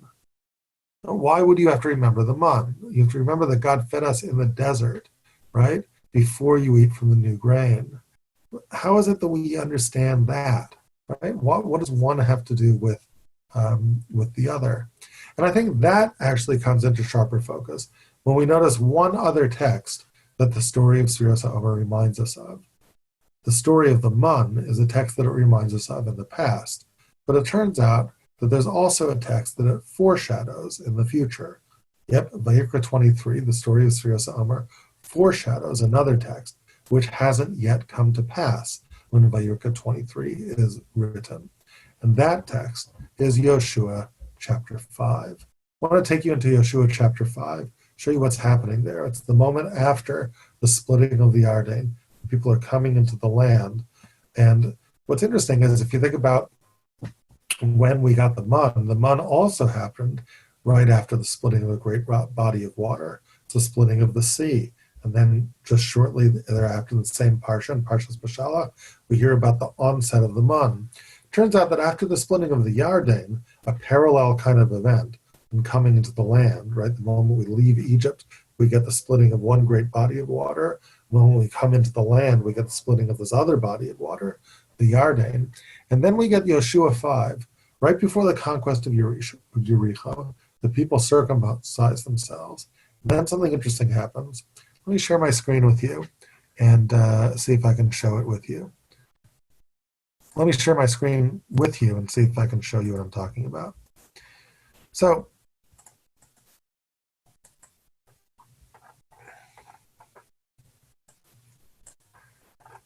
here you've got this kind of color-coded text. Take a look at this over here. I'll make this a little bit bigger so you can see it better. And what I've really actually done here is I've put actually three texts together. The story of Yoshua over here in chapter 5, and the Omer over to the left, and the story of the beginning of the mun over here. But what happens in Yoshua chapter 5? It's actually the story of the cessation of the mun. So if the mun begins in the story of Parshas Beshalach, it ends in Sefer Yoshua, right after the 40 years of wandering in the desert is finally up. So let's read. Vayhi kasher tamu kol hagoy lehimo, vayeshvu tachtam b'machana ad chayatam. After the people did Milah, right? Vayomer Hashem al Yoshua. God says to Yoshua, Hayom galoti et cherpat Mitzrayim ma'alechem. Today I have uncovered, right? I've done away with the shame of Egypt from you. And Vayikra Shema Makamahu Gilgal. They called the place Gilgal ad hayom hazeh, after Galoti, right? I've uncovered the shame of Mitzrayim. But we'll come back to that word Gilgal and what it might be referring to, what else it might be referring to besides Hayom Galoti et Cherpat Mitzrayim. But let's continue for the meantime with Pasuk Yud. Vayachanu b'nei Yisrael ba'Gilgal. So the people encamped in Gilgal. Vayasu et ha'Pesach ba'arbasar yom l'chodesh be'erev ba'arvot Yericho. And they actually made the Pesach offering. And when did they do that? On the 14th day, when they were supposed to. Be'erev, in the evening, ba'arvot Yericho. See, by the way, the little play on words here, which is kind of interesting. Be'erev. And that comes ba'arvot in the plains of Yericho, but it was a play off of the word ba'erev. And then vayochlu ma'avur, also a sort of anagram for the word erev and arvot. Anyway, so they offer this Pesach offering, and what do they do the very next day? The very next day, when is that? It's the day after they offer the Pesach offering. Well, what does that remind you of? Oh, well, one second. There was something about the day after after Pesach that had to do with the Omer, didn't it? Well, keep on reading. Vayochlu ma'avur haaretz, they ate from the land, mimachrat haPesach, on the day after Pesach. Wow, that word mimachrat, very unusual word, seems to really recall this word with the Omer, uspartam lachem mimachrat haShabbat. And remember, by the way, how the Sadducees' way of understanding that seems so much more plausible than the Pharisees. I mean, I'm a card-carrying Pharisee like anybody else, but it seems strange, right? If I'm a Pharisee, so how come Machar Shabbat doesn't refer to the day after Shabbat? Why would we refer to Pesach as Shabbat? But if you want proof that you refer to the Pesach as Shabbat, just look at Joshua 5. Same kind of language. And Mimachrat Pesach, the day after Pesach, what do? They eat from the land. They eat the very first chadash that ever was eaten. Chadash, isn't that fascinating? That is actually the function of the Korban HaOmer, to be matir chadash. Well, the new crop of grain, when was it the first time people ever ate a new crop of grain? The ultimate chadash was the grain that you ate when you came into Israel for the very first time. First time you ever tasted grain coming from the land. It's the newness must have been so extraordinary. So, Vayochlim avuras b'machar Pesach, matzot v'kalui be'etzem hayom hazeh. They ate matzah and toasted grain on that very day. Well, where does all this language come from? It's not just mimachrat Pesach that comes from this language of Omer, mimachrat Shabbat, miyom haviachem et Omer, right? It's also this, right? Look over here, right before this, that lechem v'kali v'karmel, right? Bread and toasted grain, lo tochlu ad etzem hayom hazeh. You cannot eat until this very day. The Torah tells us in Leviticus 23 and Vayikra 23, until this very day, ad haviachem et korban Elohechem, kukat olam zarech v'echem, until you bring this korban of the Omer. This is the ban on eating chadash. You cannot eat from toasted grain ad etzem hayom hazeh.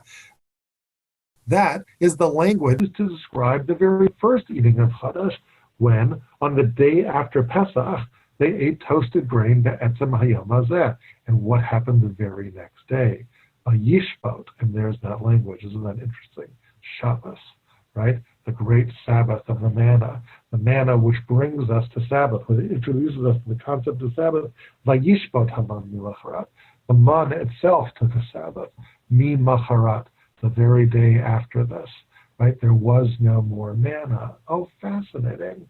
So 1 second. The Omer really does remind us of the manna.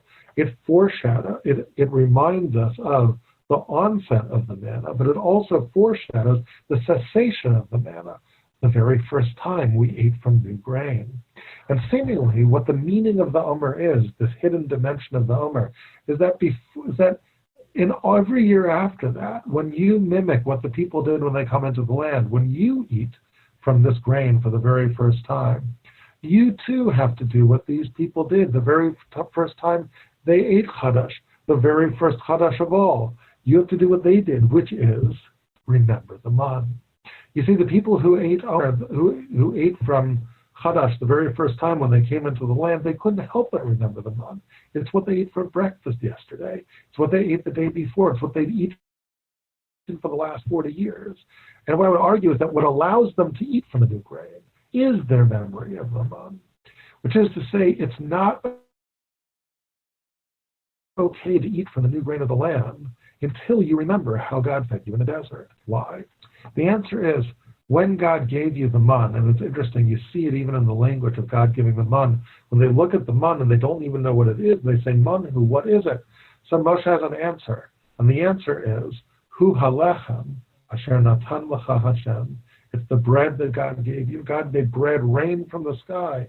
It's the bread asher natan lecha Hashem that God has given you. Well, look at how the Omer begins. The story of the Omer, or the language of the Omer, begins with Daber al b'nei Yisrael v'amart aleim ki tavo el aretz asher ani noten lachem. When you go into the land that I give you, and you bring and you eat from its grain, bring this offering. Fascinating. Omer was the lechem asher natan lecha Hashem. But it's not the case that the only time when you have lechem asher natan lecha Hashem is the bread that God gave you, is the manna. Every bread that you eat, The bread that comes from the land is also bread that God gave you. Why? Because ki tavo el haaretz asher ani noten lachem. God hasn't just given you the manna, he's given you the land. It's God giving you bread in another way. It doesn't make a difference if it's from heaven or if it's from the ground.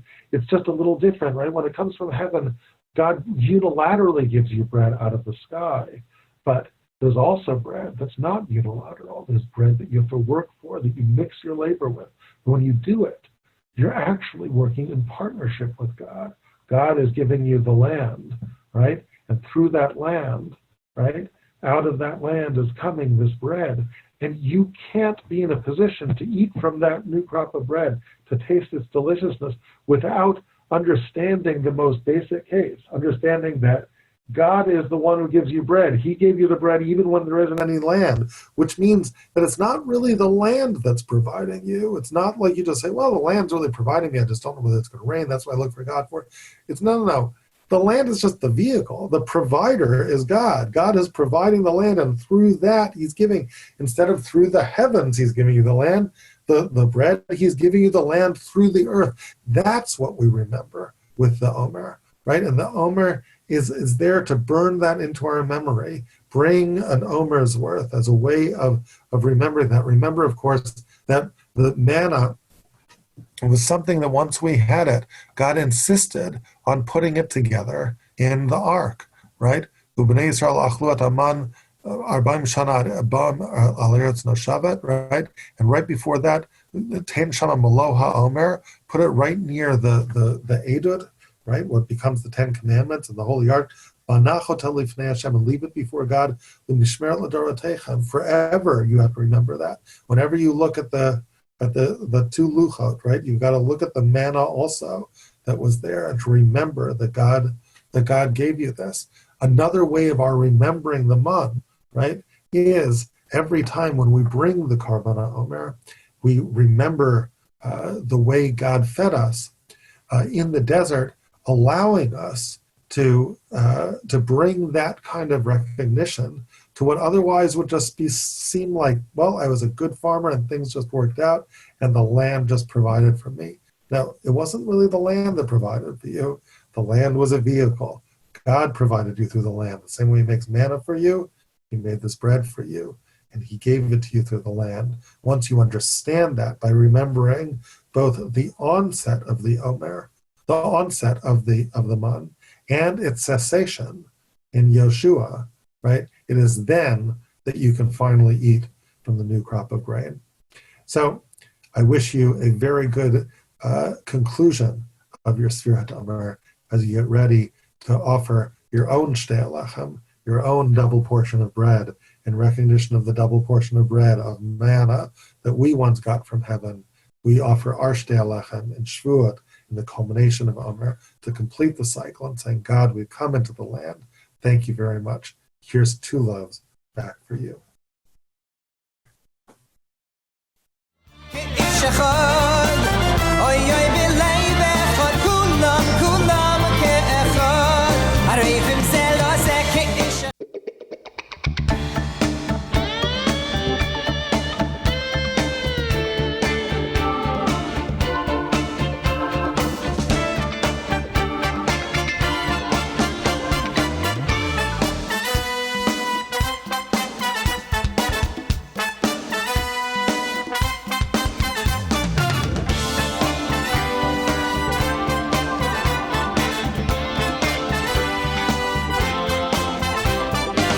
Vayichan Sham Yisrael neged hahar, oy kulanu ke'echad, echad. Vayichan Sham Yisrael neged hahar, oy kulanu ke'echad. Vayichan Sham Yisrael neged hahar, oy kulanu ke'echad, echad. Vayichan Sham Yisrael neged hahar, oy kulanu ke'echad, ke'ish echad, oy b'lei b'echad. Vayichan Sham Yisrael neged hahar, ke'ish echad, oy b'lei b'echad. Kulam ke'echad, harei v'mzel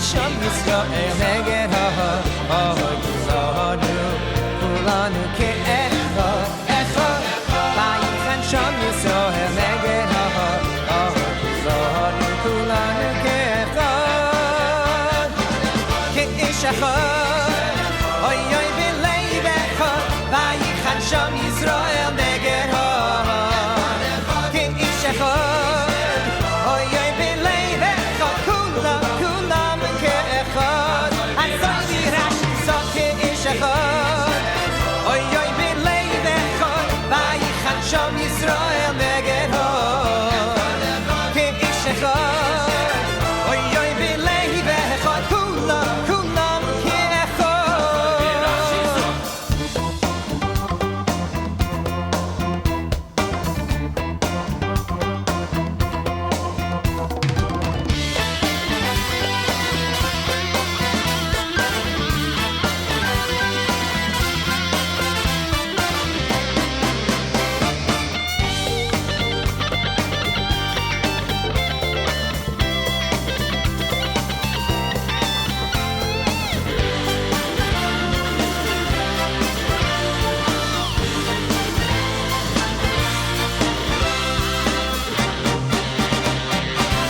Vayichan Sham Yisrael neged ha'oy kulanu ke'echad echad Vayichan Sham Yisrael neged ha'oy kulanu ke'echad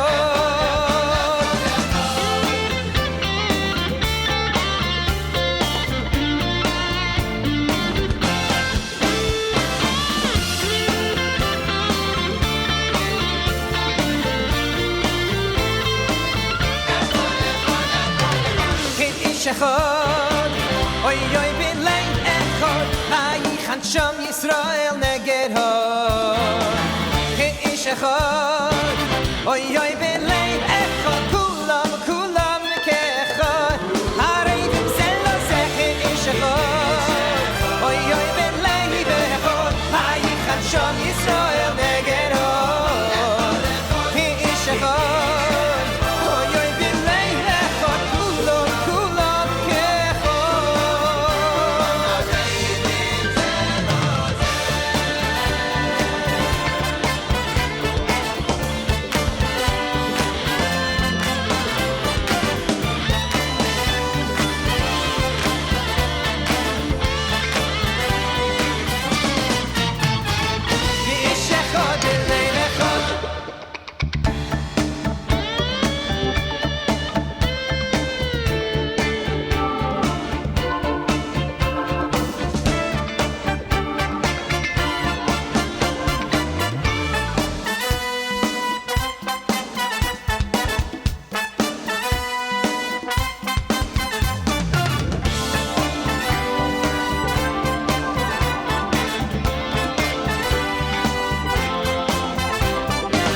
Vayichan Sham Yisrael neged ha'oy kulanu ke'echad echad Vayichan Sham Yisrael neged ha'oy kulanu ke'echad Vayichan Sham Yisrael neged ha'oy kulanu ke'echad echad Vayichan Sham Yisrael neged ha'oy kulanu ke'echad ke'ish echad oy oy b'leiv echad Vayichan Sham Yisrael neged ha'oy ke'ish echad oy oy b'leiv echad kulam ke'echad harevim zelo zeh ke'ish echad oy oy b'leiv echad Vayichan Sham Yisrael neged ha'oy ke'ish echad oy oy b'leiv echad kulam ke'echad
Sham Yisrael neged ho Ke ish echad Oy oy b'lehi v'echad Kulam ke echad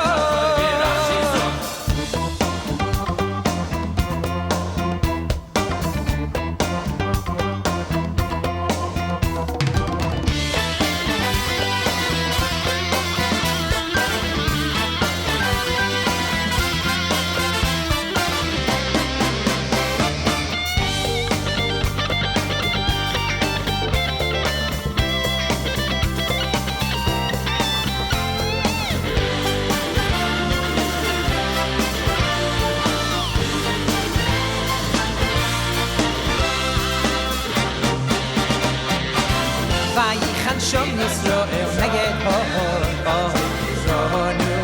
Kulanu ki echad Vayichan Sham Yisrael Vayichan Sham Yisrael neged ho Kulanu ki echad. Good Erev Shavuos, if I may say. We celebrate Shavuos and we call it Yom Matan Torateinu, as found in the Siddur. Actually found also in the Gemara Psachim Samachet Amud Bet. The Gemara has there an argument between Rabbi Shua and Rabbi Lazar as to what is the proper way how to celebrate a Yom Tov. One of them believes that it should be Kulei Lachem. You should be spending most of the day eating, drinking, and enjoying yourself. The other one says, the other hand, the pasuk said it should be LaHashem. We paskin la'alocha, chetzi lachem, and chetzi la'Hashem. We're supposed to spend half the day in yeshiva or in shul davening and learning, and the other half after mincha g'dayla, then you go eat. Probably the reason why we have long davenings on Yom Tov to keep us in shul at least until mincha, allowing us, taking for granted that you started davening at nets, which doesn't usually happen. But that's basically how Rambam formulates it. The Gemara there says that Reb Lazar agrees that even if there's a way of fulfilling Yom Tov without eating and drinking, just be having Kulei LaHashem, Hakol Maidin de Batzeres Beina Lachem. Everyone agrees that Atzeres on Shavuos, you definitely have to have a part of the day dealing with eating, drinking, and rejoicing in a physical way. The Gemara says because it's Yom Shnitna B'Torah, the day that we receive the Torah. Now, obviously, we understand that if the way of rejoicing on Atzeres is defined by the fact Yom Shnitna B'Torah, this we must draw the conclusion that the essence or an essence of the day is the fact that it's Yom Shnitna B'Torah. It's not just haphazard. There's Atzeres, and it happens to be Yom Shnitna B'Torah. That would not at all affect how we're supposed to celebrate or give meaning to the Chag Atzeres. If we believe that Yom Shnitna B'Torah defines how we're supposed to celebrate Atzeres, you must come to the conclusion that Nesinas HaTorah is part and parcel of the definition of what Atzeres is. Although the fact of the matter is that the pasuk does not mention Yom Matan Torah, it's called Atzeres, as the Ramban explains. It means to say it's the day in which we finally take in or internalize whatever we received in Pesach, which is a long thing to talk about. He actually describes how the period of time from Pesach until Atzeres is like a Chol HaMoed. And like the end of the holiday of Pesach is actually Shavuos, Atzeres. It sounds like the culmination of Yetzias Mitzrayim. It doesn't mention any way the idea of Matan Torah. At the best, it mentions Yom HaBikurim, an agricultural holiday. Yet it seems to be from the Gemara that Matan Torah is an inherent part of the holiday. Probably deals with the pasuk. The pasuk says that the Yetzias Mitzrayim will end when Moshe says, "Tavdunas Elokim al Har Hazeh." We will ultimately come to Har Sinai and we will serve God, implying obviously that which happened at Har Sinai of the Avodah of Klal Yisrael. Well, what was the Avodah? Well, the Avodah was obviously the Karbanos, which were given either on the day before Matan Torah according to Rashi, or the day after Matan Torah according to the Ramban, which is called the Karbanos of the Covenant. The Nasiv and Nishma, the Karbanos of the Covenant, by the way, were not said on Shavuos. There was a Machlokes HaRishonim, according to Ramban, it's 2 Deos and the Mechilta. Either they were said the day before Matan Torah, dealing with the idea that we will accept the covenant, or deal with the day after Matan Torah, that we are going to accept the covenant between us and God. So interesting how people think that Nasa v'Nishma has to do specifically with Yom Shavuos. It's actually either you should be saying it Erev Shavuos or Isser Chag, Yom Tavuach. But that should actually be the appropriate times, depending on 2 days in Mechilta, according to the Ramban. Whatever. It seems to be that the culmination of Pesach, that is when we arrive to that peak of the bris, of the Nasa v'Nishma, of the Tavdus Elokim Harazah, our service to God on that day, which, well, probably the easiest way is to understand the Ramban, because he's understand that the psukim are sequential, which means literally the day after Shavuos. The day after Shavuos. So it's interesting to note this. So Yom Shenitten B'Torah is very important, but the Tavnus Elokim Harazeh seems to be the service that we serve the Kodesh Baruch Hu, which are the Karbanos, which were the day later. So obviously we have to understand that our Knisa Labris and the day of giving the Luchos somehow fit together in a group. God came and introduced himself to us in a covenantal relationship. We served him and accepted it the following day.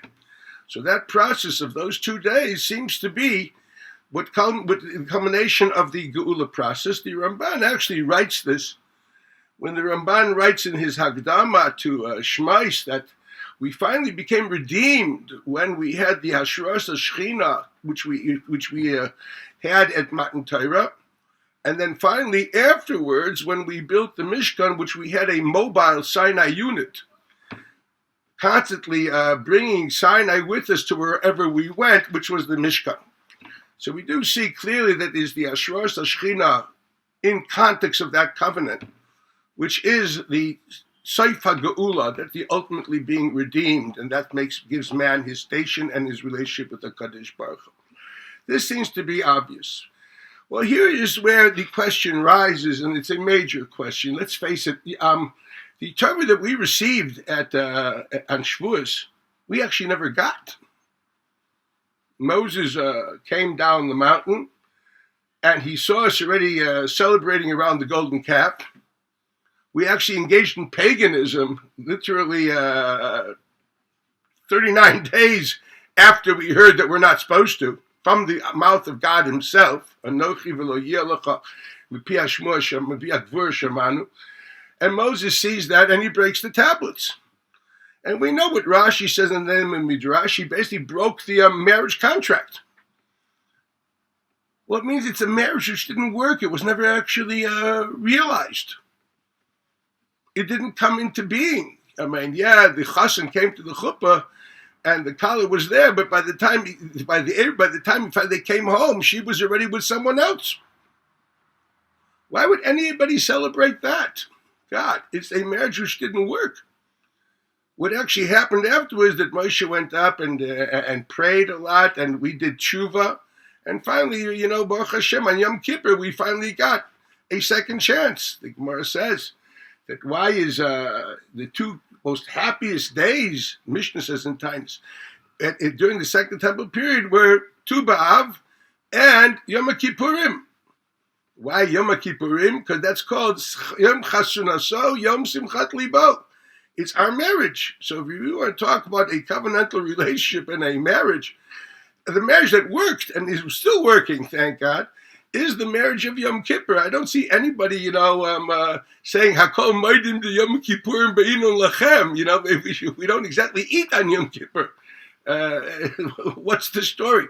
I don't see anybody staying up Leil Yom Kippur, learning Gemara, Rashi, and Tosfos, or every Shiurim on Yom Kippur. No, and yet they're all sitting and celebrating this unbelievable marriage, which seems to me was a fluke. How do we relate to that? How do we relate to that? Did we really receive anything? It's funny. The Gemara that we have, you're all learning on Leil Shavuos, you're learning Baba Kama, Baba Matzia, whatever you're learning. I mean, for goodness sakes, don't you realize that that in the first Luchos, they didn't have all that. It says in the first Luchos, all you had was Chamisha Chumshu Torah v'Sefer Yoshua Bilvad. All the other stuff came in the second Luchas. Now, what are we doing? Reading, on Leil Shavuos, all these Gemaras and these different things. That's just Yom Kippur. You want to do anything on Leil Shavuos? Learn Chumash and say for Yoshua. What's happening? The Gemara says, Amar Rabbi Yochanan, Hizaru b'zaken sheshachach talmudai. Be wary of the honor of a sage, of a learned person, which has spent his life learning and internalizing God's wisdom. And Nebuch, with age, you forget. I can tell you about it. You know what I mean? Even my age, the memory isn't what it used to be. I used to be able to roll it like this, and now it takes time. But there are people which really forget. Nebuch. But you should honor them, even though they can't express anything anymore. The Gemara says, why? Because luchos v'shivrei luchos munachos yachad ba'aron. Because the tablets and the broken tablets were found together in the same ark in the Kodesh HaKadoshim. Meaning to say that the Zaken that learned Torah and now can't express it at all, he's like the shivrei luchos. Which means to say, it's an unbelievable idea here. Shivrei luchos means to say, right, the letters went up to heaven. There's no way of expressing this anymore. But the core relationship of what that information did to us and what it did to that Zaken, it formed him in his subconscious reality, or maybe even more in his metaphysical composition. That stays. It's just something that he can't express anymore. He's lost the capability of bringing that essential self, which is whoever he is, into expression. Still remember, when I was a young boy, I learned in Chevron Yeshiva. And the Rosh Yeshiva, Zechron Levracha, was Reb Chaskel Sarna, was a Goyen Godel, a great person. And in his latter years, he had suffered heavily from diabetes. And this had affected his capability of sometimes, thinking, etc. He was in a very bad place. But you always saw his majesty, and you saw even subconsciously how he acted with people. You saw the education and the process that he had done to perfect himself, subconsciously coming out constantly. I'll give you an example. I remember once he hardly could walk. His feet were swollen from diabetes. And not every time could he come up to the yeshiva to daven in Ma'ariv or something like that. And once on Friday night, we see him trudging up, coming up the stairs. It's already after Ma'ariv. And one of the guys asked him, Rebbe, why are you doing this? You missed the minyan. So he says, you don't understand. Tefillah b'tzibur is maybe a d'Rabbanan. To say good Shabbos to the boys, that's the Raisa. That's v'afterecha kamaycha, and that's covered Shabbos. You know what? You can see that that's a person which had perfected himself without that's who he was. That's Izaken Sheshachach Talmudai. Can you imagine? It's what it did to his subconscious self. It formed him. It's what it does to his neshama. That stays forever. It seems to be saying in Chazal that Klal Yisrael's relationship with the broken luchos is the relationship of Zaken Sheshachach Talmudai. We have lost the letters. We did not have the letters or the expression of that original encounter at Sinai, but obviously telling us that there's something there that never will leave us, and that's embodied in the Shivrei Luchos. I'd like to try to understand what that means. Because obviously that we are celebrating on Shavuos. It's not the words, it's not Baba Kamba Mitzvah Basra that broke. It's whatever Shivrei Luchos is, whatever Zaken Sheshachach Talmudai is, that we celebrate on Shavuos. I would actually call it the holiday of Shivrei Luchos. That's what it really is. The other stuff is Yom Kippur. And I think what we're really celebrating is that whatever we now do when we learn Abba Bakamba Mitzvah Basra, we're trying to find that in those words, the depth of Shivrei Luchos. There's an old saying that distance makes the heart grow fonder. The Chazal say you really understand your Rebbe and understand what he gave you, what he did to you, only when he passes on. Because when he's around, you attach yourself to the externalities. That's what it is. What did he say? What did this? What did that? No, afterwards, you suddenly attach yourself to his silences because you understand what he gave you. The sounds of silence are the heaviest and the deepest and the loudest. But sorry to say, the human condition is you only really attach to that when the other voices are quiet. That's what the Gemara Medrash says. Ein divrei Torah nikvoim ad sheba'aleim ne'asofim. When the divrei Torah of your Rebbe really get, pinned into you, it's when they pass on to another world. When you don't have the capability of looking at him or her or whoever your teacher is in any form of externality. And you learn the silences, you learn the pauses. You understand not what he said, but why he said. You understand who is the person that because of that he said things. It's a totally different reality. This seems to be what Shavuos is. I'd like to try to explain that in the short period of time that I have here. There's a very common question asked about Shavuos here. Let me explain, give a little hakdama. You see, all Yomim Tovim, we finish in Tefillah, we say, Mekadesh Yisrael v'hazmanim. Sanctify the Jews and the times. And the Gemara asks the question, you can't have two siyumim, you can't end the bracha with two topics. How can we end the bracha with Mekadesh Yisrael v'hazmanim? And the Gemara says, no, it means Mekadesh Yisrael shemikadshim lizmanim. We say, thank God you have given sanctity to Klal Yisrael, which they are capable of sanctifying time. Equals they're capable of taking time, which in Jewish thought is an entity. This goes into a broad conversation how we define time, but this is not the place, obviously. They take time and make it into a vessel or a vehicle of bringing transcendency, kedusha, into the human experience. They form time. We have to make time. It is only when Jews are mekadesh HaChodesh and they give sanctity to that time, then a date within that month is a kli kibul, a vessel of kedusha. If there wouldn't be a kiddush HaChodesh of Chodesh Nisan, there would not be a Chag of Pesach. It's a Ritvan Rosh Hashanah. If there wouldn't be a Kiddush HaChodesh of Rosh Hashanah, there would not be a Yom Adin, there wouldn't be a Yom Kippur. Mekadesh Yisrael shemikadshim lizmanim. Yes, it's a unique sanctity of the Jews. They are capable of transforming time into a vessel for Kedusha and introducing transcendency into human experience and actually the globe, the universal reality. And that's true for every Yom Tov. There's one Yom Tov which l'chayra has nothing to do with its month, and that's Shavuos. You see, the Gemara says in Rosh Hashanah Daf Vav that Shavuos can sometimes be Hey Sivan, Vav Sivan, or Zayin Sivan. It depends how many days of Rosh Chodesh there are in this Rosh Chodesh Iyar and Rosh Chodesh Sivan.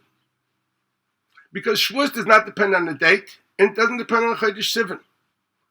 It depends on 50 days after Pesach. It means to say the 50th day of the Omer, actually 51 days after the first day of Pesach. That's what makes Shavuos. Therefore, hypothetically, if there's 2 days of Rosh, if both months have 30 days, it's going to end up being Hey Sivan. If one month has 30, the other has 29, like we usually have, it's going to be Vav Sivan. If both only have 29, depending, when the Eidim come, it'll be Zayin Sivan. So in other words, Hey, Vav, or Zayin are the possibilities, pointing out that the Kedushas Hazman of Shavuos has nothing to do with Chodesh Sivan, or with the specific date in Sivan. It's only today that we have a calendar, until we go back to Kiddush Al Piriya, that we're stuck. It happens to be Vav Sivan, because the calendar is set that there's a 29-day Iyar and a 30-day Nisan. But that will change. That will change. So it really comes out that the Kedushas is that which sanctifies, the Kedushas Hazman, which allows for Shavuos, is not Chodesh Iyar, not Chodesh Sivan, but Chodesh Nisan. Once you sanctified Pesach, then 50 days from Pesach equals as we mentioned before, the Chol HaMoed of Pesach ends, and that's Shavuos. So Sivan is not in the ballpark. We couldn't care less about the word Sivan. Even if you were not Mekadosh the Chodesh of Sivan, hypothetically, it would anyway be a Yom Tov, because it doesn't say it's in Sivan. It's 50 days from Pesach. It's another factor totally.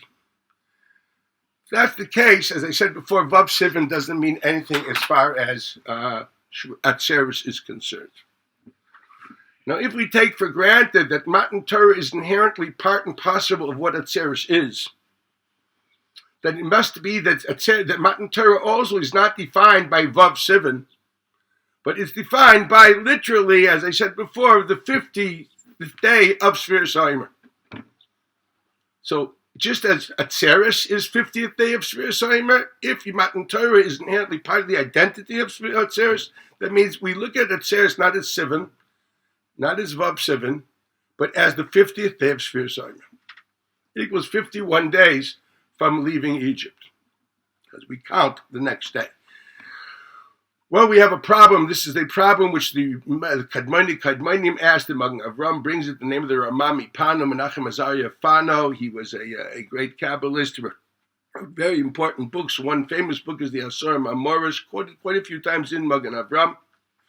And he asked the question because we know that the Seder Olam writes, and we bring it la'alacha, that Yetzias Mitzrayim was on Thursday. You all know that Yud Sivan, when God commanded the Korban Pesach, was Shabbos. That's why we have Shabbat HaGadol. Well, if Yud Sivan was Shabbos, that means to say Yetzias Mitzrayim with Teshvav Sivan was Thursday. It's a very simple reality. Okay, that means Friday you start counting the Yomer. Well, 49 days after that Friday end what? With the Thursday. The 50th day is Friday, which means to say the 50th day of the Yomer was a Friday. According to this Cheshbon, Matan Torah had to be on Friday. And we all know the Gemara says in Shabbos, Hakol Moedim, that Matan Torah was on Shabbos. Implying that Matan Torah, it may have been Vav Sivan, but who cares? It was on the 51st day of the Yomer. Equals a day after Atzeres. So how can you possibly tell me that the essence of Atzeres is Matan Torah? If reality has it, it was done on the 51st day of the Yomer, 52 days after they left Egypt. How more can you tell me this whole idea of Shviras HaOmer is counting towards Matan Torah? Well, then we have a lull, we have an extra day in the middle. All these ideas of preparing for Torah, Shviras HaOmer is derech eretz kadmala Torah, fixing our personalities in order to receive Torah, don't add up unless Torah was given on the 50th day. So we really have a problem. How do we call it Yom Matan Torah? It's really not true. It may be it's on Vav Sivan. And today, maybe it's that way. The Rivash thinks so. The Rivash actually thinks that inherently it's not, Matan Torah is nothing to do with the 50th day of the Yomer. Matan Torah is Vav Sivan. It happens to be by chance that now, because we have a calendar, hey, Vav Sivan, the 50th day works together, so we call Yom Matan Torah Seinu. But when things will change, we will stop calling it that in the Siddur. Anybody who realizes that's a very, very hard thing to swallow. Because the Gemara says that the Kiyum Din of Atzeres needs Lachem, because Yom Shnitna B'Torah says it's inherently part of the identity, as we pointed out before. That doesn't work with that Gemara. So either you're going to have to say that they actually think that Matan Torah happened on Friday, which there is such a girsa in the Braisos and Pirkei Rebbe Lazar, but that's not Bavli. And we paskin our halachas through Bavli. Our Bavli has Matan Torah is Shabbos. And yet, it seems to be that the end of Shviras HaOmer, the Atzeres, seems to be on Friday. And if that was Vav Sivan, that means Atzeres should be Hey Sivan of that year. That's a problem. Ramali Pano answered among Avram brings it. He discusses two things. Well, I'll explain both. He says, this is really something puzzling. He says, Har Sinai was in Chutz La'aretz. And in Chutz La'aretz there's Yom Tov Sheni. Watch this. And God decided to give respect to Gullus and to Yontif Sheni, and therefore showed up on Vav Sivan, which was the 51st day of the Yomer. But that's like the second day of Yom Tif. So we start on the first day of Yom Tif, which is 50th. That's what Ibn Avram brings this down. This is frightening, puzzling. Like all of a sudden he jumped ship and made Yerida, so to speak. What's this? That's really interesting. So basically the core, when did God show up? On Yom Tif Sheni. But the Yom Tif starts on Yom Tif Rishon. This asks us to explain the relation between 2 days of Yom Tov, because that's something really very interesting. And then the Magen Avram also brings another thing found in Ramah Mipana, that the pasuk actually says, "V'yu nechonim liyom hashlishi, ki yom hashlishi yered Hashem leinei kol ha'am al har Sinai."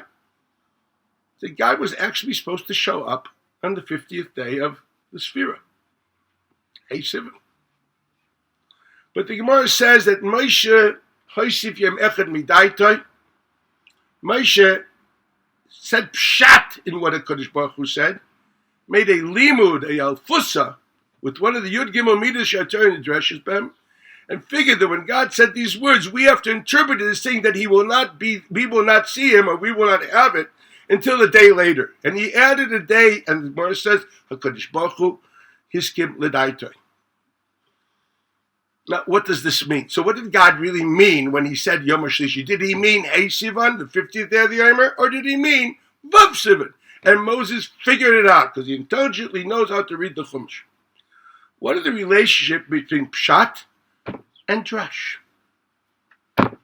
Well, for this I have to read something. Well, I won't read it, I'll just refer you to the source. The Gra has an unbelievable sefer on Chumash called Aderet Eliyahu. In Aderet Eliyahu, Parshat Mishpatim, the Gra elaborates in the beginning of Parshat Mishpatim on the relationship between Pshat, Pshuta Shemikra, and Medrash Chazal. He basically says it's a very bad thing to do, to try to think that every Medrash Chazal is Pshuta Shemikra. He really goes after the thinking of the Malbim and the Ksav Kabbalah. He totally disagrees with them.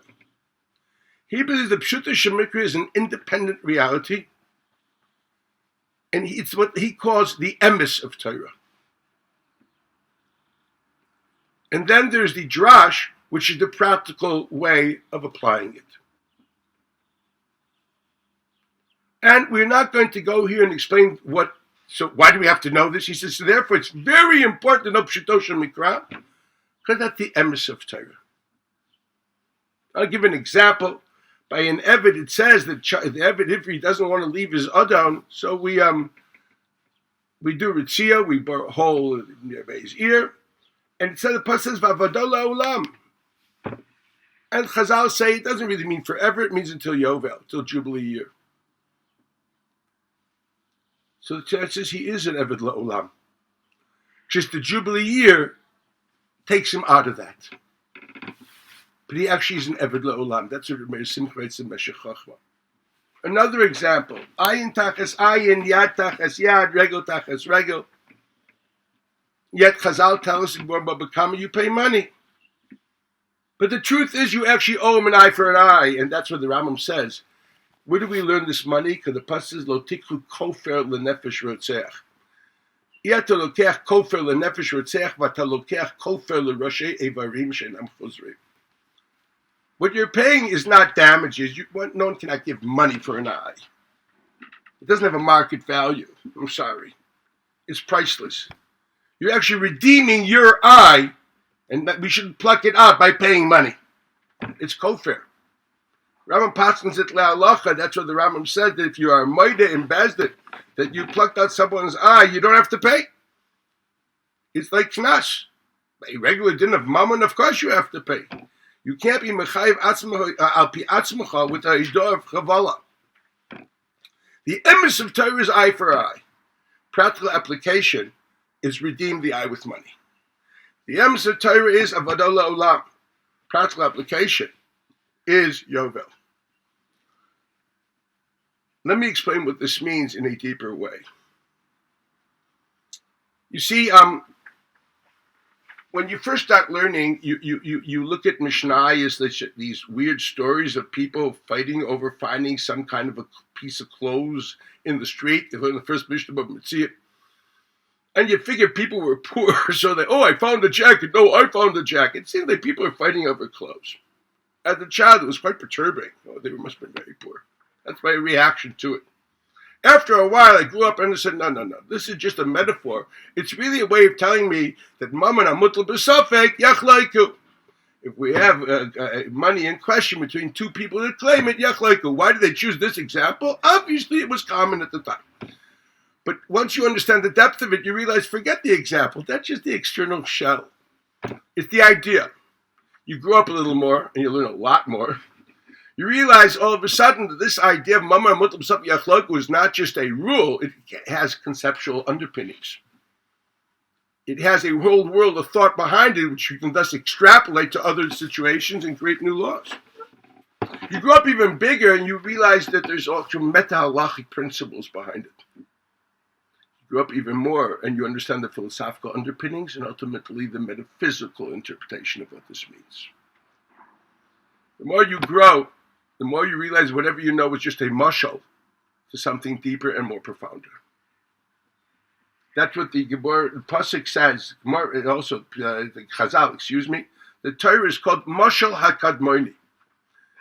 It's the metaphor of Kadmona Shalom, of God's wisdom himself. God's wisdom is infinite. It's infinite wisdom, which is expressed in finite forms of ideas, thoughts, beliefs, philosophical ideas, metaphysical ideas, ultimately halachic ideas, into practical application. But his wisdom is different than our wisdom. Rambam points out. See, my wisdom is nothing more than an accumulation of my experiences, which I basically translated into electrical impulses. And after X amount of experiences, I have a bit of a search engine in which I can move back and forth. What I've done, I've processed my external experiences, and that becomes my wisdom. Should I have experienced nothing else but myself, I would not have any wisdom.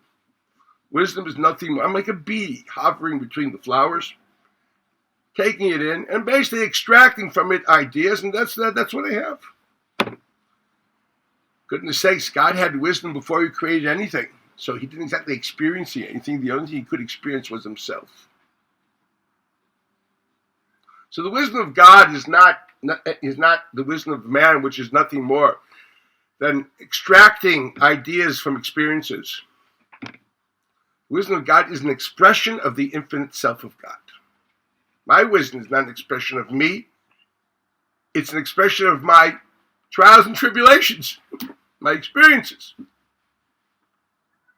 The wisdom of God is an expression of the essential, infinite self. Get into his wisdom, you have someone got the closest you can to him. It's probably the most unique and only, the most deepest, I would say, way of being in communion with God, by internalizing his wisdom, for his wisdom and him are one. Rambam writes this in two places. God is not just someone that knows. His knowledge is in him are one. Totally different idea. He says that the pshat in the pasuk, Ki lo machshavotai machshavoteichem. My thoughts are not yours. Your thoughts are nothing more than products of your experiences. My thoughts are expressions of me, my essential self, my infinite being, and ultimately they are finite forms of an infinite reality. When they want us to understand, when we talk about Torah Kadma La'olam, Torah was there before the world. What do you think? There was a book that says Lo Signov, so God's going to create a Ganav. The book that says Lo Shirtzach, because God's going to create a Ritzeach. That would be a bit childish. What it means is the infinite wisdom of God is how he is the core of how he expressed himself in creating a world. The infinite wisdom of God is what's expressed in the creation of neshamas. And the infinite wisdom of God is how he expresses himself in creating the Torah, the applied laws. They are all mishalim, all forms, to an infinite wisdom of God, which are expression of self. You know what it's like? It's like a multidisciplined artist with the same idea will express himself in the plastics, in the oils, and in music. And he will see his ideas equally in the statue, in the painting, and in the composition. But you'd have to know him and his mind to see, then you'd also see it all there. But you don't know him. You definitely don't know his mind. So you translate them as three different entities. The closer you are to him, you realize the unification of it's all. It's all expression of the one God and his wisdom. Infinite wisdom, which cannot be actually fragmented. It can only be expressed in finite form. Now here's something very special. God wanted to give his wisdom to man. Gemara says in Shabbos, you know what Anoichi means? Anoichi Hashem Elokecha. Anoichi is an abbreviation for a few words in Aramaic. Ano, I, that's the Aleph. Nun is nafshi, myself. Chaf is kasaft, I wrote myself. Yahift, and I gave myself to you. I wrote myself in a book and I gave myself to you via the book. I have given you the expression of my core wisdom, which is ultimately the expression of my core self. That's what we do when we learn Torah. God gave himself to man. But you know, it takes time for man to understand what he got. Many times, you know, your parents taught you things, they want to give you wisdom, and they taught you Aesop's fables, I don't know what. They taught you Grimm's fairy tales. And you didn't realize the wisdom you were giving. You were thinking of stories. Do you know how they formed you afterwards through your life, those fairy tales and those stories? They gave you wisdom.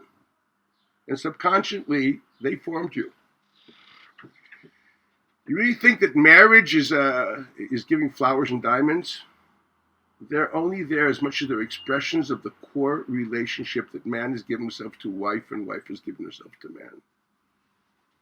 If you just give flowers to your wife, you need help. If you give yourself to your wife through the flowers, you're doing good. So God gives himself to man, but man does not always have the vessels to receive it. Oh yeah. We don't have the vessels to understand how God has given himself to us in history. At the most, we're quite angry and we think he's devoid of God. The day will come when we will actually understand that it is all part of God. That's a Gemara Psachim Lam Daf Nun, that one day we will understand history. It's frightening to think about it. We'll actually appreciate and love the hand of God in all of history. Something which is frightened at the moment we don't have vessels to receive and understand and comprehend the God of history. We're doing pretty good with the God of science. Well, here's something special. God wanted to give himself to the Jews and gave himself. On the 50th day of the Omer, Moshe understood that, we don't have the vessels. We need another day. So they finally saw the Esha G'dayla and all that. And they finally heard and had the capability of prophecy on the 51st day. But the core reality was there already at the 50th day. God was there. Just not for you to see and comprehend. You know what it is? It's like the silence, which is really there, and the words came out later. Because already there was God giving himself. The Anoichi, Ano, Nafshi, Kahif, Yahif, that part of Matan Torah was given on the 50th day. We didn't have the capability of seeing it and even getting it until the 51st. And actually, afterwards, what we got, we lost, as we know, 39 days later. We actually didn't have enough even then. Moshe tried, so that's what it means. The pshat is that Matan Torah is supposed to be on the 50th day. Practical application was going to be the 51st. Mitzad HaKadosh Baruch Hu, it was a total giving of himself on the 50th day. We couldn't apply that, therefore we accepted it on the 51st. This is a Maharal in Tiferes Yisrael, chapter 27, which he literally says this idea, well, a bit differently, but basically it's there. So you see, this is what it means. We lost that Kabbalah. Whatever we got on the 51st day, there's nothing worth celebrating. Those luchos were broken. But you know what? That God gave himself to us on the 50th day, that's still found in the Shivra Luchos. That never changed. We don't celebrate Baba Kamba Mitzvah B'Av Asra on Shavuos. We celebrate the Anoichi, Ana Nafshi Kasaf Yahivt. I have written myself and given myself to you. That's Yom Shavuot Matan Torah. It's not Yom Kabbalah Torah. It's Yom Matan Torah. You did not receive it on the 50th day. And whatever you received on the 51st isn't actually worth celebrating. What you received on the 50th day was his giving himself to you. This is basically the idea of Moshe Hosif Yechad Midaitoi. We celebrate that. We celebrate the fact that this is the day of Shivrei Luchos, which, as I mentioned before, you know, the depth of Shivrei Luchos is so much deeper than the regular Luchos. Because in Shivrei Luchos, we realized a relationship, a core covenantal relationship, which somehow we lose the taste of it now afterwards when we have all the pratim. It's like people getting involved in practical aspects of marriage, and sometimes they forgot, why'd you marry her? Why'd she marry you? Why did you marry her? That's what people forget because they're so busy with doing and not doing. People learn Baba Kamba Mitzvah B'Av Asra so much, and they forget thinking, you know what? This is all comes back to that day when God gave himself to me in this book. That's why, if you know the Loch of Birchas HaTorah, which according to Bavli is the Raisa, the Ramban brings it in Sefer HaMitzvahs, it's a bracha to remind you, not about learning, but about Maimed Har Sinai.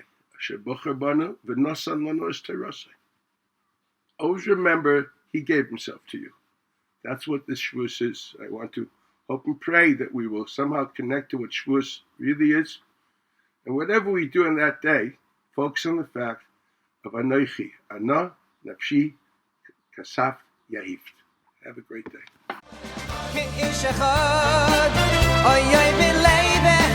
Vayichan Sham Yisrael neged